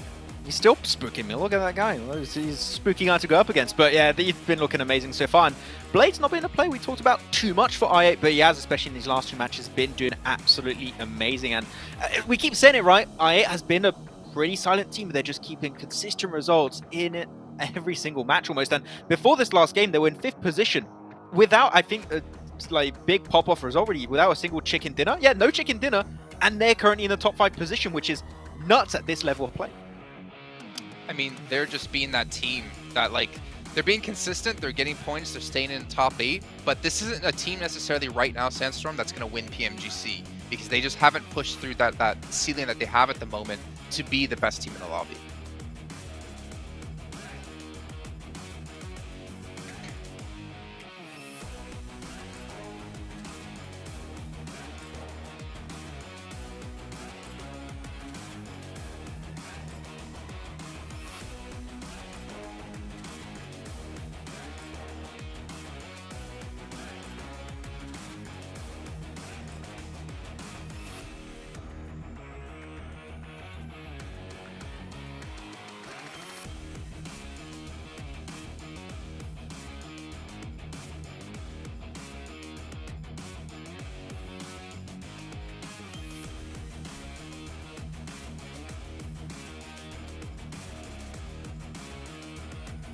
Yeah.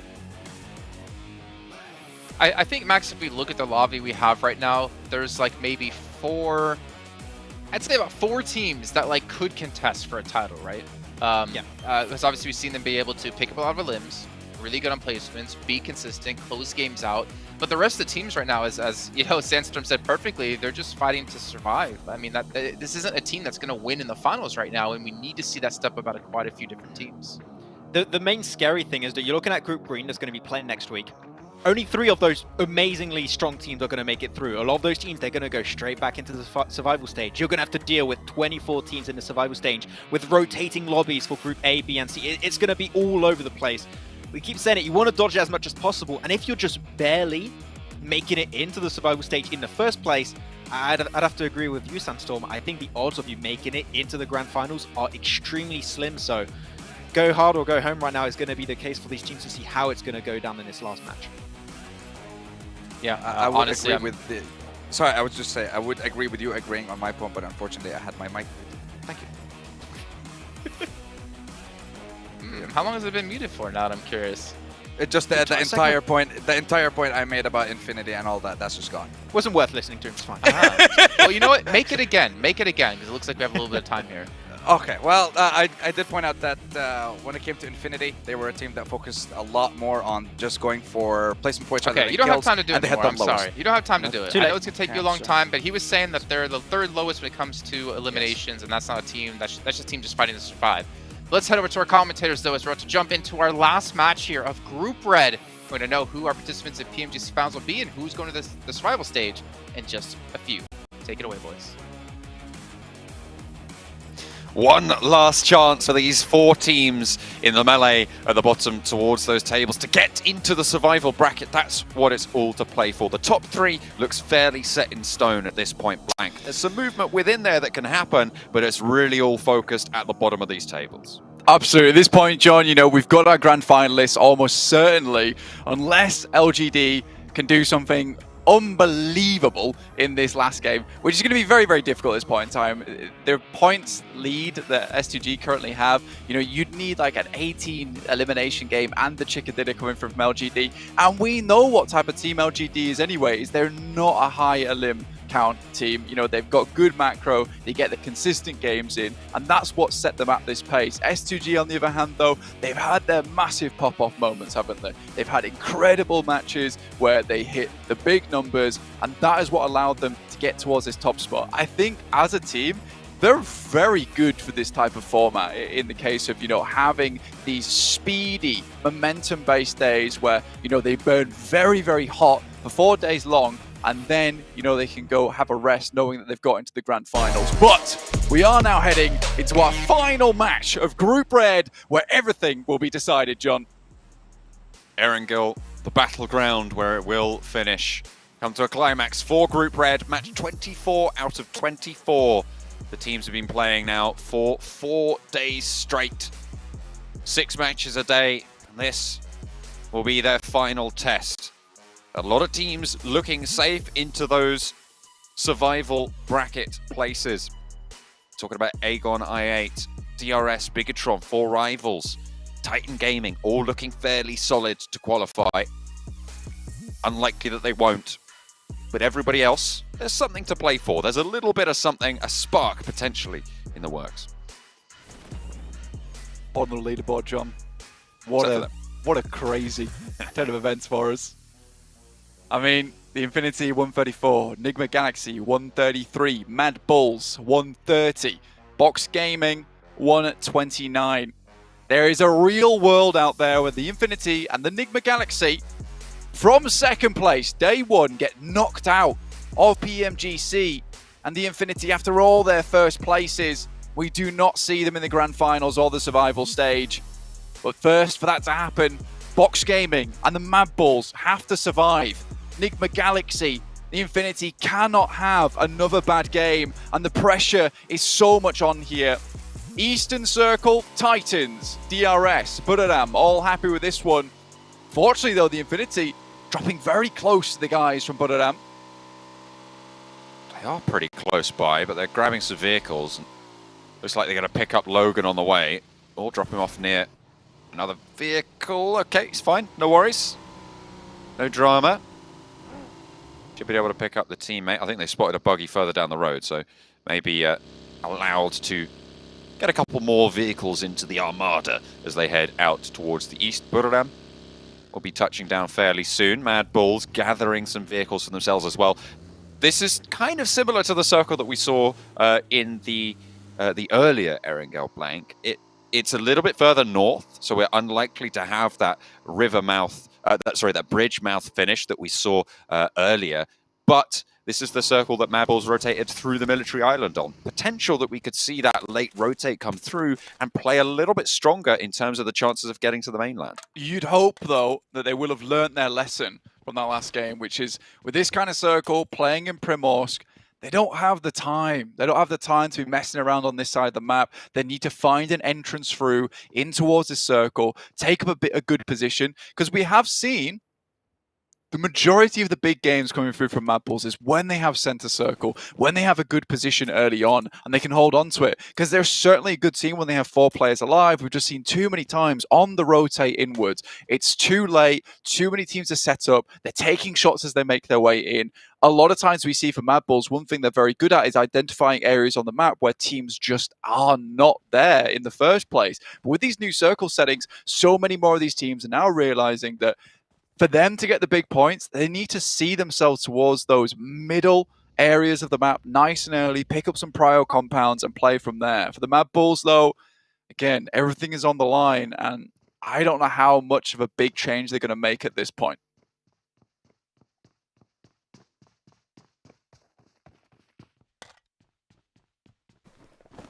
The Infinity spread out Milter and Milter Power. Titan playing around farm on the west side of Milter. Buram on a nice wide split right now with no one challenging on this east side. And they'll be a little bit calmer now. 8 points, though, is the lead that they have over Influence Kemen. 8 points stands between those two teams. The Titans at the top of the tables. S2G, they found LGD. Hang on a minute. Little bit of an early scrap. Suki's got a DBS and Kelsey will fall down. It's a good start for LGD if they want to make up that 29-point gap that sits between them and direct qualification to Jakarta. But with 3, even then, as long as S2G put up 8 points, they should be absolutely fine. That is the difficulty, right? Which is why you're seeing them move down so early towards Ruins, is try to pick up the guys from S2G. Remember, LGD were looking to take on Influence Kemen at the start of the day, feeling like that maybe they could pick themselves up. The first place spot, fortunately, that's reserved for the guys from Influence Kemen and Buram only. 2 teams that have really done a lot during this Group Red format. Here in our little mini tournament during the group stage. LGD, again, have to go far here, and it's a different type of play style that we're used to seeing from them. They have to hit those big elimination counts. They can't focus too much on macro this time around. They're just going to have to cut down a lot of this lobby if they want to take that qualification spot over to Jakarta. Like you said, John, it's a great boon to have as well. Great blessing in the sense that there's not a lot of teams that you then have to focus on. There's only, 3 teams from each group stage and then a couple of teams over from that last chance as well. You do not have to focus on too much anymore. Whereas if you go to the survival stage, you better be analyzing every single team in each lobby. It's a lot more work to do. Will drain the resources, drain the energy of the organization, the support structures that sit around you. But that is when those very same structures are the most important, right? Having a good base of analysis, having a solid coach who can bring you together, who can keep you going in times of need. Hamzy G lays a trap and will even the score against them and LGD. It's in with the kablap blap there, the double punch, but LGD, you did not get away with that apparently. MVM sits up, there is a player behind him, Razy, but they quickly eliminate that player. Silas looks to find someone else, but MVM, a dirty headshot from behind, assisted by Suki there with the AKM. Razy now looking for a little bit more. Tosses the grenade over the top. Is it too little too late, though? What weapons does he have? A Mini 14 and there's a Bison on the back. Not ideal. Silas flushed. Razy. Actually, with the Bison this early in the game, it might not be the most terrible of weapons. Got a nice large drum magazine.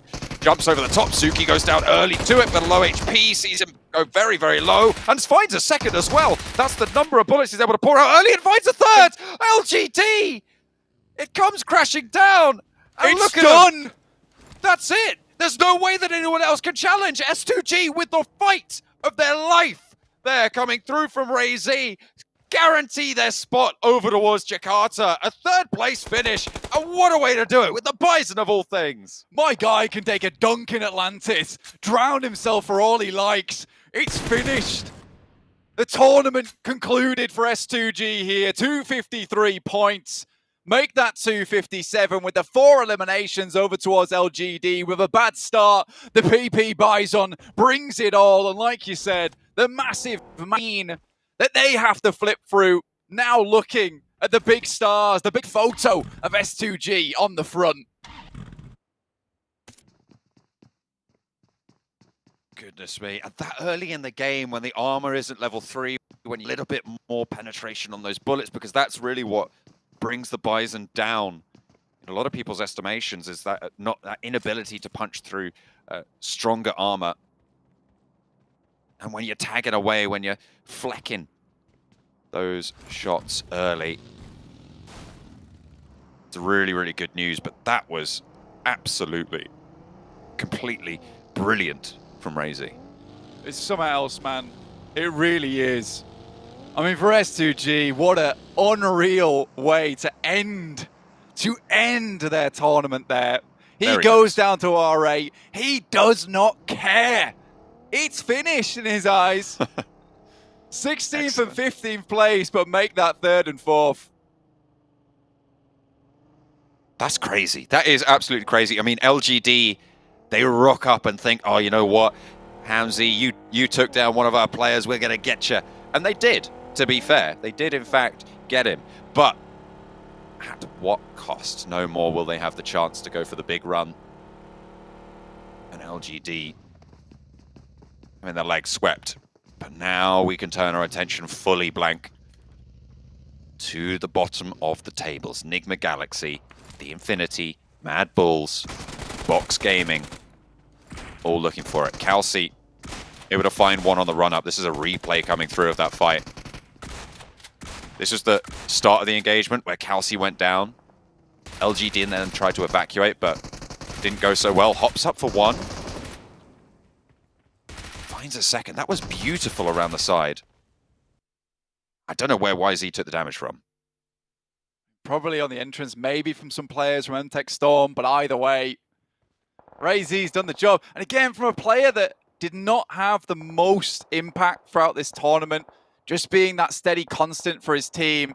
The fact that he's able to finish it out like that is fantastic. Zerich most likely going down here. Goes down to Armand from MTech Storm. They were split off on their rotate inwards. They knew they had to find a position towards the center. Now Monkey on the back lines. This is his late rotate that I was talking about. Gets knocked. Tizzy moves up. Oh. Now just 2 players, Skills's, as well as Effect, to try and finish this one out. This is a crucial situation again for the Mad Bulls. We talked a lot about them trying to run for it, but they are just getting scurried back and forth, bounced between Bigatron and MTech Storm, and not having the best time of it at all. Skills' Effect split hard from one another. And survival is of the utmost importance for them. Not only in this game, but in the tournament, in PMGC. What a fall from grace we've seen from this squad. Can they maintain some dignity? This rotation used to be so easy for them, so little teams in this area, but now it's much more flooded with teams. I mean, Skills is an Effect, like you say, both split off one another at this point in time. Going to be difficult to regroup. Next circle pushes in. BTR's behind them. MTech in front, looking to crash onto Effect's position now. He has to hold on, moves back across towards his teammate at breakneck speed as well. Mad Bulls, they get out of dodge. Survival now. They have to hope at this stage that Nigma Galaxy, the Infinity, Box don't do well, or 2 of them don't do well, and that they can survive for a lot longer. Into this circle. Blank, we're going back to the bridge mouth. I don't know how it's happened, but we're still there. Back on board with this one. Brings back happy memories, at least for Mad Bulls. Metal Gear Solid Zerich able to get as far as he did. Soaz take some shots upwards. DRS. Delta sending down towards the compound that currently Mad Bulls are holding. A 2v4 on the cards potentially as a scout goes out towards them. Delta does get sent back though by Skillsers, pretending to be a lot more than potentially Mad Bulls are right now. A very much diminished team. 2 limbs for them though. Sits them sat behind Enigma Galaxy by 1 point currently. They need 2 more limbs on the game or 2 more placement points to see themselves ahead. And that's even, again, with Box not passing over the top of them.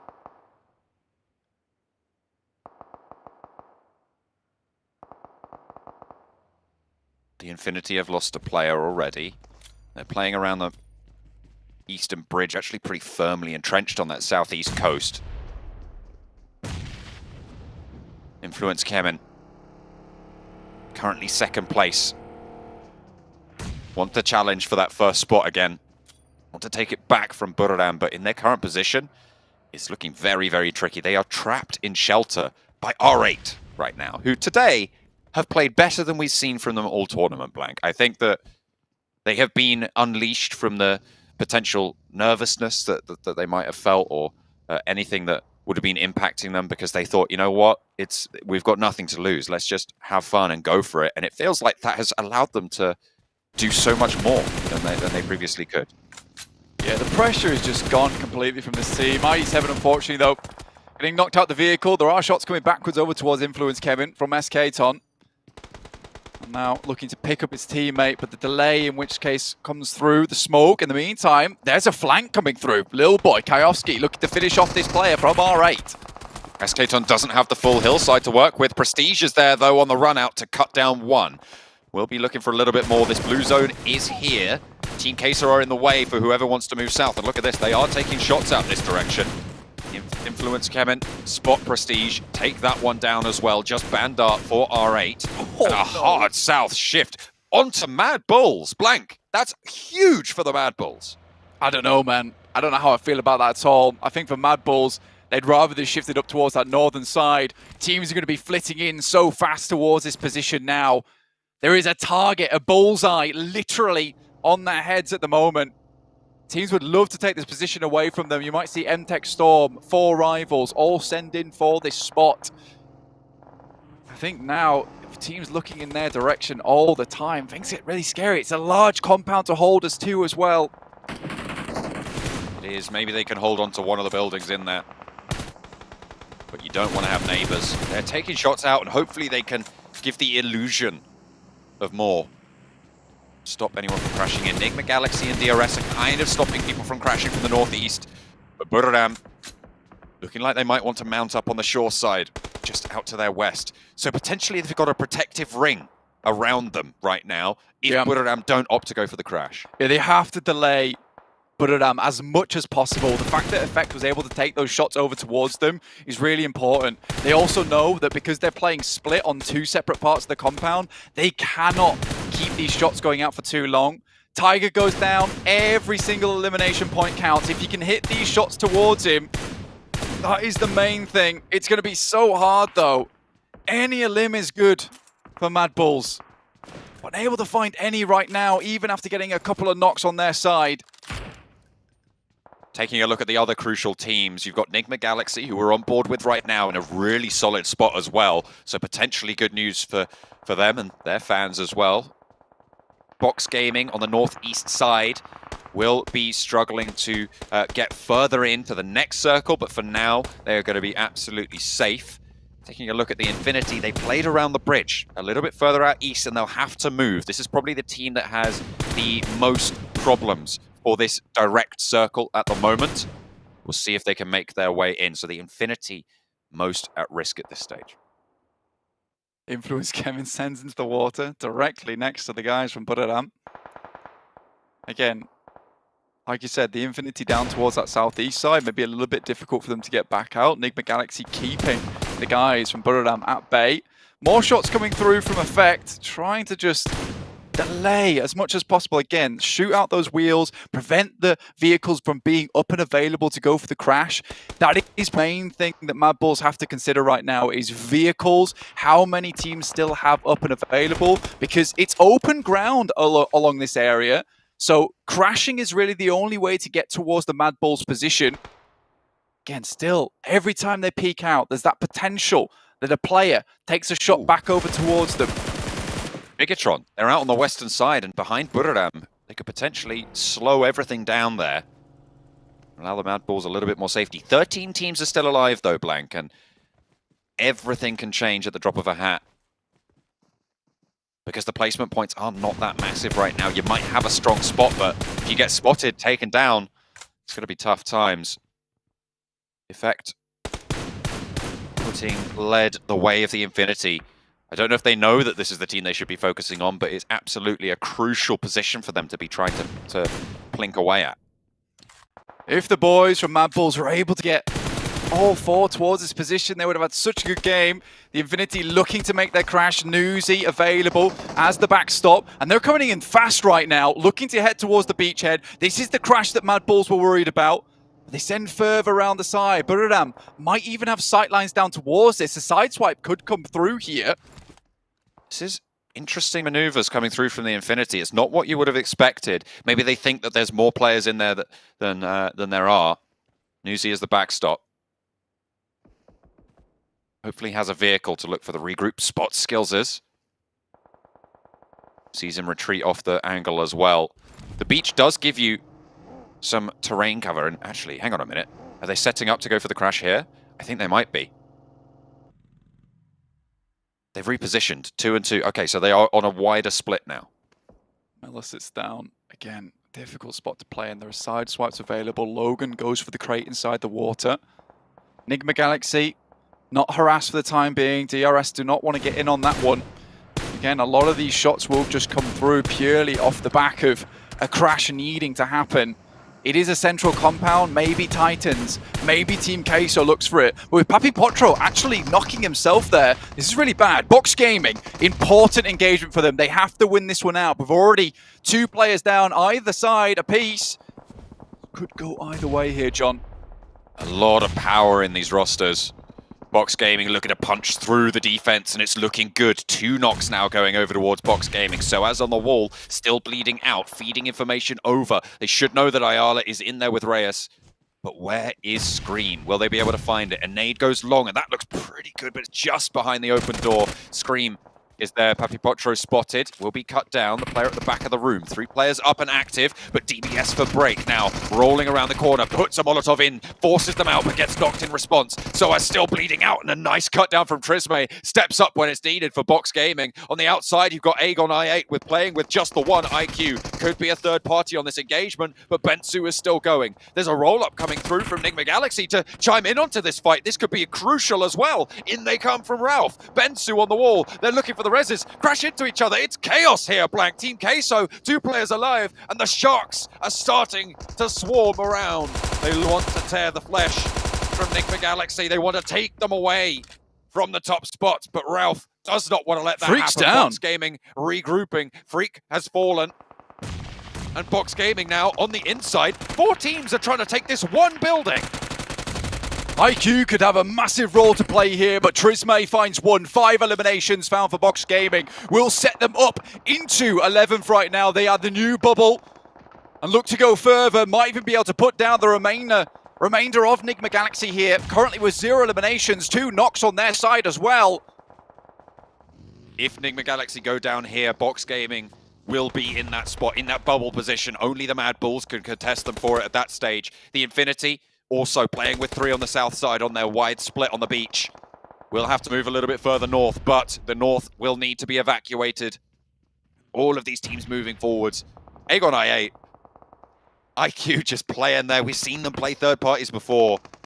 It would be disaster if it struck onto Box Gaming. But Adam looking for the crash down towards Mad Bull's position, looking to share this spot. They had that vehicle still available for them. Effect has a nade, looking to send it over the top. This might be curtains for Mad Bulls.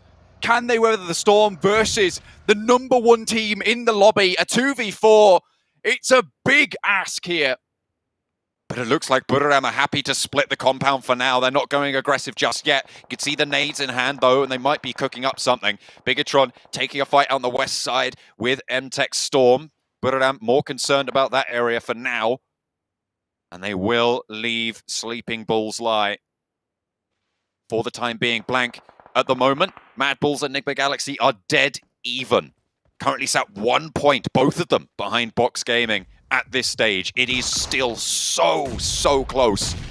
Enigma Galaxy taking points would put them back up the top if Delta goes down here. DRS taking the fight, and they will be able to punch back on in. Get that swap on. Box Gaming crash. also crashing. Right up to Mad Bulls on the wall, but Buriram are there to hold out on the opposite side. They're in the masher, but they get into the ground floor of the building, and now Mad Bulls can hold on the top floor, play up and down. Buriram actually fended off by this. Tiger also taking a lot of damage. Nade goes a little bit short there, and Mad Bulls holding on the top side. Looks like Box have just about restabilizes. More nades required. A DBS also for Box Gaming. A jump out comes through. They're looking for that res onto Trisme. They really want to stay up as 4. Mad Bulls, their upstairs neighbors. They certainly have plenty of complaints about the noise, but there's not a lot they can do about it. Sprays from Enigma Galaxy over to the 4 rivals to shred anybody else in the competition. Blank, look at the teams that are still alive in this. It is all to play for still. All 4 of our crucial teams are in the top 8. Box Gaming took the 2v4 versus Mad Bulls earlier on Sandhawk. Now can they turn the tides? Can they switch things up here? Titans move towards the Infinity. 0 points currently found for them. And slowly but surely, Titans are getting closer. Only 3 players from the Infinity might make things a bit easier for Mad Bulls. A big nade, but effects down. And 3 players up top. It has to be a huge play here. It's all on SOAS for the tournament life of Box Gaming. Versus 3. Bensu falling. Skills is sorry. Only him for Mad Bulls, and Buriram might be pushing in as well. Skills is low HP, flooding around, moving around the corners. A 1 versus 2 on the upper decks for the Mad Bulls to try and stay alive, but he will fall down. And the Mad Bulls are eliminated from PMGC. Now Box Gaming have their task laid out ahead of them. Both Enigma Galaxy and the Infinity are still alive, so they can't afford to go down here without any sort of recompense. Buriram, if they lose 1 or 2 players, that might be enough of a points total for Box Gaming to see themselves safe. But now the Infinity have their challenge. They are currently in 12th place. Blank, they're up against the Titan. MG3 shots over towards Titan's side. Teak's already down, providing information back across inside the water. Looking to peek back out again, but so low here. Difficult to get back up on his feet onto the sand, but he's drenched in bullets. Will finally fall. A nade comes over the top side.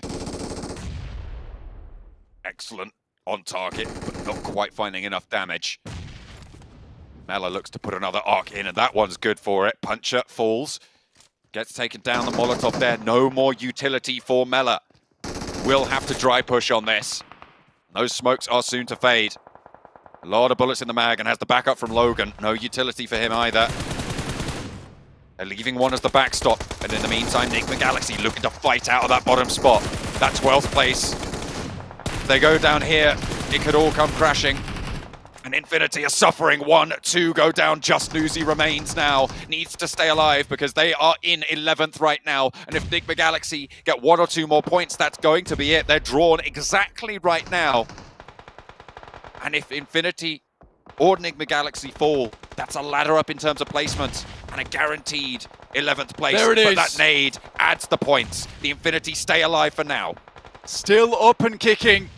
Newsy, one of the biggest performers from the Infinity throughout the entirety of the year, looks to bring things back into action. Enigma Galaxy currently at 2 eliminations so far. 4 rivals, spot them. Ralph moves up, a shot goes through, Voki's down. 2 shacks sit between both these teams. Enigma Galaxy, Box Gaming, Enigma Galaxy all fighting to clamber up from the bottom of the pile. Enigma Galaxy currently have that unfortunate mantle to bear. And they are on the outside track of this circle as well. Everybody will be looking their way. Buriram still have not managed to clear out this compound, and they are getting lit up. It's Enigma Galaxy. If they go down here blank, that will be it. Our bottom 5 will be decided, and everybody else will be in those survival brackets. Buriram has already claimed that top spot with Influence Kemen going down earlier. Freak zooms back in to support his teammates. 4 rivals will not let them leave easily from this position. Again, it'll be more smokes required, and I think at this point in time for Freak and the rest of his team, they realize they're just going to have to sit this one out for the time being. Box have taken the bull by the horns here and have taken their destiny into their own hands as well, with a crash that will resound through the ears of the Mad Bulls fans. Box Gaming lighting up the fields, looking to be one of the teams that is most likely to keep one of those top 11 spots. But Enigma Galaxy trying to pinch these points away. This is such a crucial crossfire. How many of these points can they steal? How many can They're they back nick? in. They are, but it is all to play for. Blank, it is so down to the wire between all of these teams. We just saw them leap briefly back up into 11th place there, but for Box, they have a great position. The circle moves back in, gives Enigma Galaxy a handhold to play along. After such a diabolical performance over the last 3 days, this last match, everything to them. The Infinity also knew that they had to remain in this one as long as possible, taking shots over towards Newsy right now to take apart the competition. For Box Gaming, they're going to be a difficult rock to move here. Newsy using the care package as cover, slinking his way in the grass, but spotted. And that is going to be it. Blank, the Infinity, they're going to go down with the ladder ups that we've seen. I think that's going to be Box Gaming and Enigma Galaxy jumping up into the lead. But the only other team to join them, the biggest team in this lobby, King Kengzo, the closest to Box right now. They said, you know what, you guys have that building. It's been nothing but trouble. First Mad Bulls, now this. And in Zone 9, we're down to 3 teams. Box looking to pull out the packing tape here and lay a line across the top of this cardboard. Put this chicken dinner away, find themselves into the grand finals with a splash at the end of this game. More nades sent over towards Buradam. Last circle it comes down to. They will have to leave. Smokes are plenty. Box having to deal with Buram is the thing that will allow Enigma Galaxy to push closer. Tiger goes down on the front. Another nade being put in. My name P, very, very low out the field. The reload coming through. They don't go for the respray, and the respray instead Soaz wants the heal. Enigma Galaxy crawling forwards. They might be able to take this one here at the end, but all of these teams going to do so much work, and Soaz cuts down Buradam. That's definitely going to be these 2 teams there, but who can get this final chicken dinner? Both of them have qualified. Box Gaming and Enigma Galaxy beat out the Mad Bulls and the Infinity, and Box just about the last to fall. Ralph is there, leaving Soaz as the last player standing. But it is going to be Enigma Galaxy to take the final chicken dinner. And they have made it. They have done what they needed to do. Box Gaming will join them. Top 11 decided. Constant waves of relief are flooding through this room for Enigma Galaxy. It has really been down bad for this team, but finishing out on the top of the match rankings for this game will see them safe. They had so many contenders biting at their heels this entire time, and from what was an insane performance on day 1, they bring it back with a chicken dinner at the end. It could not have been more poetic for these guys. They have been constantly on their knees praying for a good game, and here it comes right now. See themselves safe into PMGC. Right down until the closing moments. It was all to play for. Blank, Mad Bulls on the 2-player hold. So unfortunate that they lost half of their team so early. With 4, you've got to think that's a different game entirely. That compound gets held completely differently. Buradam, don't make that crash. There isn't that opening for Box Gaming. For Mad Bulls, it's a sad day. It is a real sad day. They had such a strong position, but again, I said it right at the start in the case of their late rotate was always going to hurt them. Leaving Monkey so far behind, the two 2-2s got split off one from one another, and it was practically all over from there. If they had the 4 players inside that compound, I have no doubt in my mind that they would have held it for longer and potentially got into the grand finals. But it's not meant to be as the Infinity drops out, and Box Gaming, with an insane ending to their day, find their way into the grand finals. Buradam bear witness to the bloodbath at the bottom, but it is Enigma Galaxy with the chicken dinner.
Gotta ask you a question here, Sandstorm.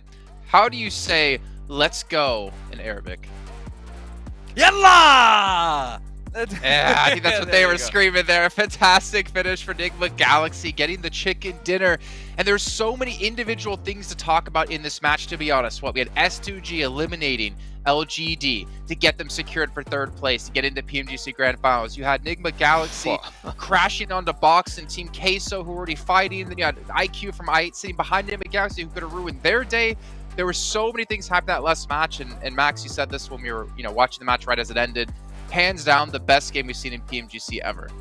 I think even my favorite PUBG Mobile game ever, and I've been casting this game for like almost 3 years now, and I think this is the pinnacle I've seen. Like, yeah, the fight for that top 3 position. LGD, they were winning the fight at first, and Razy just able to clutch it back, just snatch it back in place for them in top 3 position. And the fight between Box, I mean, you had the skyscraper on the bottom right graphic, and you just keep them like changing position all the time. It was just so close between all the teams at the bottom. Man.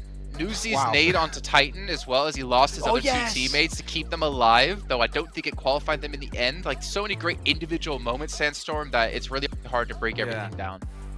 Yeah, it really, really is. Like, one thing as well that jumped out to me was like the bane of influence Chemin strikes again, something that hurt them a lot in the Americas Championship. Queso and the team that hindered their movement in phase 2, phase 3 from getting into the zone was again Team Queso. Only 1 player was left. There was not much for him to do, and he rotated all the way behind BRU, and then BRM they were in the center of the zone. They didn't really have to move, and they deserve it. Very well played from them as well. You were saying at one point there, Jason, in that game, IQ from I8, he had potentially the fate of Nigma in his hands, and he did nothing with it. But he could have ruined everything for Nigma potentially in those 1-2 seconds north. Like, he decided to be a gracious god today, because he easily could have taken that away from them. I mean, he had 2 players dead to rights, the position he was in, and then Nigma having a fight with just 2 players left alive. I mean, even what was that rotate into that compound, knowing they need to stay into the late stages of the game? They just jump in on Box and Team Queso fight, and then they're immediately like, okay, no, we're out. But then they came back. Like, I don't know what was happening. Listen, just by how they were playing. Sorry, go for it. No, I was just gonna say, like, every single one of of their seat. The second we saw that rotation, the second we said, why would you leave a center zone location to try and go for a fight? We realize you need the elimination points, but you could also get placement points.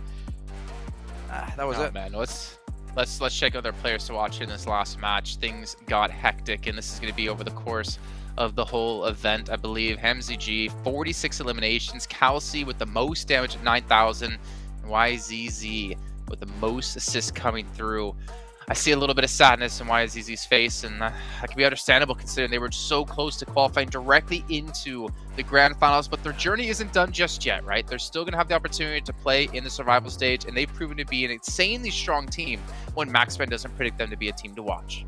I think it's doing a salute to that position in the Grand Finals because it was so close and the game plan was so strong for LGD. They could have potentially beat S2G, but Razy was just too good for him. But man, congratulations to Buridam, Influence Chairman, and S2G making it directly into the Grand Finals, avoiding all the mayhem that's going to be happening in the next 3 weeks here in the survival stage. Good for them, but man, the Grand Finals, having those teams over at the LAN Finals over there is going to be absolutely insane. Yeah, moving towards the storm.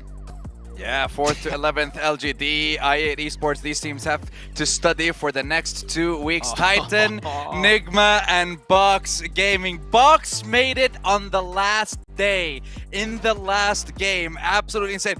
And look at the fact that they have 88 elims. They have the most elims on their page. And also, I mean, what, 4th lowest placement points? What is their style? I don't get it, but it's incredible to see. And the fact that they get 12 eliminations towards the end of the day is a sensational performance. But the Indie, Mad Bulls, Queso, R8, and MTech Storm have been hit from the PMGC, and you can see it there. Survival stage teams and the Grand Finals teams. I mean, I think for me, Max, the biggest sigh of relief throughout all of this is something you've already mentioned quite a few times. Bigatron Red A staying alive, getting to the survival stage, to have a chance to play in PMGC in their own country, in Indonesia, would be insane. So at least they keep their hopes alive here, but honestly, a few of these teams, like, there needs to be a step up. For instance, Agon X I8, this isn't a team that's going to win the Grand Finals right now. They're not getting chicken dinners, they're not closing out games, not huge elimination point matches. but they are surviving long enough. I mean, Titan as well, they kind of had a good first day and then disappeared for the most part, Max. Yeah, what's great to see, at least for the teams that are making it through to the survival stage, right? You can have 2 weeks of training. Oh, okay, we're going to change that completely. HamCG from S2G taking himself the MVP award. Okay, S2G just had some great pop-off days the last 2 days, right? I think that we can't take that away from them. But the thing is, it's just not even just HamCG. It's the entire team that's been able to perform. But 46 elims on his lonesome. Is that accurate? Is that real? Because I'm struggling to believe that number because it's such a big number of elims from a single player. That is insane. But wait, for real? I want to check that almost. Well, Max, you know how it is when it comes to you in numbers, and we can't rely on John anymore, unfortunately. I believe it. 46 eliminations. They had like 130 or 140 elims total. Makes perfect sense to me. And honestly, S2G, like, when they're on, man, they are really on, and they are such a strong team to fight against, as we're seeing yet again. I'm telling you, during the EU Championship, they were hiding things, keeping things on the low side because they didn't have anything to fight for. They already had their spot in PMGC, okay? Maybe it was a bit copium in the Championship, but still, they showed up where it matters most to get themselves some back-to-back chicken dinners, 2 chicken dinners on the day. Yeah, S2G currently, I would say one of the strongest teams in the West. Clearly was Influence, also Influence Chemin being able to perform, and maybe a Turkish team or champion in the Grand Finals. I mean, they made it already there, so we'll see if they can go the entire way. Maybe. Yeah, Sandstorm, this is insane to see how many great teams you've had step up, how many teams we didn't expect to be able to get through to this kind of stage. But that's going to be it. Burium United Esports have gotten the title here and come out of Group Red as a victor. Let's take a listen with an interview. What a dramatic finish it was after a span of 24 rounds to be played out here in the 2022 PUBG Mobile Global Championship League. We've finally found ourselves our top team here in Group Red, and that is Burium United Esports. And please welcome Kengzo. Hello, สวัสดีครับ Sawadee Krab. Congratulations. What does it mean for you to not only finish first, but to take home $90,000 and of course, the direct tickets to Jakarta, Indonesia? ก็ตอนนี้ก็คือจบอันดับ1ไปด้วยในทีมกรุ๊ปเลสนะคะนั่นหมายความว่าอย่างไรก็คือเราจะได้ชนะเงิน$90,000หรือแล้วก็คือเข้าไปตรงกับรอบแกรนด์ไฟนอลเลยบินไปจาการ์ตาเลยใช่ไหมคะครับ Yes for him is yes I just love that it is a very direct answer. And you know, Kengzo, I really want to know 4 days of play, 24 rounds, how difficult was it fighting for that #1 place in the last few days against INF? ในช่วง 2-3 วันที่ผ่านมาค่ะเราต้องต่อสู้เพื่อจะเอาอันดับที่1กับ IMF มาให้ได้เราคิดว่ามันยากแค่ไหนคะก็คิดว่ามันตอนแรกก็ไม่ได้คิดว่ายากนะครับเพราะว่าซีซั่นนี้เป็นซีซั่นที่ผมมั่นใจมากเลยครับว่าแบบมันว่าทีมผมมันดีอะครับทีมผมดีมากครับแล้วก็ทีมเวิร์กทุกอย่างครับไม่ว่าจะเป็นการไฟท์ทีมเวิร์กการคอเกมการอ่านเกมคือทุกอย่างมันดีไปหมดเลยครับผมคิดอยู่แล้วว่าไม่ที่1ก็ที่2อยู่แล้วครับตั้งแต่แรกHe said like this team quite confident not matter like the teamwork the decision to making on the games everything on the games they're quite confident and not that hard to fight with the INF team Teamwork definitely does make the dream work overall for BRU Esports, and I really want to check on you on your opinion as well, where you guys will also be joined by Influence Chemin and also LGD Gaming. But what other teams are you also expecting to play against in the PMGC Grand Finals? ตอนนี้ค่ะคิดว่าทีมไหนเนี่ยที่หลังจากนี้จะคือไปแข่ง Survival ทีมแล้วก็จะได้เข้าไปสู่ PMGC อีกครั้งหนึ่งคิดว่าทีมไหนจะได้เข้าค่ะไม่รู้เหมือนกันครับเพราะว่าผมกับน้องๆนี่คือเป็นทีมหน้าใหม่กันเลยครับไม่ได้ศึกษาคู่แข่งไม่ได้ทำกันบ้านเลยครับแค่เตรียมตัวมาเพื่อฆ่าแค่นั้นเองครับก็แล้วมันก็ผลก็ออกมาเป็นอย่างนี้ครับFor him, he doesn't know any other team. Just only come here to kill others. All right, I guess that's the mentality of a champion. You don't care about all the other teams because you guys are the very best Just overall. to be like the champions. All right, and you know, now that you guys have concluded this group red run, and there's ample of time for you guys to prepare for the grand finals. Do you have already gotten any plans on what you will be doing leading up to the grand finals? หลังจากนี้เราจะทำอะไรต่อคะคือรอไปแข่งในช่วงช่วงเดือนมกราคมครับก็หลังจากนี้ก็น่าจะต้องพักกันก่อนครับก็อาจจะให้ทีมพักกันอาจจะ 2-3 อาทิตย์ครับแล้วก็พักผ่อนแล้วเดี๋ยวเตรียมตัวเดี๋ยวเตรียมตัวไปแกรนด์ไฟนอลต่อครับแต่อันดับแรกคือต้องพักก่อนครับตอนนี้ they said they need more time to relax things and after that they will be preparing for the grand final All right, of course that is well deserved. You guys have any idea what you want to do to relax? Well, I guess you can just discuss with the rest of the team. Now, first, last but not least, your fans have been cheering you throughout these 4 days. Do you have anything to say to the audience worldwide and, of course, people back at home in Thailand?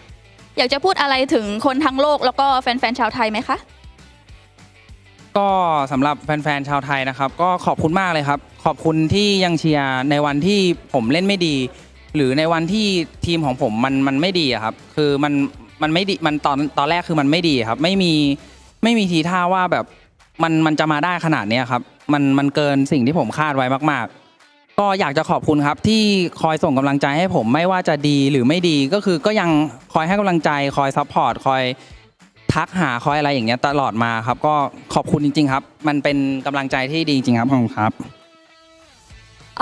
He said he thank you for everyone to support him no matter the bad day or good day they still always support him and then he want to say thank you to all And of course, thank you to Kangzo, and thank you for showing us a lot of great glory here in the PUBG Mobile Global Championship League.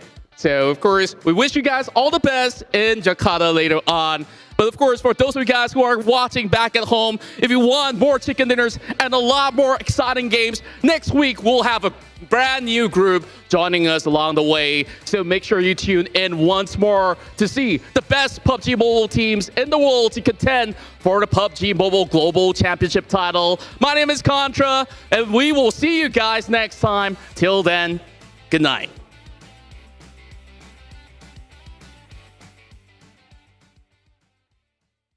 My man King Kenzo doesn't care about the other teams because they're the only team that matters. Spoken like a true champion there. And it's great to hear him talk about how, thanks to the fans for supporting them during their ups and their downs. Because the first day wasn't looking too flawless for them, but day 2, 3, and 4 definitely was.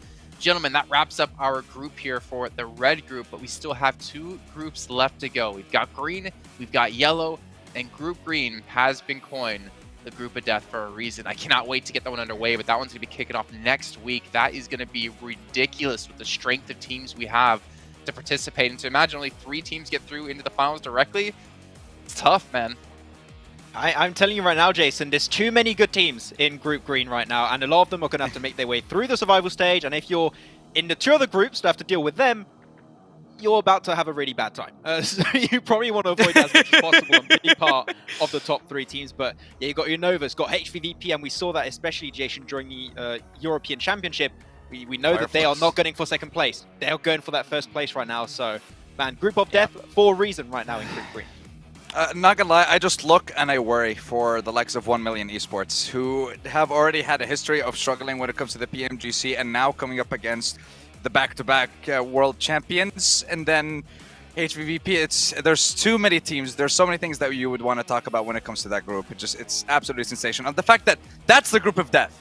Yet the group that we looked at today, when we ended, it was incredible. Just to see how it ended with that last game. It couldn't have been any more of a nail-biting series. So very nice to see. If this is a little bit of a taste of what's to come here in PMGC, you guys better stick around and watch every single day, because it is going to be the best event we've had in PUBG Mobile history. But you're going to have to wait until Thursday. The same time, we'll be back with Group Green. The desk and the couches might look a little bit different, but they're going to be just as amazing. So I hope you guys enjoy your days off, and we'll see you back here for the Group of Death.